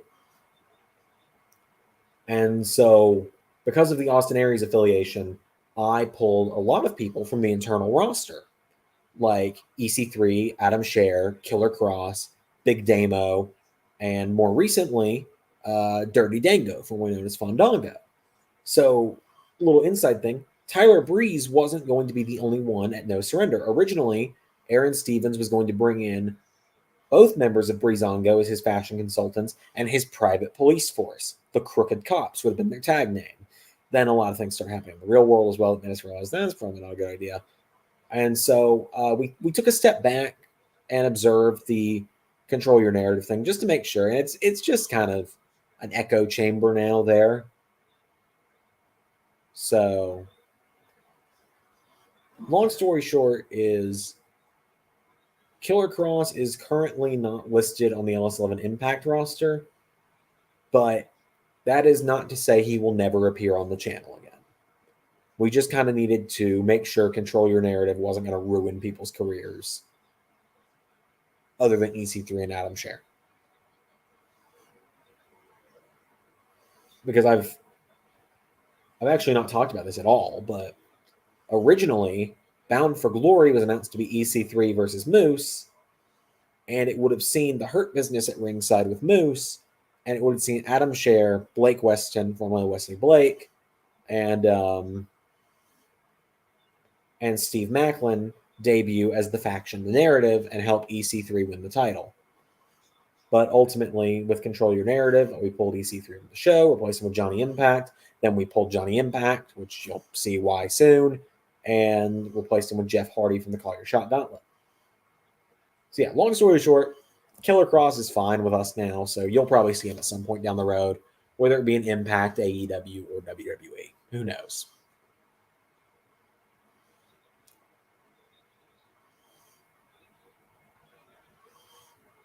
So that was a fantastic question. That was a set of fantastic questions there, Zach. You gave me like 10 minutes worth of stuff to talk about, so thank you. Very good questions there. Which I probably answered like 10 questions in one go there with that one. Speaking of Prince Pretty, you watch Up, Up, Down, Down GM mode. I watched the first part of the new episode. I like Breeze. I like Woods. I was at work when I was watching it, so I had it for background noise, and they were way too indecisive during that draft for me to be able to stick with it. So Moose was always going to lose. Yes, the plan was always for Moose to lose and go to the WWE full time. That was always the plan. It was just who he was going to lose to that got switched up a lot.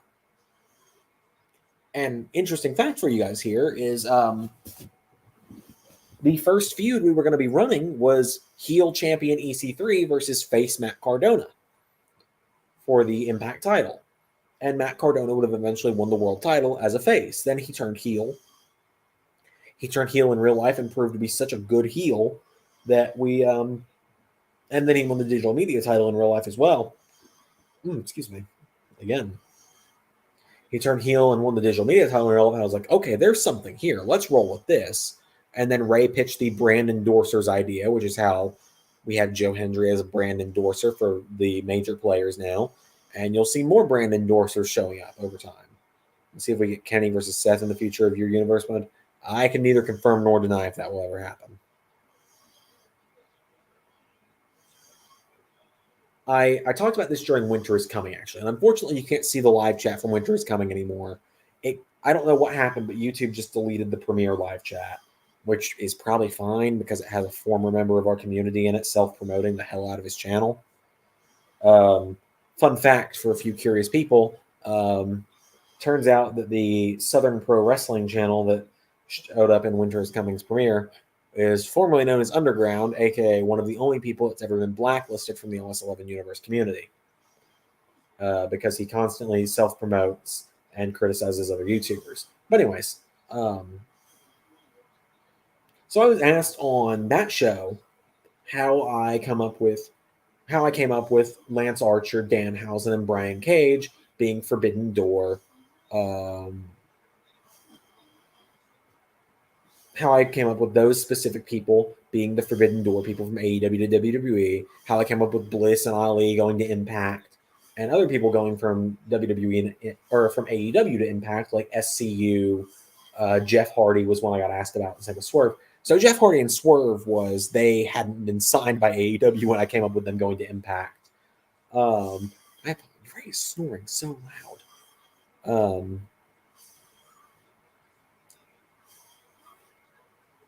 I might move to the other side of the room. I think I might need to. I don't know. But anyway, if Ray is drowning me out, just let me know. But anyway, I got asked how I came up with that. And so the best way to describe how I come up with the Forbidden Door stuff is I wanted to start small. And so that was Moose, Brian Cage, Lance Archer. And that was it. Danhausen wasn't supposed to go to WWE. He was supposed to just be AEW. But then I had all these hardcore title ideas for him, and I just rolled with it. I had more ideas for him in WWE than I did AEW. And that's a lot of how I do this as well. I wanted to start small, and Fire Thunder Driver, that's got to be it, right? 1, 2, nope. I wanted to start small. I didn't want to, you didn't immediately want Seth Rollins jumping to AEW, or Kenny jumping to WWE, or CM Punk to WWE, or something like that. You can't start that big, because then you're going to set expectations way too high. Because we try and keep it somewhat realistic as well. Like, we don't want to just essentially have the whole AEW roster jump ship, because then it's going to feel like WWE in an AEW ring and AEW in a WWE ring. I am losing my voice progressively as this stream goes on. I apologize for that. Let me get a drink of water here.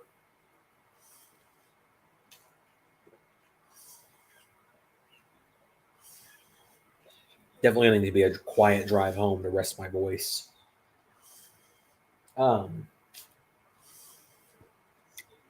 So I started small, and I decided who could use the fresh coat of paint more.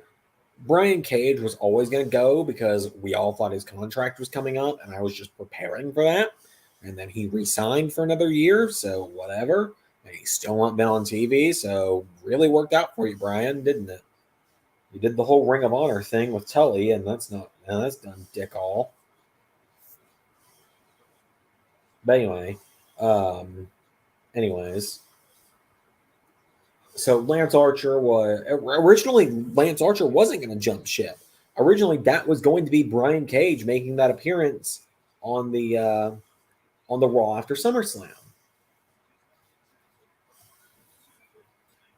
But ultimately, Ray said, I don't really like Brian Cage that much. He doesn't impress me much. I said, okay, well, should we find someone else to take that spot? Because I want the big Forbidden Door thing to be like an oh my god, not like an oh cool thing. And so I made the choice for Lance Archer, which has kind of bit us in the ass a little bit because AEW is now lacking big men. We really only have Wardlow right now in Dark Order 10. I guess you could say Keith Lee and Miro, but still. Lance Archer and Brian Cage were good for the fact of they could put people over and it wasn't a big deal. Who knows? Maybe one of them will go back soon. Anyway, big names will jump ship eventually. You will see dream matches eventually. I've had a couple match concepts I want to tell Ray about one day, but not when he's passed out asleep next to me snoring.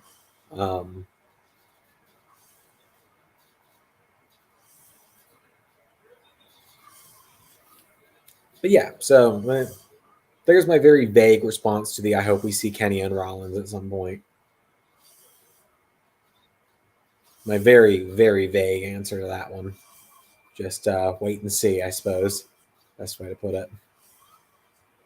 Maybe one day, just not anytime soon. Seth's got his own thing going on. Kenny's got his own thing going on. Seth's about to wrestle a bunch of young guys, and Kenny's about to, best belt machine versus best in the world is about to go down. Right now, CM Punk's injured because of Kenny, but he'll be back eventually.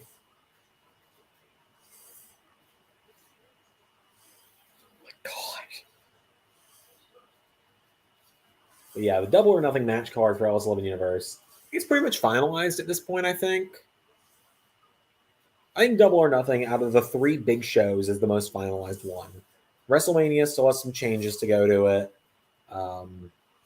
Slammiversary, I've got to run the card by Ray because right now it's only been done by me because he's been at work while I've been writing it.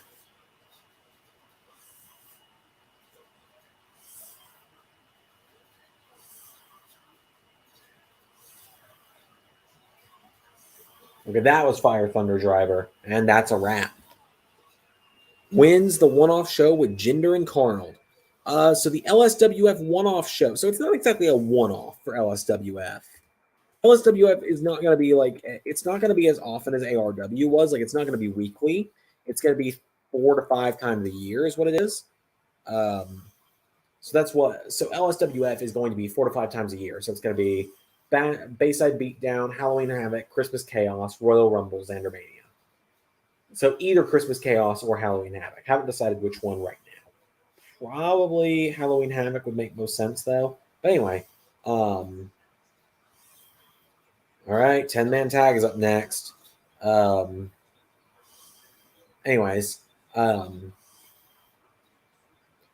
tag is up next, so this might be where I win the title back from Ray. But anyway, yeah. Where was I going with that? Right. LSWF's first show. Currently, I don't have the official date set for it yet, but looking at it internally, I've said it's going to be in July. And I'm currently looking at July 16th because that's a week before my birthday. And I don't want to do anything on the week of my birthday on YouTube because I'd like to spend that day hanging out with friends and stuff.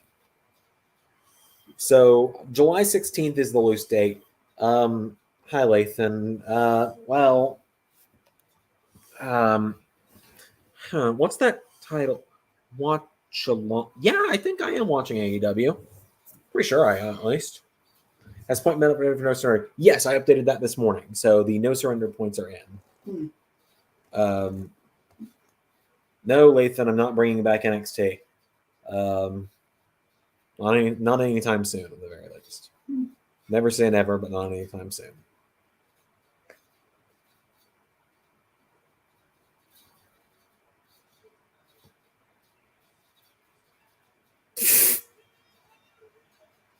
Justin Roberts breaking and just saying shit's gonna hit the fan.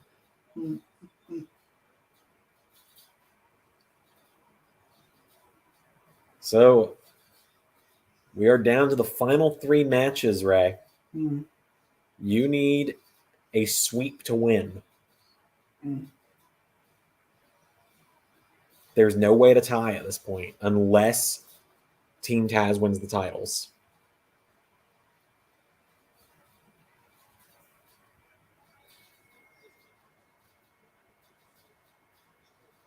Oh my God, are they all wearing? Oh my God. They look so fucking stupid.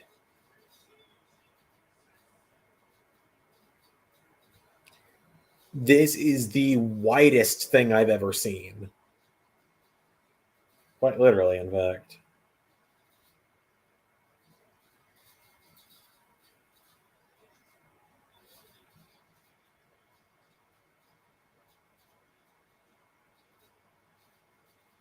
Oh my god. So for this matchup, I have Eddie Kingston, Santana, and Ortiz in the Blackpool Combat Club, and Ray, just off screen, has the Jericho Appreciation Society. I don't think it's a tag as much as it is just anarchy. I think it's anything goes. I don't think there's any tags in this match. I could be wrong. They haven't really said what the rules are going to be.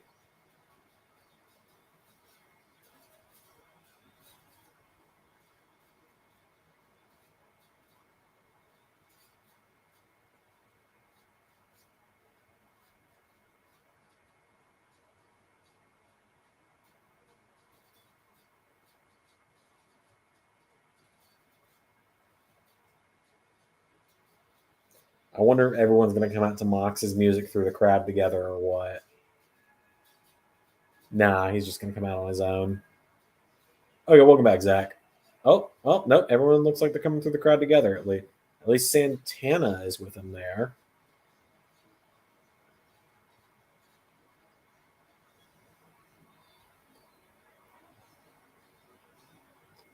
Oh my God, Danielson. And Ray's asleep again. Wow, Danielson. He's like a different freaking person.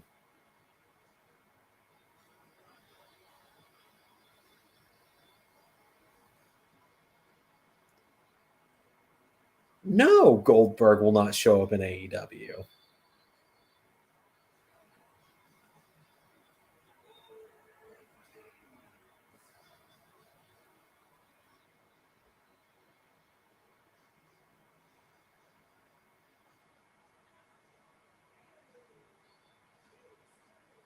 This is it. What a group this is, huh? William Regal's ass ain't coming through the crowd, right? I wouldn't be surprised with this being no holds barred if Regal gets a brass knuckle shot in on Jericho.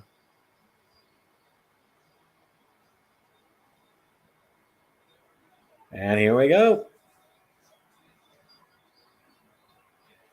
Bryan Danielson in anything but wrestling attire for a match is so weird to me, but I love it. Zander, do you see it? Well, given Ilya Dragunov and Indy Hartwell showed up on SmackDown on Friday, yeah.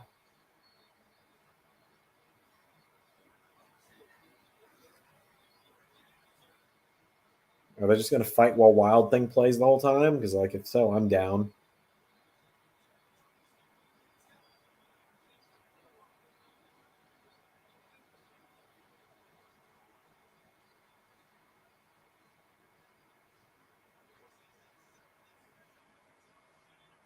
I mean, if Wild Thing's just going to play the whole match, I'm okay with that.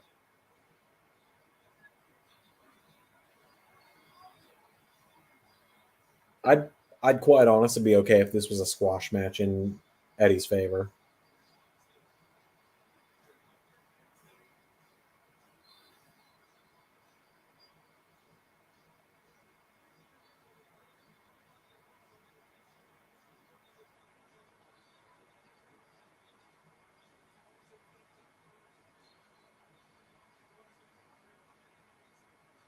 I think they're...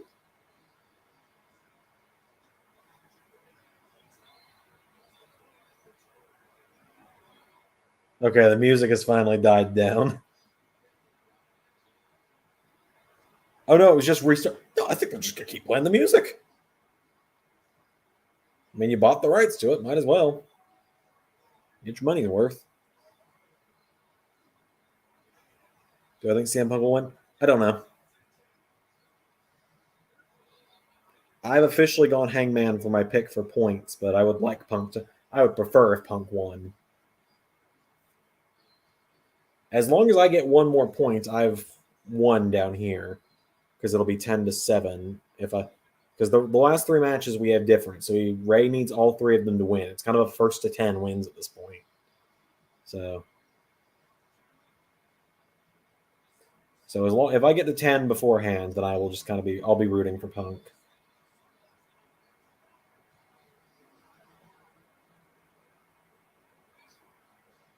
Oh, we got blood.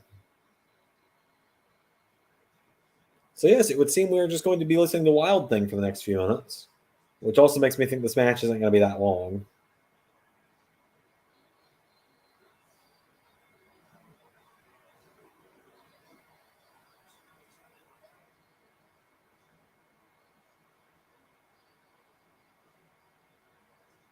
Oh my god, this is the most Dean Ambrose thing ever. John, oh my lord, Daddy Magic's bleeding.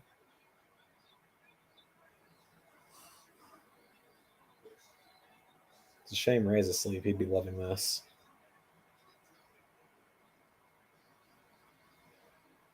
But everyone cut him a little slack. He's been having to do 5 a.m. shifts for the last week. Poor guy.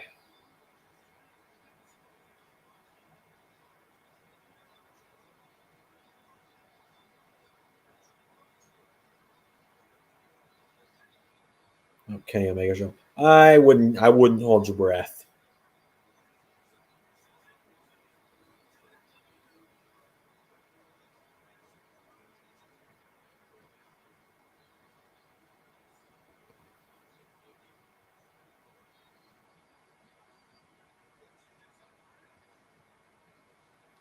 First pinfall attempt of the match. I thought it was going to end just like that, quite honestly.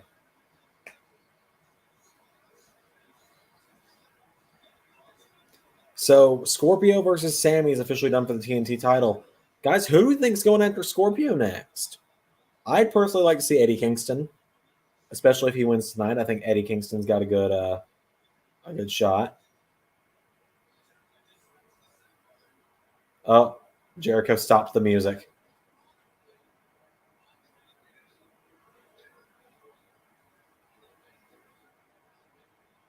Now I'm like, that's a good shout, Zach. That's a good shout. I could see it being Malachi next. Like I said, personally, I'd like Eddie Kingston to go next. Especially, I'd love it if he'd win the title, personally. I'd love to see Eddie with some gold. I could see Adam Cole going after it since he just won the Owen tournament. You think Keith? Yeah, Keith seems to be doing a tag thing right now. Otherwise, I'd say yeah. I would love for House of Black to go after the tag titles and the TNT title. That'd be cool. Although if Buddy Matthews does win the TNT title, then Tony, you know where to send the check. Just saying.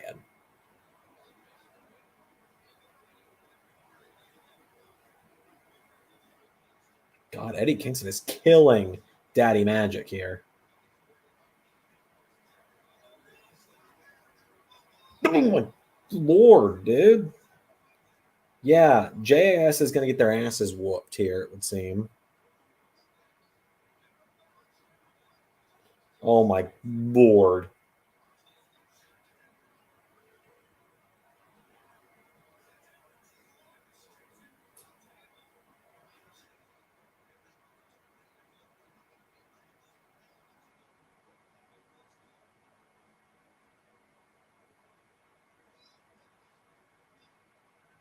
JAS is just getting rocked right now. This is great.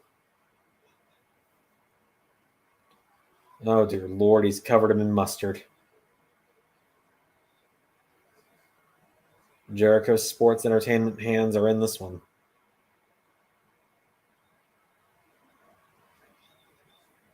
This is a mess in the best way.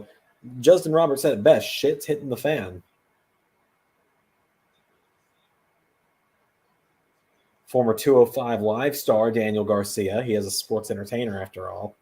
Or excuse me, he was Danny Garcia on 205 Live.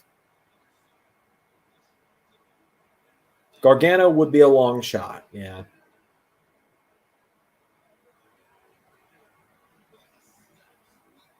Oh yes, I was gonna say, please, if you're gonna slam him into a camera, let's see a POV shot of it.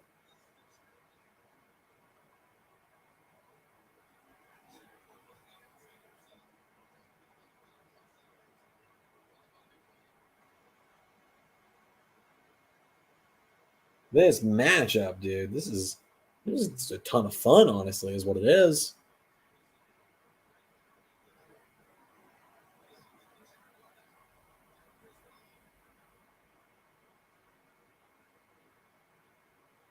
It is so weird that as soon as AEW turned Jericho heel, we turned him face. I don't think Johnny Wrestling's showing up tonight. Unless they do like they would need to do it. They would have to do the thing where Shivani comes out and is like, "We got a contract," which is genuinely the least interesting way to reveal someone, if you ask me. Because I don't see him joining JAS. I don't see him joining Blackpool Combat Club tonight. I don't see, I don't quite think anyone's going to get involved in this matchup. It's not in the matchup. Mox, those chairs are zip tied together, pal.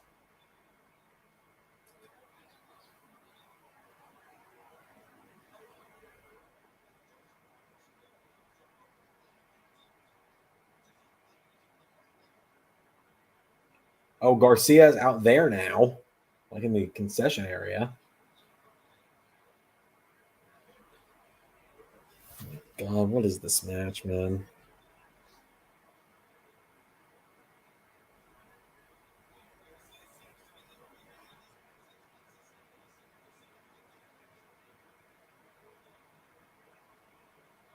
Yeah, he comes after. Nah.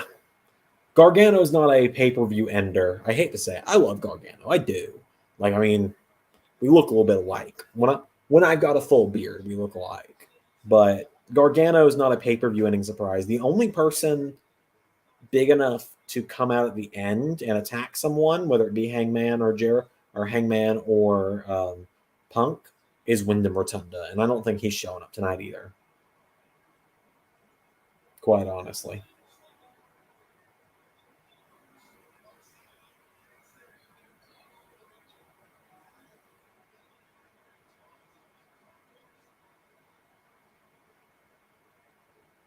Should have got a belt around Eddie's neck. Trying to choke him out.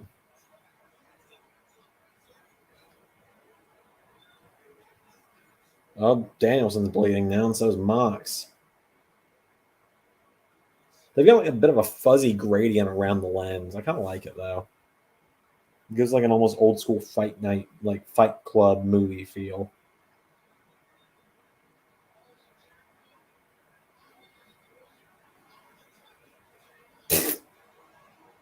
I don't know if that was the idea or not. That looked like it might have actually hurt Jericho.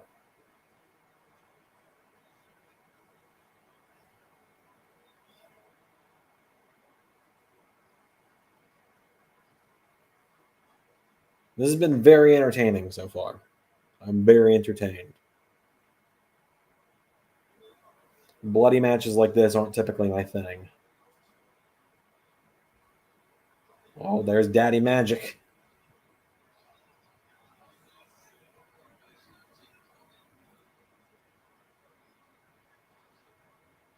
Well, Jericho's in a figure four on the outside now.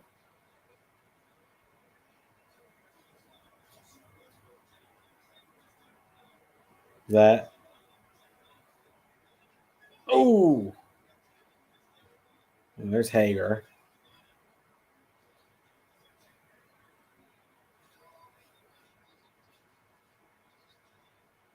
It's so funny seeing Danielson in an old t-shirt and like cargo pants. I think he's in slacks, actually. Mox is undoing one of the turnbuckles.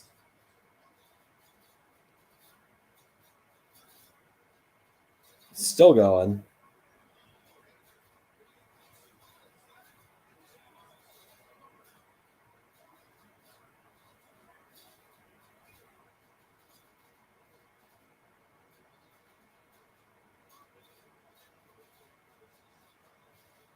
God, Eddie's face is so messed up right now. This is a bloody fight, dude.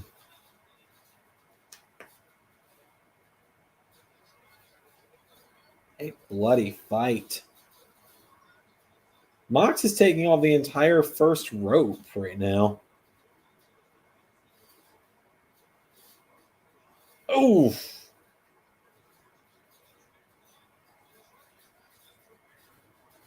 Oh, what do we do? Oh, into the dick. I'm about to sneeze for example. Warning. Kind of surprised that's the first time it's happened tonight.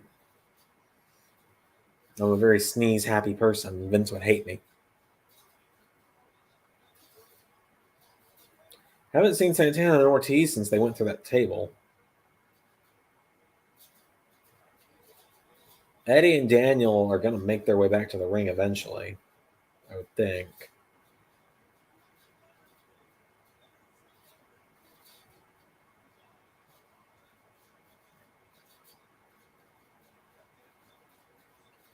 Oh, Daniels and Mox are beating Jericho and Hager with the turnbuckles. They throw. Okay, there's Ortiz at least.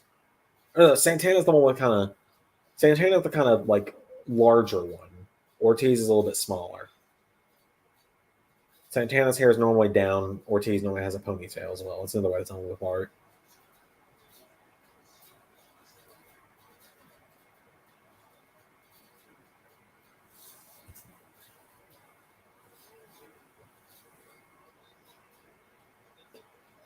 They got in the elevator. That's fantastic.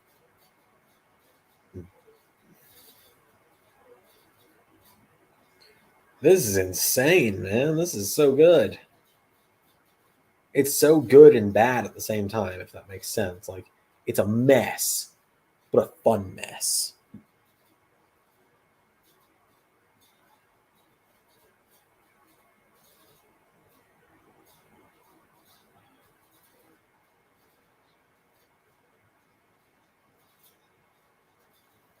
Kevin Dunn, if he sees this match, is going to wet himself with how many hammer cuts and crash zooms there are right now.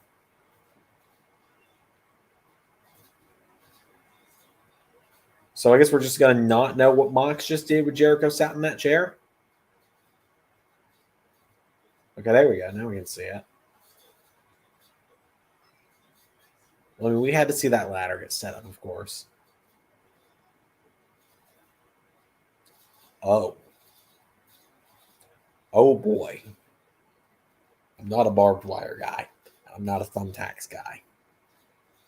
I'm definitely not a light tubes guy. I mean, we haven't seen those last two, but I'm not a barbed wire guy, and they just pulled barbed wire out from under the ring. Oh, no.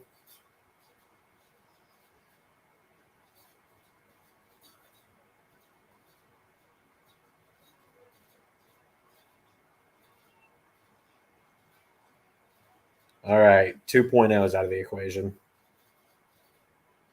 Daddy Magic and Cool Hand Hands are done. I do love that when Jericho was starting to challenge them to Stadium Stampede 3, Moxley just went, I ain't doing that shit.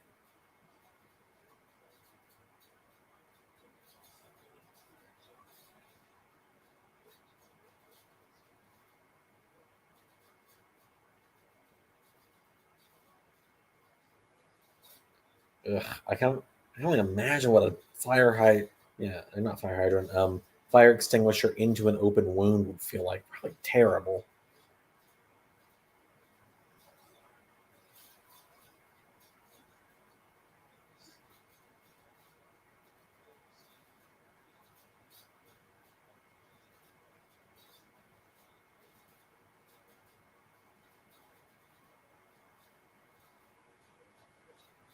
Which is better, Stadium Stampedes? So I've never seen either of the Stadium Stampedes, but I'm really enjoying this.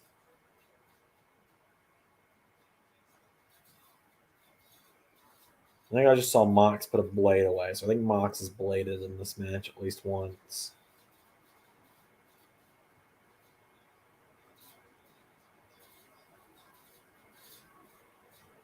Oh, the boo yay spots.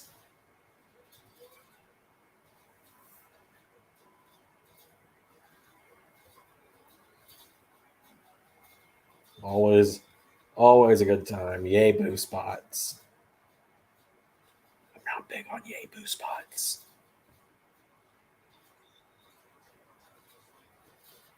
We got a double submission time. Hammer and anvil, no, almost. So I think Mox and Danielson might win the tag titles off Jurassic Express. I'd be down for it personally. This might be the finish here. Unless Daniel Garcia and Eddie Kingston are about to show up again, which people are looking up. Oh my lord. Eddie is unhinged.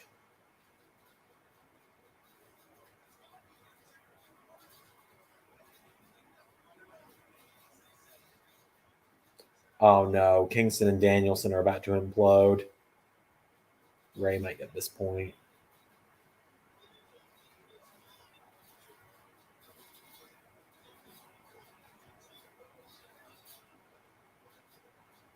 Oh god, no. Oh no. Guys, no. Mox, break it up.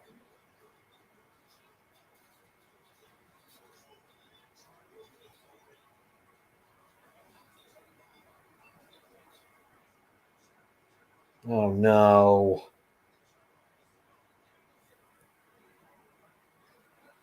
JAS is about to win. Fuck. This was the match I was most confident I'd get the point for as well.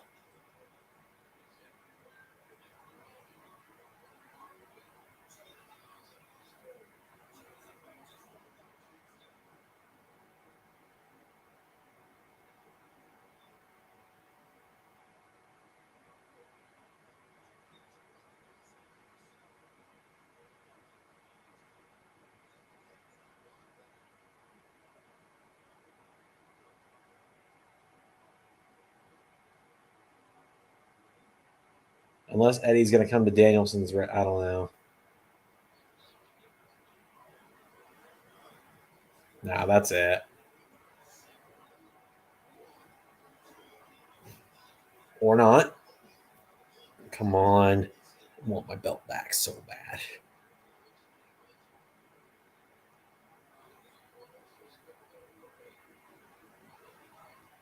I'm going towards Brian versus Kingston. Yeah, it seems that way. It seems I might be going for Brian Kingston too.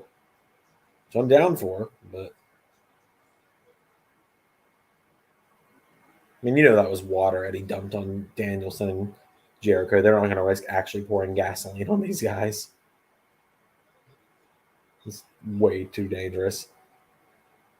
Joey Janela setting his foot on fire at a show the other day was fucking stupid, so.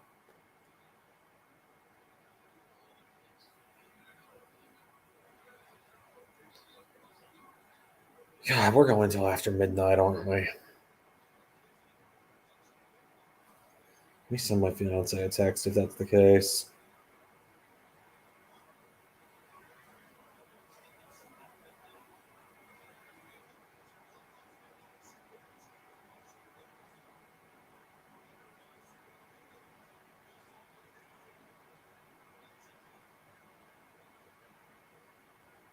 Oh, need a Jericho.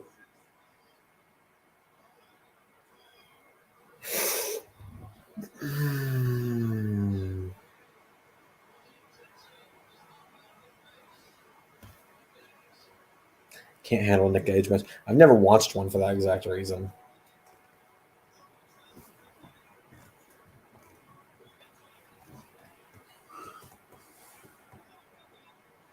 God, is Mox still like tied up in the barbed wire?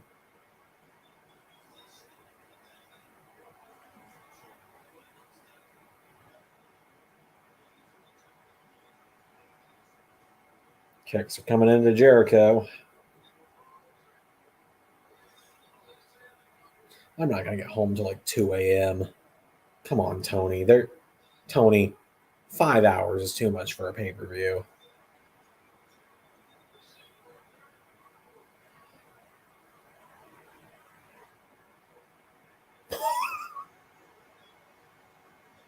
Brian Danielson doesn't curse often. I just heard Brian Danielson shout the F-bomb and was not expecting that.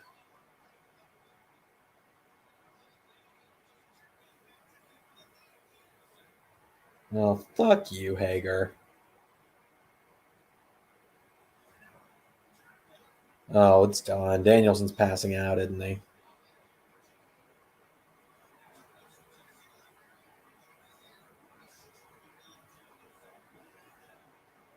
Come on, Eddie. Someone.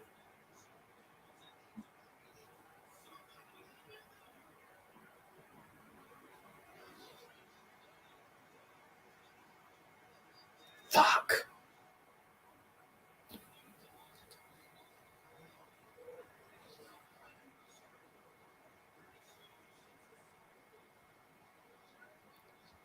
I still need Ray could fucking pull this sweep out. No, he does. I'm gonna actually be mad.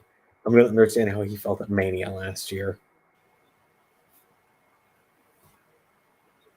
Fuck.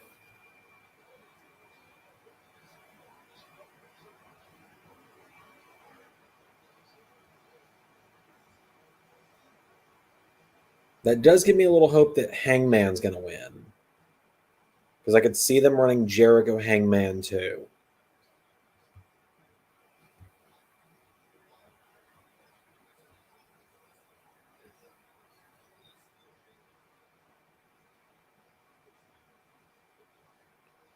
If I had not gone double or nothing on Wardlow, we would be tied right now. So Wardlow could secure me this win overall, if that's the end. So I need Jurassic Express and Hangman or Team Taz and Hangman to win. If Team Taz wins, then that means Ray can only tie. And that's if Punk wins.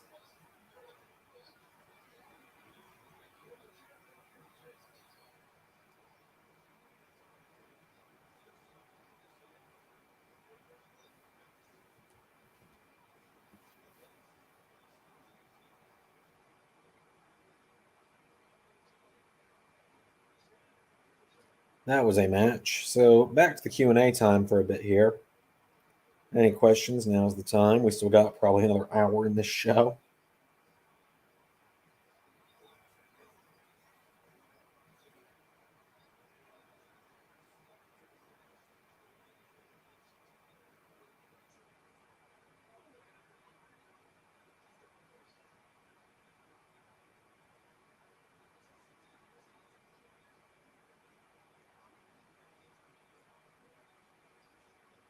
I'm just annoyed now, honestly.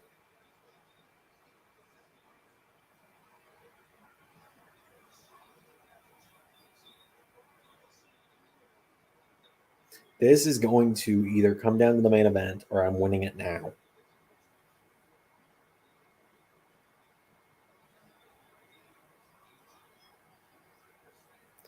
Hopefully this tag match is quick.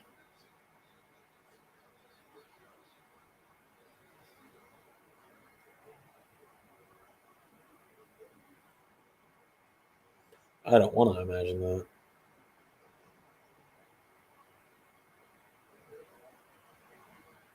Oh.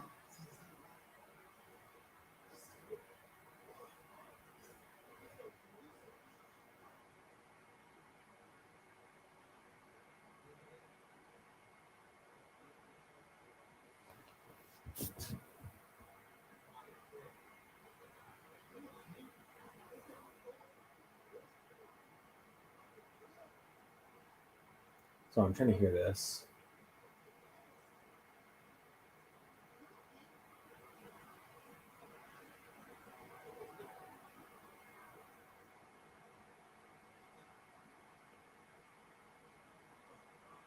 Who is that?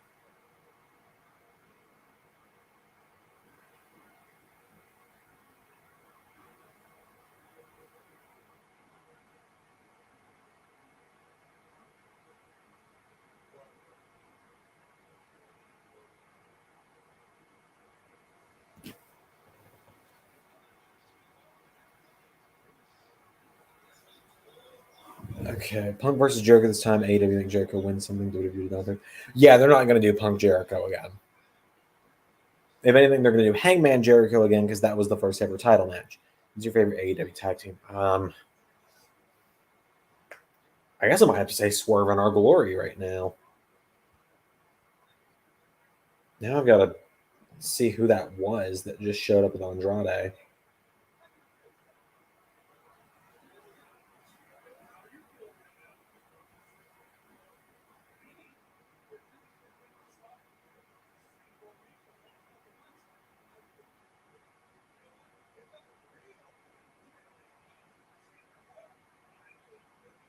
Okay, so that was Roosh. Andrade's new business partner is Roosh.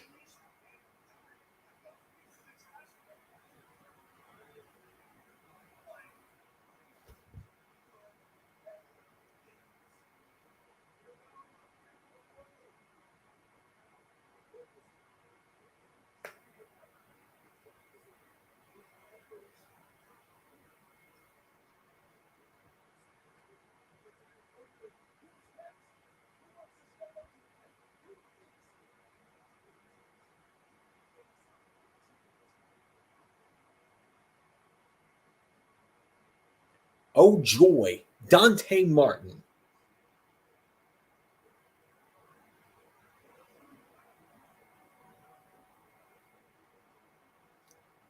That excites me for Dynamite this week.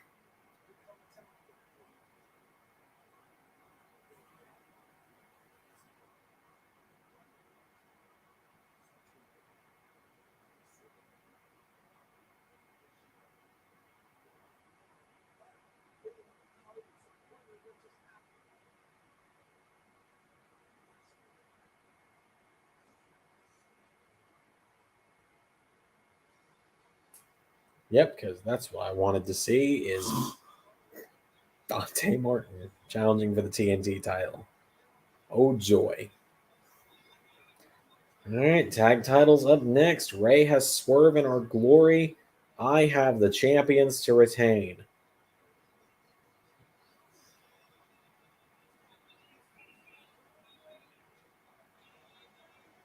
Which AEW? I don't know who that is. Dante Martin, one half a Top Flight. I don't really care. They've been trying to do a lot with him, especially when his brother Darius got injured. He was teaming up with Matt Sydal. He's teamed up with Leo Rush. He teamed up with Jay Lethal at one point. I just don't give a shit. He doesn't excite me. Like, he's just another high-flying guy. There's a lot of those. Being a good wrestler and being able to fly high is one thing, but when you have absolutely no personality, that's a problem.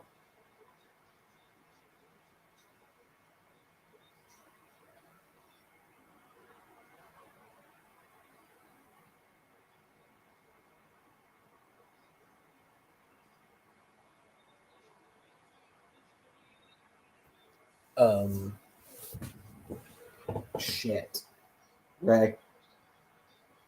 Shit. TV's about to turn off and Ray's asleep.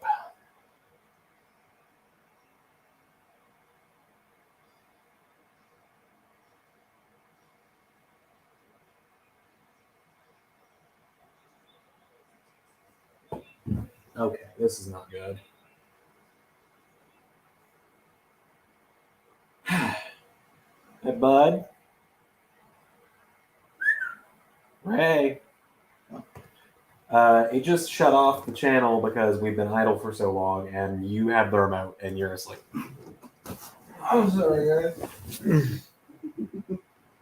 Yeah, I'm missing Keithley's entrance because of you.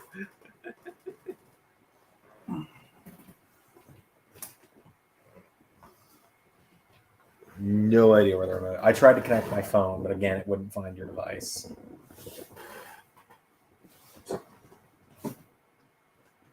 That's. I guess your phone will work on it. Yeah.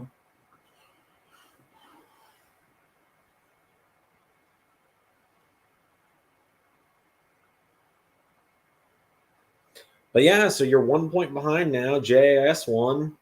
Mm. So you very well could win or tie. I'm just grasping my Hawaiian shirt a little tighter every match.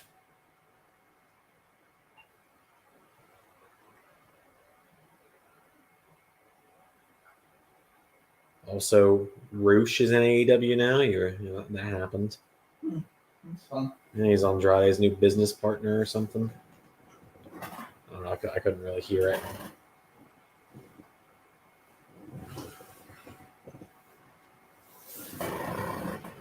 Sorry, I don't know what it is.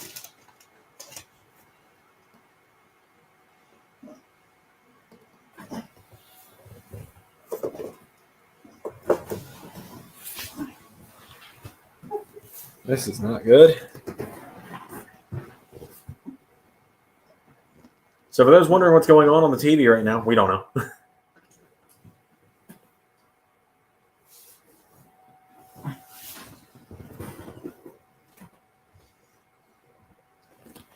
Let's see here. Technical difficulties, please stand by. I have one of those. I don't. I mean, we need one.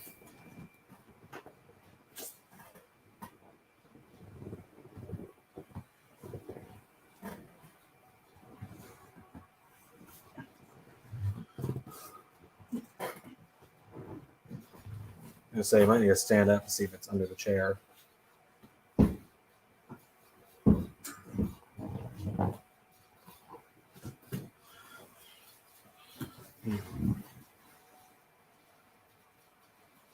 Nothing like a little game of where's the remote on the live stream.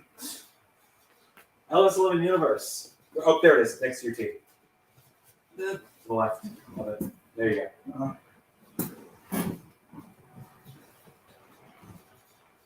There we go.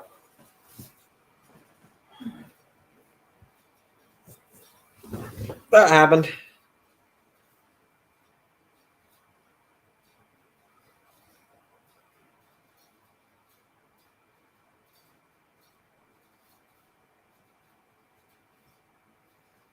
I guess nearly 5 hours of sitting on the same channel. It's like, you still watching? This isn't Netflix, damn it.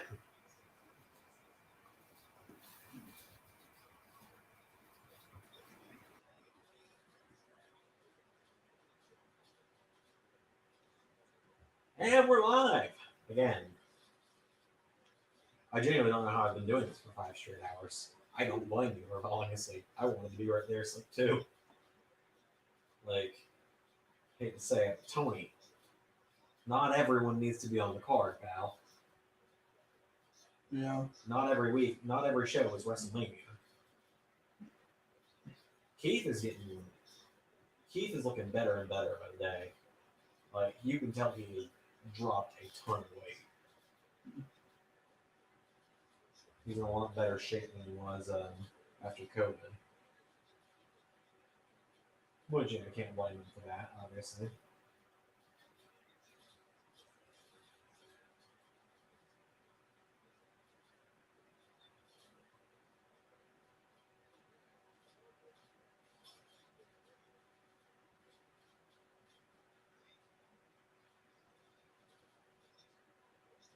No, but I'm hoping this will be a quick match, personally. Yeah. I just want to wrap the night up. How many matches are left? Main event's all that's left after this. Oh, that's good. Yeah, so we're close. So Jericho Appreciation Society won. Yep, because Eddie Kingston tried to set Jericho on fire while Danielson was on top of Jericho. So he and Danielson started fighting. And that allowed Jericho and Hager to choke Danielson out. So you were right. Yeah. Good job. Also, I don't remember if we told you this one or not. Kyle O'Reilly cleanly beat Darby. Yeah. And then Scorpio Sky said he was going to make an open challenge for the TNT title on Wednesday, and it was accepted by Dante Martin. Oh, joy. I don't hate Dante Martin. I just find him uninteresting. Yeah. Also, Zach made a pretty good joke earlier. He said, I wasn't upset when you ended NXT. Like, who's left to push? Duke Hudson? He had a point. I don't know. I have had a thought for NXT at some point. Like, honestly, had we ever decided, had I thought of this sooner, I think it's what we'd be doing right now. I would have just like given. Had we thought of the Forbidden Door thing sooner, I think I would have just like let you start pulling indie stars and a few people, underutilized people from AEW and Impact guys, and let NXT just be its own show essentially. Yeah. At this point, I'm not adding another show to the week right now. If this is our full time, if this ever becomes our full time job, where I don't have to leave my house for 9+ hours a day, and same for you, then we'll consider it. You know? Yeah.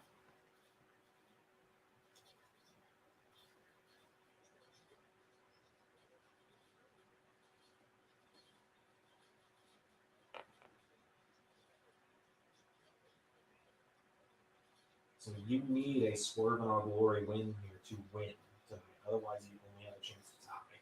Yeah. 15 tags leads.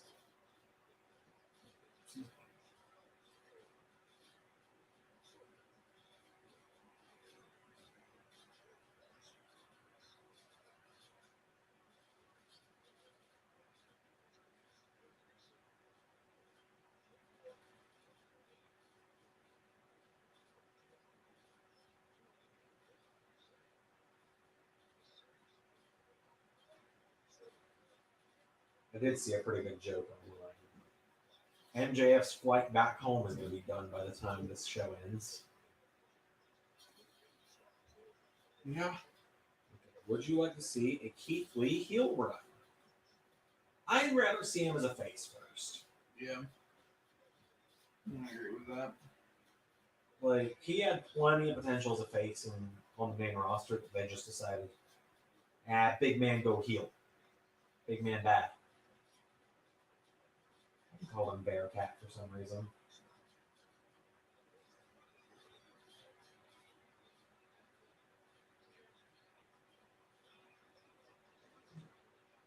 Ricky Starks is a master of selling.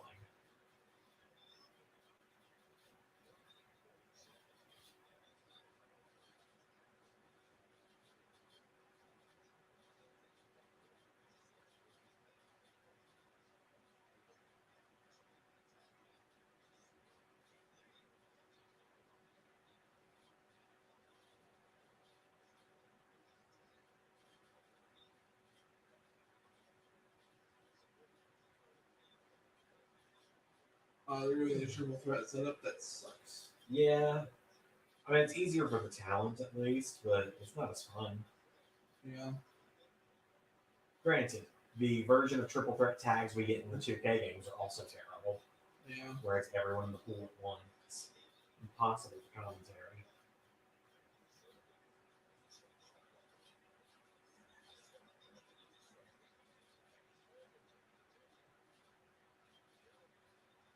Oh, that was nasty. Oh, God.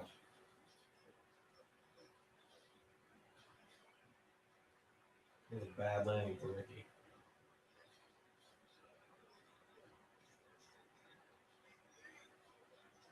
Swerve and Lee just look like they're having the time of their lives right now. Mm. That was cool. That was really cool.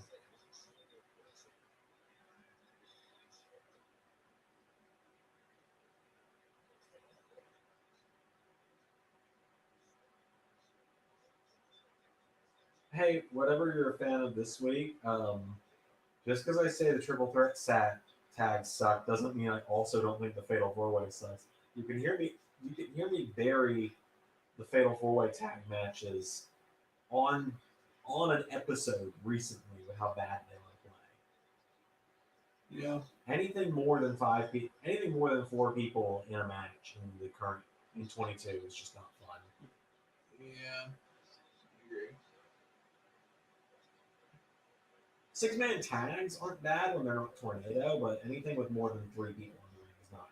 Or probably more than 4 people in the ring. Fatal four ways aren't bad. Oh, is it time for the Tower of Doom? The match, the move that's necessary in any and all multi-man matches.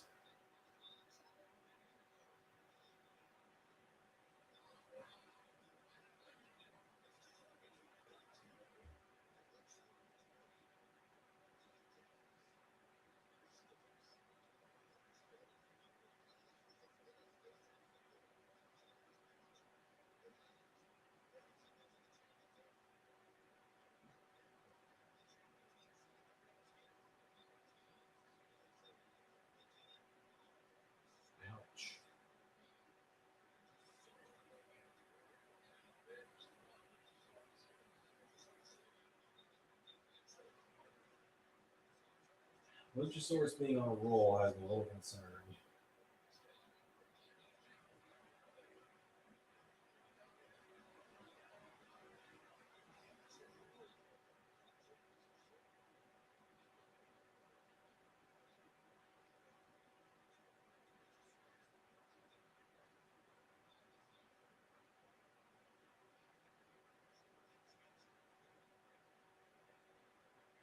Beep beep boys, all the rage. Beep beep boys, in cage. Beep beep boys over there. Beep beep boys everywhere. This stream's been a slow descent to madness. Yeah. But I thought that's what all these long ass watch alongs are. We've been at this for almost 5 hours. I was gonna say, I told the lovely people of LS11 Universe, no hate towards you. You had to work. You had to go to work at 5 a.m. every day for the last week. Yeah.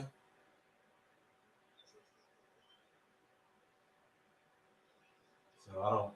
Like I said, I don't blame you for falling asleep. I kind of envy the fact you were able to sleep.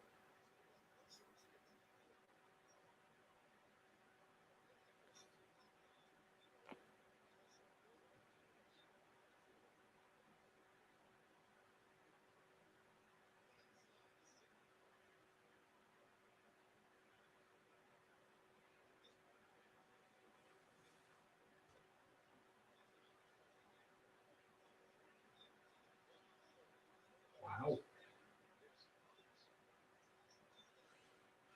If only you knew some of the MMA referee stories, Zander. Oh yeah. Yeah. So there's sometimes the referees will just not step in when someone's getting their ass kicked. Mm-hmm. And kind of just let them have a prolonged beatdown Mm-hmm. and like get possibly endanger their health. And Dana White, president of the UFC, had a rant like this. This fucking dude, he's gonna get someone killed. He's just sitting there. I don't know what the fuck this dude does. In his free time, he may fucking save orphans from fucking from burning buildings and disasters. I don't know, but when there's a fucking fight going on, he's sitting there fucking staring off into space, just like, pick up some bread, maybe some milk from the grocery store.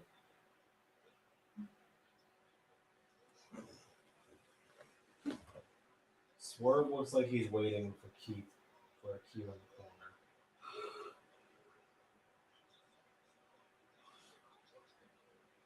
I think we're about to get the Swerve bomb. I'm not sure if that's going to be it for the match, though.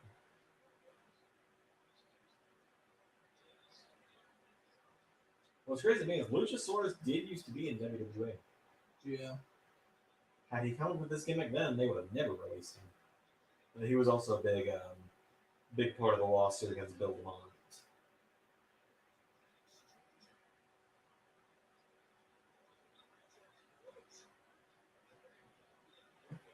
Oh my lord.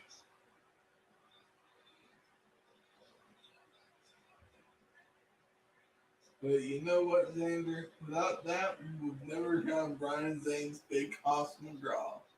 Without Big Hoss McGraw, we might have gotten on this catchphrase, where's my Billy gimmick?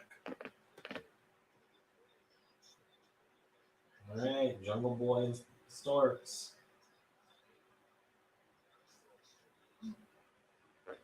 Come on, Isaiah. See, my thought here, a big part of why I've gone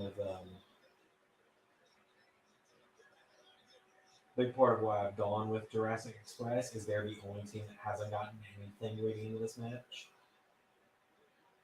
Like Ricky has beat Swerve and Jungle Boy.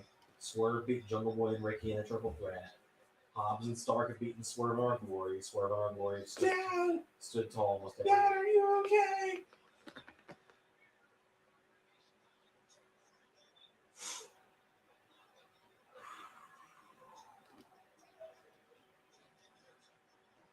fucking yeah.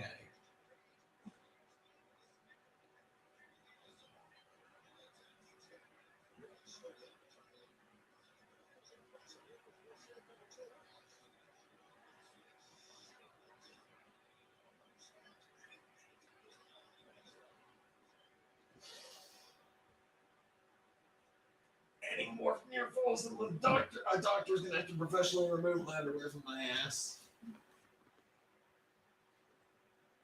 I say things sometimes, and I realize what I've said. I realize maybe you're not going to be the one that gets us canceled one day. Powerhouse on Spinebuster.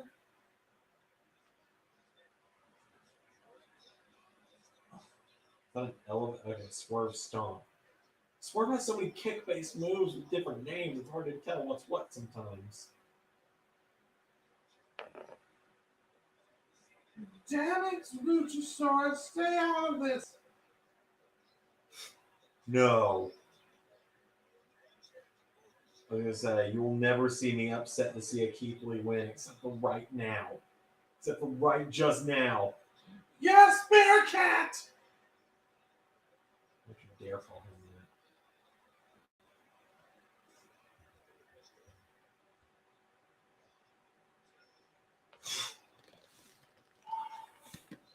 that. I genuinely thought that was it.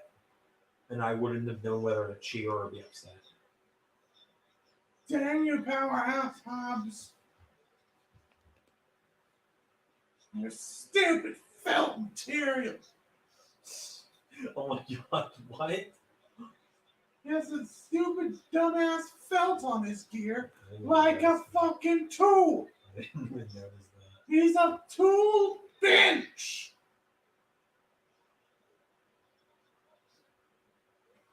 No.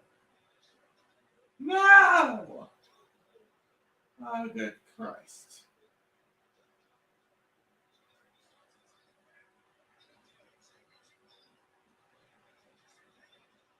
Yeah, Jurassic Express is winning.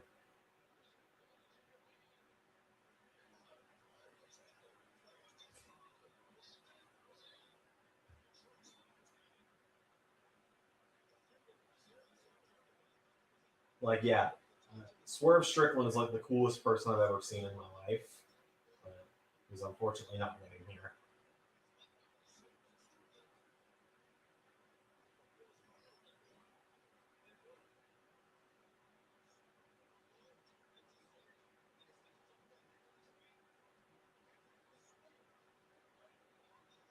Oh, it's over. And no! I wasn't actually going to celebrate that much, but that was a very exciting match. Sorry.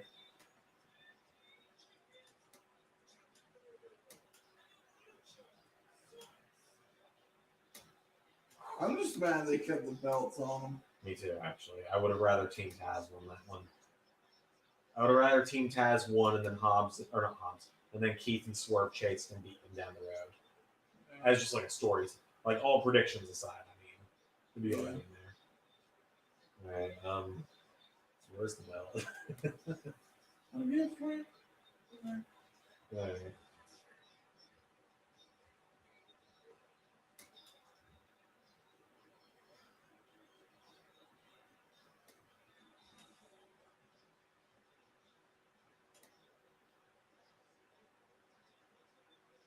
Christian got involved multiple times. Why aren't you cheering?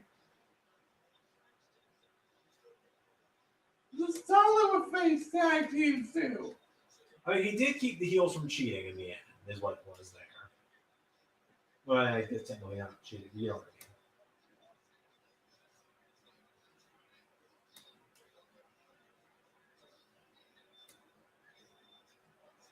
I don't know who I want to see take the titles off Jurassic Express, you know. Oh, they're doing their first show in Canada. Cool. Yeah. That's exciting. Yeah. Ooh.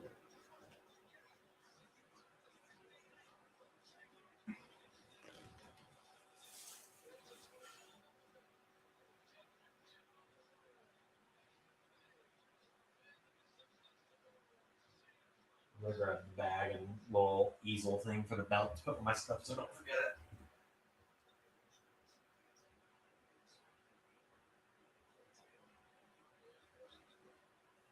I really hope CM Punk wins. Yeah. This show needs a title change, and this is the one that needs to happen. Yeah.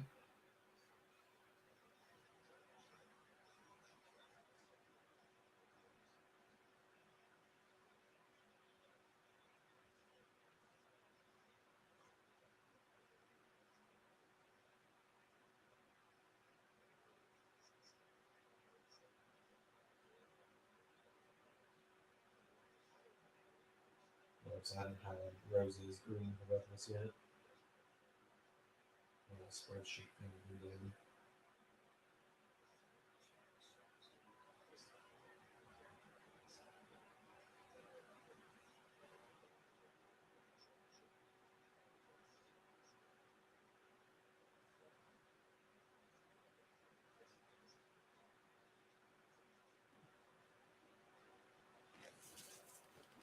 So Zach asks who turned heel. JJ, whatever he's put as he's a fan this week, called it a heel turn for Jurassic Express. It was not a heel turn for Jurassic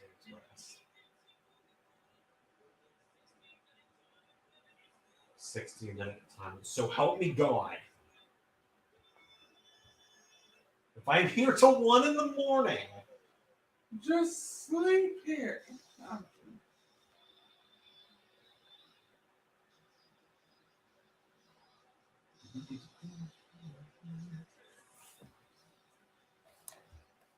I really want Punk to win.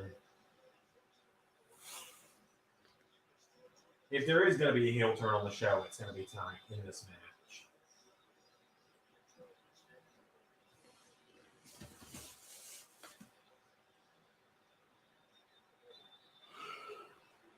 We flew from Chicago to see Punk. That's cool. I love that he's got a custom hoodie with his dog on it. Yep.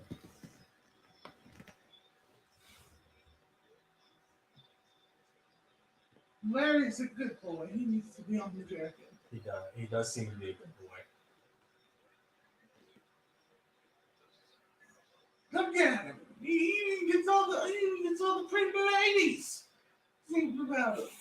You got the time? It's about 12:30 time.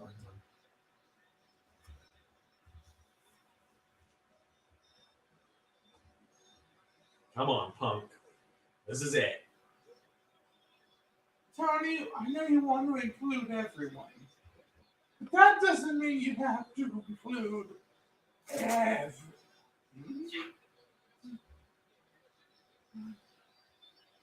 And yet FTR weren't on the show tonight. Probably to avoid the other tags from looking bad. I mean, it should have just been FTR versus Jurassic Express. I mean, like, because to be fair, I mean, the Bucks and Hardys was okay, but FTR could have had a better match with either of them. Yeah. I'm looking forward to an FTR Hardys match. That's what they might do. FTR might beat Jurassic Express on TV for the belts. And next show they do, they might run the Hardys versus FTR guys. Zach says that's funny. CM Punk finally gets what he wants. A big man event and a big show.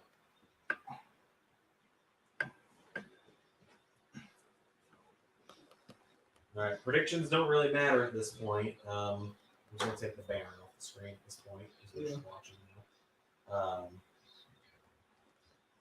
Hangman came out. Yeah, he came out of the face. Tom was gonna say they didn't turn Hangman heel.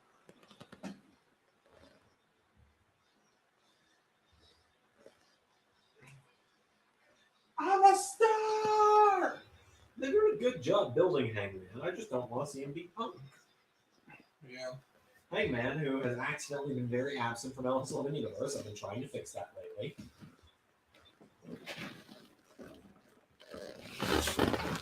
Hi, kids. Good? You know, he's just hugging children. Ah. I like to go to the bathroom. I am going to the bathroom. Okay. You want me to switch you off the camera then for a minute? And back to the Zander cam. Hashtag Zander cam.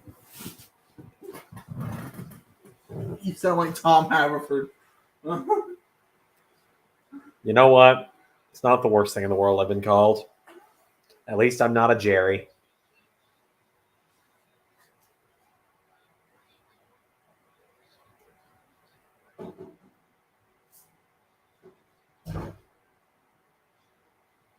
I'm really looking forward to this match.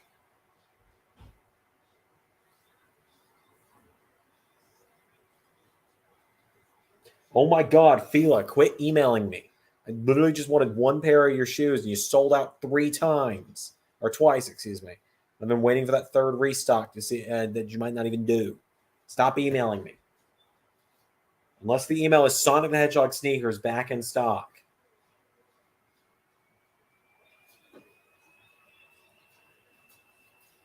Justin Roberts, I think, is wearing earplugs, and if he is, I can't blame him.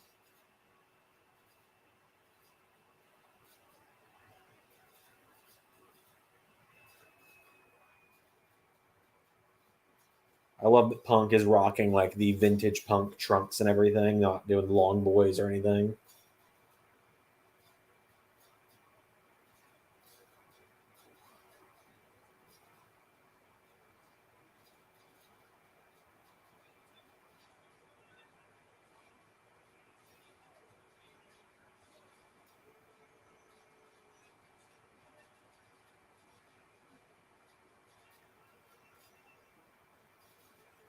It's time for Punk to get that title. Why did you decide to get rid of the TLC pay-per-view? We are just trying to get rid of stipulation pay-per-views. Like the Rumble and Chamber are one thing. Like Ray has suggested moving the Chamber to Survivor Series, like doing the Chamber match there. I personally like the Chamber being before WrestleMania. Add stakes to it, I think. But yeah, it just, Cyber Sunday gave us more of a chance to do other stipulations and other things without feeling like everything had to be a TLC related match, It's the same reason we replaced Hell in a Cell with Bad Blood. And you can notice there were no cell matches this year.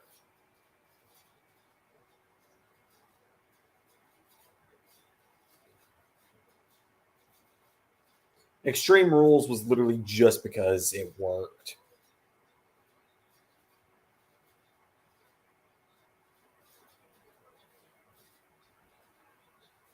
Neither of us really like stipulation pay-per-views.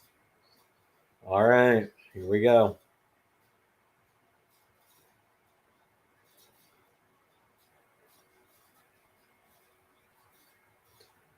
Yeah, it makes it more special when it happens. Exactly. See, you get the point, Zach. Exactly.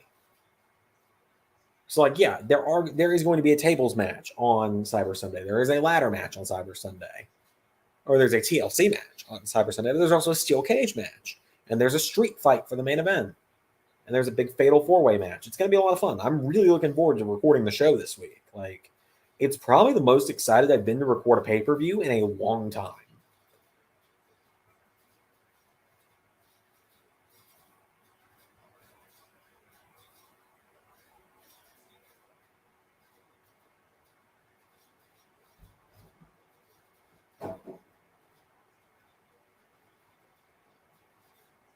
Probably the most excited I've been in a while. Oh, I was really excited for Bad Blood, but that was specifically because of the Peacemaker entrance. But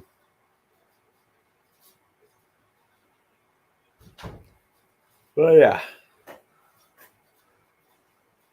I'm not going to do a bit with you about it. Here you go. No, that's fine. Thanks. I am going to do a bit real quick, though. No.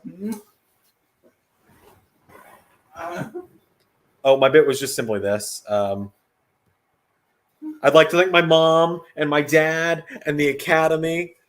And that's it. That was the bit. I downloaded a confetti GIF literally just for that. All right. Anyway. Cool. Thanks for genuinely, thanks for taking care of it and not destroying it. Well, what do you think I was going to do with it? I was just worried that it would end up like the $100 replica belt I bought you. Lost. Okay, yeah, man, I've lost. Well, you moved. No, I was going to say you moved twice, so that's why I'm not upset about that one. I've lost shit when I moved, so. Yeah, no, I told you I would be I told you I'd handle it maturely if I won the belt, so. No. I don't want to be a braggadocious winner. I want to enjoy Punk hanging.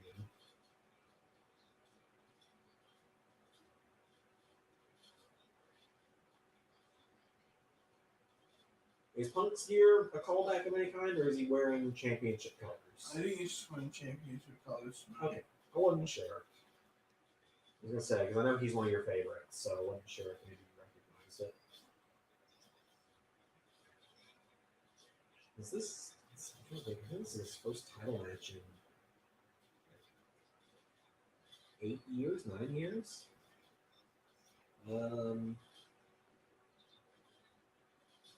Okay. 9. One of the 9. Oh yeah, because I don't think he didn't have one in 2013. Or no, Elimination Chamber 2013 Yeah. would have been his last title shot. Wow. Long time. Look how Hell in a Cell used to not be every year. Yep. What Bad Blood I like better? That's tough. Because they both ended with big spots. The first one ended with the Undisputed Era winning all the gold. This one ended with the Roman Reigns coronation. I'm just trying to enjoy the match, man. I know, I'm just answering the question. I'll say season 2. That's where I'll leave it there. So last year's would be Undisputed Era.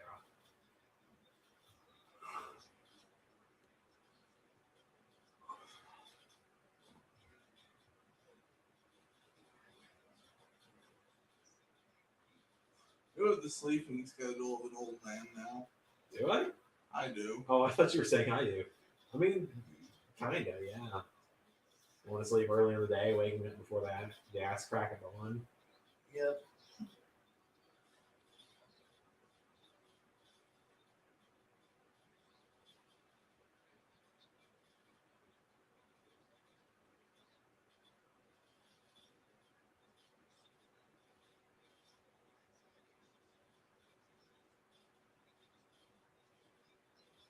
I'm going for more ruthless from Mr. Chief. Zach, I can't quite tell what the last part of that's supposed to be, buddy.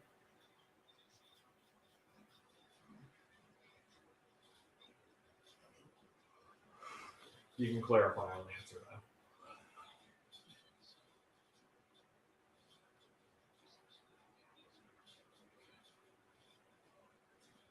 So there's a 60-minute time limit on this. I hate to say this. I don't think Punk can go 60 minutes.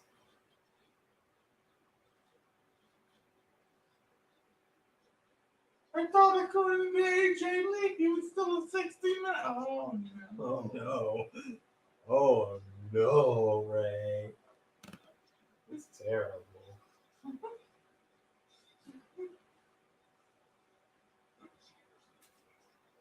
I haven't thought about AJ Lee in a long time. She's doing something with wrestling. Yeah, she's doing stuff with WoW, I believe, Women of Wrestling, Yeah. which they're doing oh so great. Well, Yeah, there was a WoW pay per view in the early 2000s.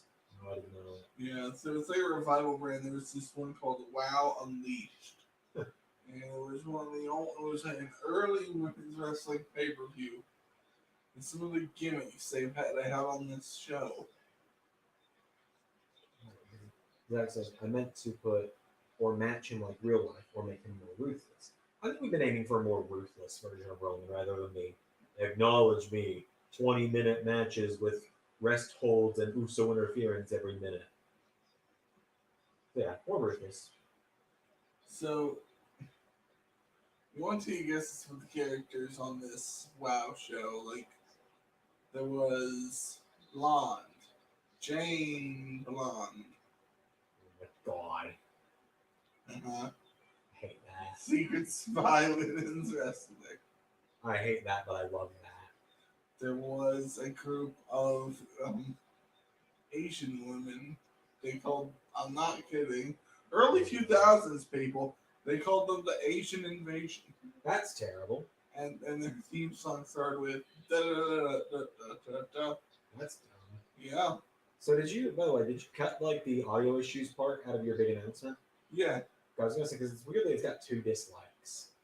I don't know. I can't help dislikes, bro. Oh, I know that. I was just saying, like, I think we have haters at this point. People who generally just go to our videos to dislike them and then leave. Yeah. I don't know this shit about haters. Who cares? Let's just delete the You've comment. seen me respond to them. I don't tolerate them. I was gonna say, typically I just remove it and move on unless I've got something snarky to say. And Ray always has something snarky to say. Yeah. I choose chaos 90% of the time. Like the reason I asked is because I noticed that he basically beats Cesaro out of WWE. Yeah, that was just a happy coincidence. It was originally supposed to be a ref stoppage, but I couldn't figure out how to make that work. So I just had a mercy pin in the end.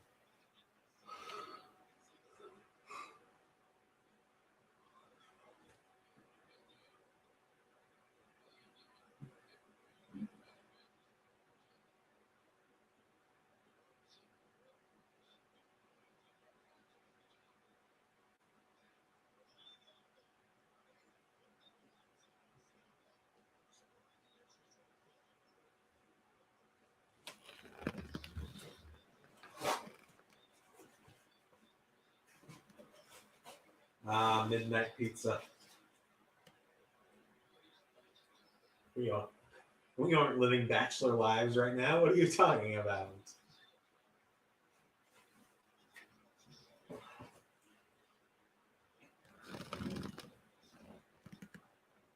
You can always tell when I'm attempting to do your kind of humor because it doesn't work.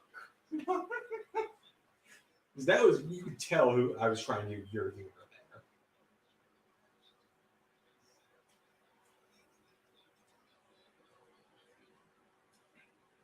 The key to my humor is like getting overly specific. That's true.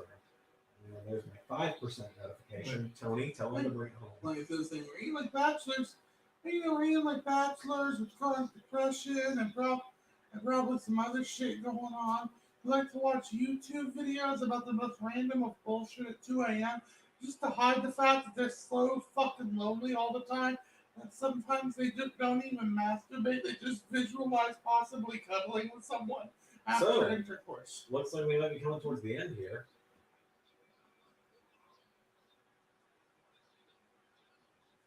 So, I hate to say this. I don't quite get the appeal of the buckshot lariat. It's literally just a flip into a clothesline. Is this after season 8 question? Was Cesaro always supposed to lose at Bad Blood?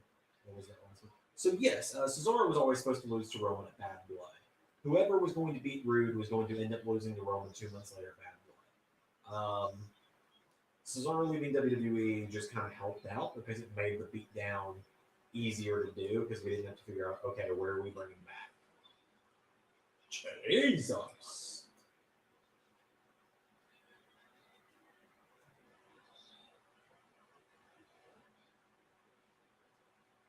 I feel like they're going to go until 12:30.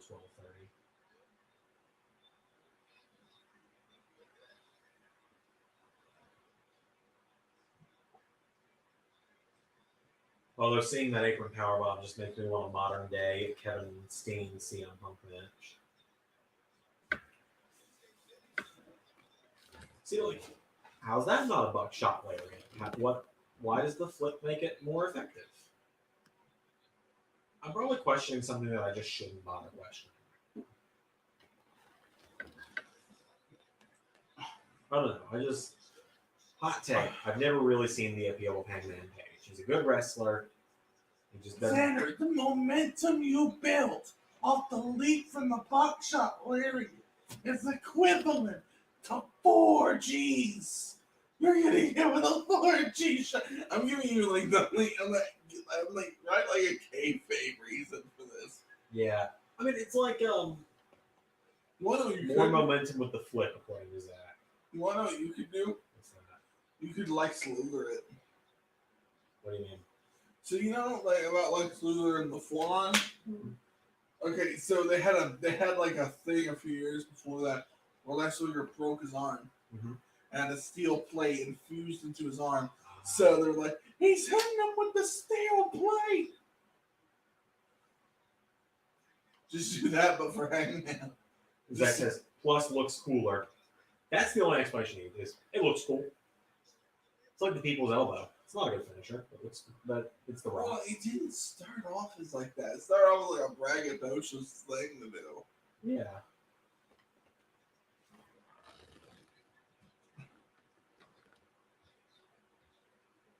Maybe we'll upgrade the predictions title finally this year. Put this one in a display case somewhere with the old face one.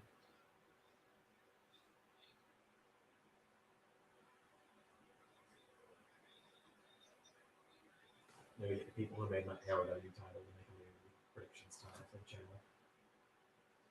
Yeah.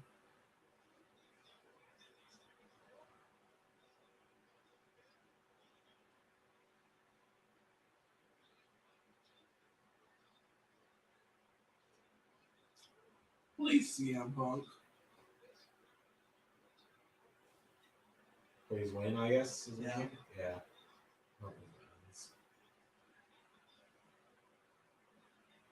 You know, Punk did the buckshot on Dynamite a few weeks ago and called it the Punk shot, which is fantastic. I do love his whole "it's just business" thing he's been doing.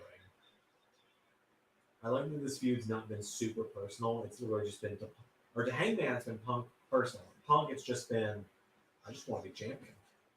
You're just in the way.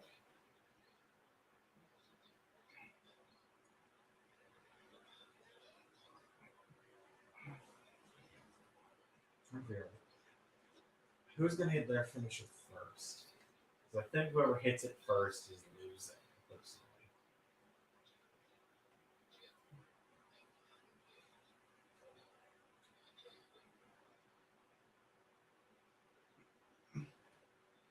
It's like, I don't know. I do wish I could a kayfabe reason for the Buck color. Like, even if it's bullshit, I love kayfabe reason.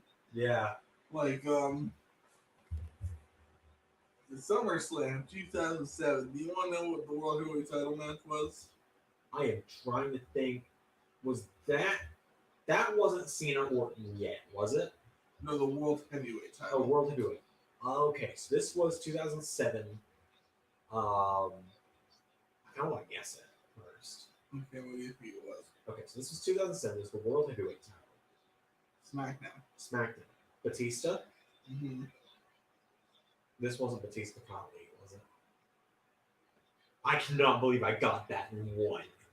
Batista, Kali, and like JBL's on commentary, and he's like, "Now I know his hands look slow, but the thing is, his hands are the size of sledgehammers.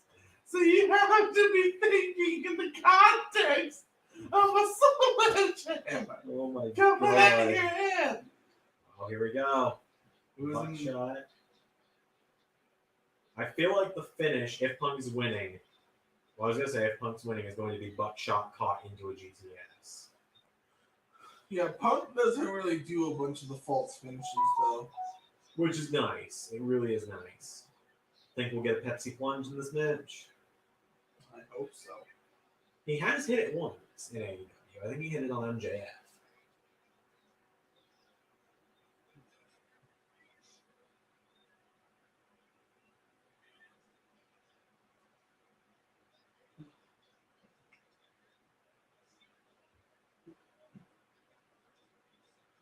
Hey, that's, if you're looking at kayfabe wise, that is good strategy. Weaken his legs so he can't do the buckshot or get you up for dead eye. I am way too much thinking about this from commentators and his perspective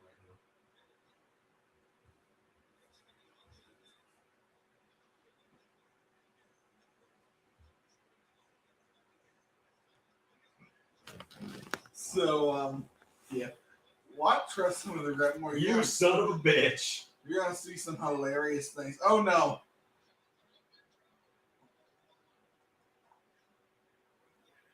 They both just went for one another's moves. I want to do this for Owen. I want to do it for the kids. Zach asks you specifically, do you remember when Kane was unmasked? When he was unhinged? I wasn't watching back then. Right. I was young. I was 3 years old. So, yeah, Zach had just been born, I believe, because Zach is, I believe, 3 years older than us. What we gathered from his chats. Come on, Punk. Come on, Phil. Phil, you make me angry, Phil. Phil.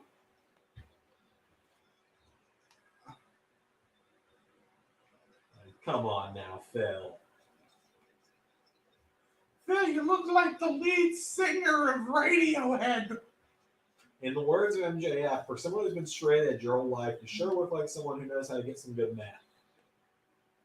I'm just whenever I see him, like now, whenever I see him with the hair, I think, "Hey guys, I'm 50. Let me perform the song I wrote when I was in my early 20s. Been here before. Look Saying you good in night the time. eyes." Saying good night, coming up. But Radiohead is one of my great band. I love Radiohead. So now it's Hangman's turn to hit the GTS. I don't know. I wouldn't even call Punk in a buckshot lariat. No, that was. I mean, he moved like a shot buck, so maybe the shot buck Shut fuck, Laureate. There we go. That works. It's fucking. I mean, he moved like a deer who had just been shot. I was gonna say, dude, it's fucking 12:30 in the morning. I ain't blaming you. No, I mean, like, that's how he moved. That was not the dead eye, but okay. Bought that one for a second. Thought that was a botched finish. I would have just been like underwhelmed at that finish there. Yes, I made the reference to the 4-year-old video game. Are you happy? I hit the dead shot. Or did I? Yeah. It's a Red Dead thing, right? Yeah, I know. I made a reference to the 4-year-old video game. I think it's a reference to the original one, which is even older. The original one is 12 years old? I think it was 2009. I think it's 2010, I'm pretty sure. Might have been 2010. Well, hey man, buddy, you've already gone through GTS like 3 times. I don't think doing the night pose is going to make it any easier. Why do you look like Stephen Amell? What God does. I never realized that.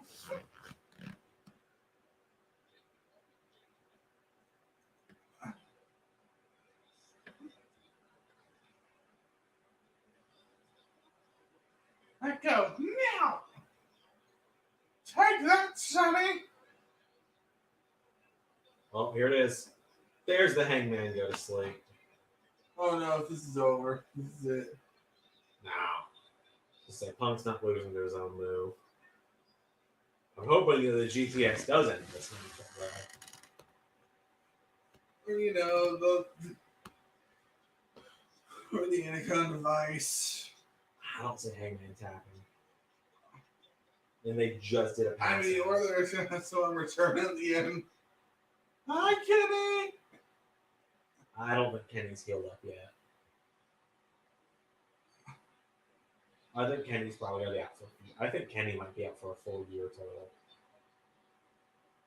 Genuinely. Like, with how much shit was wrong with him. Like, he's going to get like 3 surgeries now. He's just been working hurt for the last couple of years. But he wanted to finish his story with Hangman. Look how well that's gone. Yeah. I leave this in the capable hands of Hangman So- Page.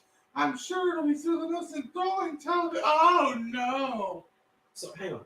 Is that on one of Punk's legs Han and on the other one Leia? That's what it looks like. I don't know. Because I saw like the buns on the other leg. That looks like Leia. But that one does not look like Harrison Ford. Because I've never seen his legs. I hope not. I guess I could have played UFC or watched UFC. No, I think he didn't have those tattoos at the time.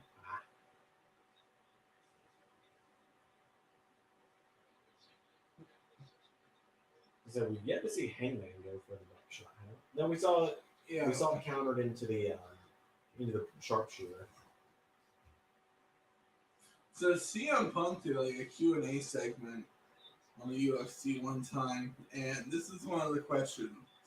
The Diaz brothers be killing you. Would you ever fight one of them?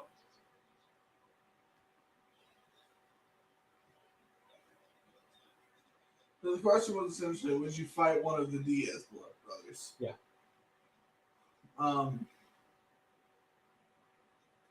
Which, I mean, you understand why, but Diaz brothers, both of them were actual high rank MMA fighters. Just to give you an idea, Nick Diaz was Strikeforce welterweight champion, which used to be a major organization. Yeah. And then afterwards was a title contender in the UFC. And Nate Diaz was the first guy to beat Conor McGregor. Is Hangman going to try and cheat? He just slid the belt towards the ring. Turn heel. I'm gonna stomp to make sure he knows my location. That was force me to think and fight on the floor. I'll tell you that in a second. Oh, come on, come on, come on! Oh no! No! Unless it's a Punk heel turn. No! If it's a Punk heel turn, I'm in. You're looking at the ramp. I think they're expecting Kenny or something for some reason. But yeah, so that just reminds me of Fight on the Fourth when Alan did the whole Randy Orton wind up for the RKO and hit it. And you went, I fucking hit you with that. He was hitting the ground to let you know he was coming. Great. I mean, that's what I think every time I see that move. I'm like, why are you still standing out? You know what he's about to do. Hangman's thinking about it. Good camera work there.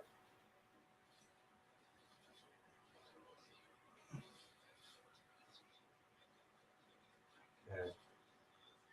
All right. Moment of truth. This is either he cracks Punk with the belt and wins. Well, Punk dodges it. My thought is either Punk dodges it or Punk kicks him in the dick.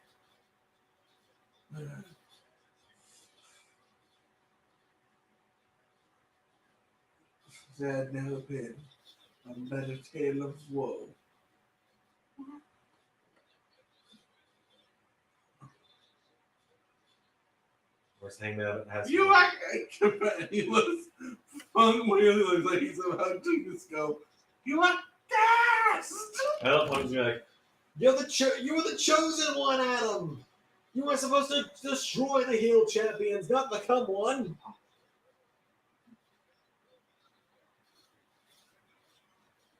Oh Oh no. my god, if he still beats Punk like this, I'm actually gonna be pissed. Oh my god. Oh my god. No way. Hangman thinking about it's gonna cost him. Oh my god. 1, 2. Yes! Hell yes! You have neighbors, don't you? They know me. It's my dad's sobriety buddy. Oh my god, yes! Yes! Oh my god! Oh, Phil, don't cry, Phil. And that still adds to the Hangman story, too. So Tony still gets to do his thing. Good on you, Justin. Thanks for bringing him the belt.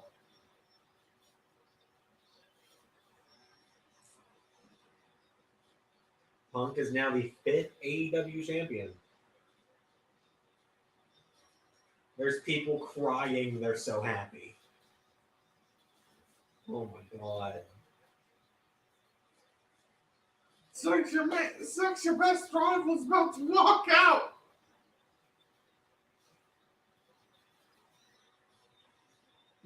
Ray, I didn't grow up with Punk. You did. How does this feel? Feels pretty. I don't know. It feels weird, man. Yeah? It feels like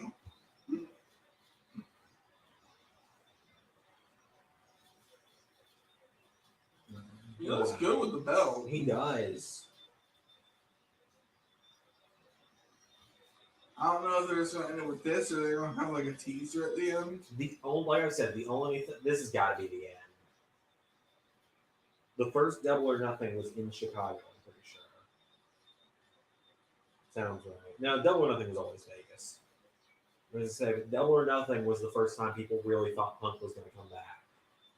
So to end it with him as champion is perfect.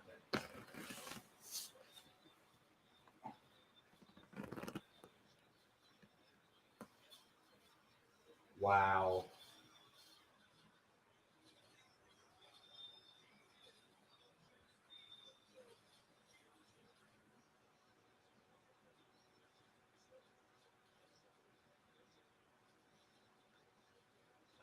God, this is actually so cool to see.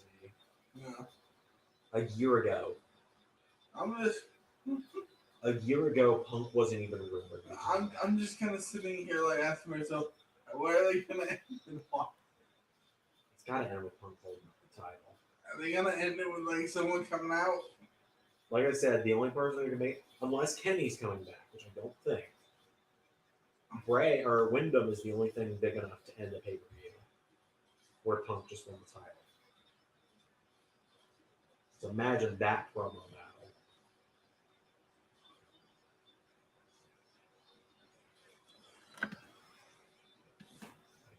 It's 5 a.m., almost 6 a.m.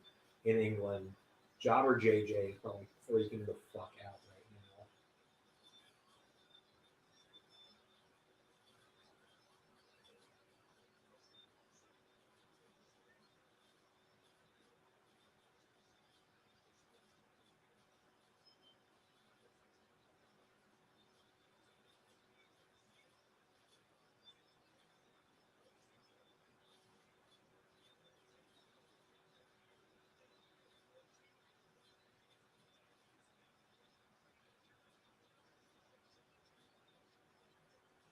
It's a good way to end it, honestly. Yeah. I'm cold. I was gonna say, it's just nice to end the pay per view on a high note.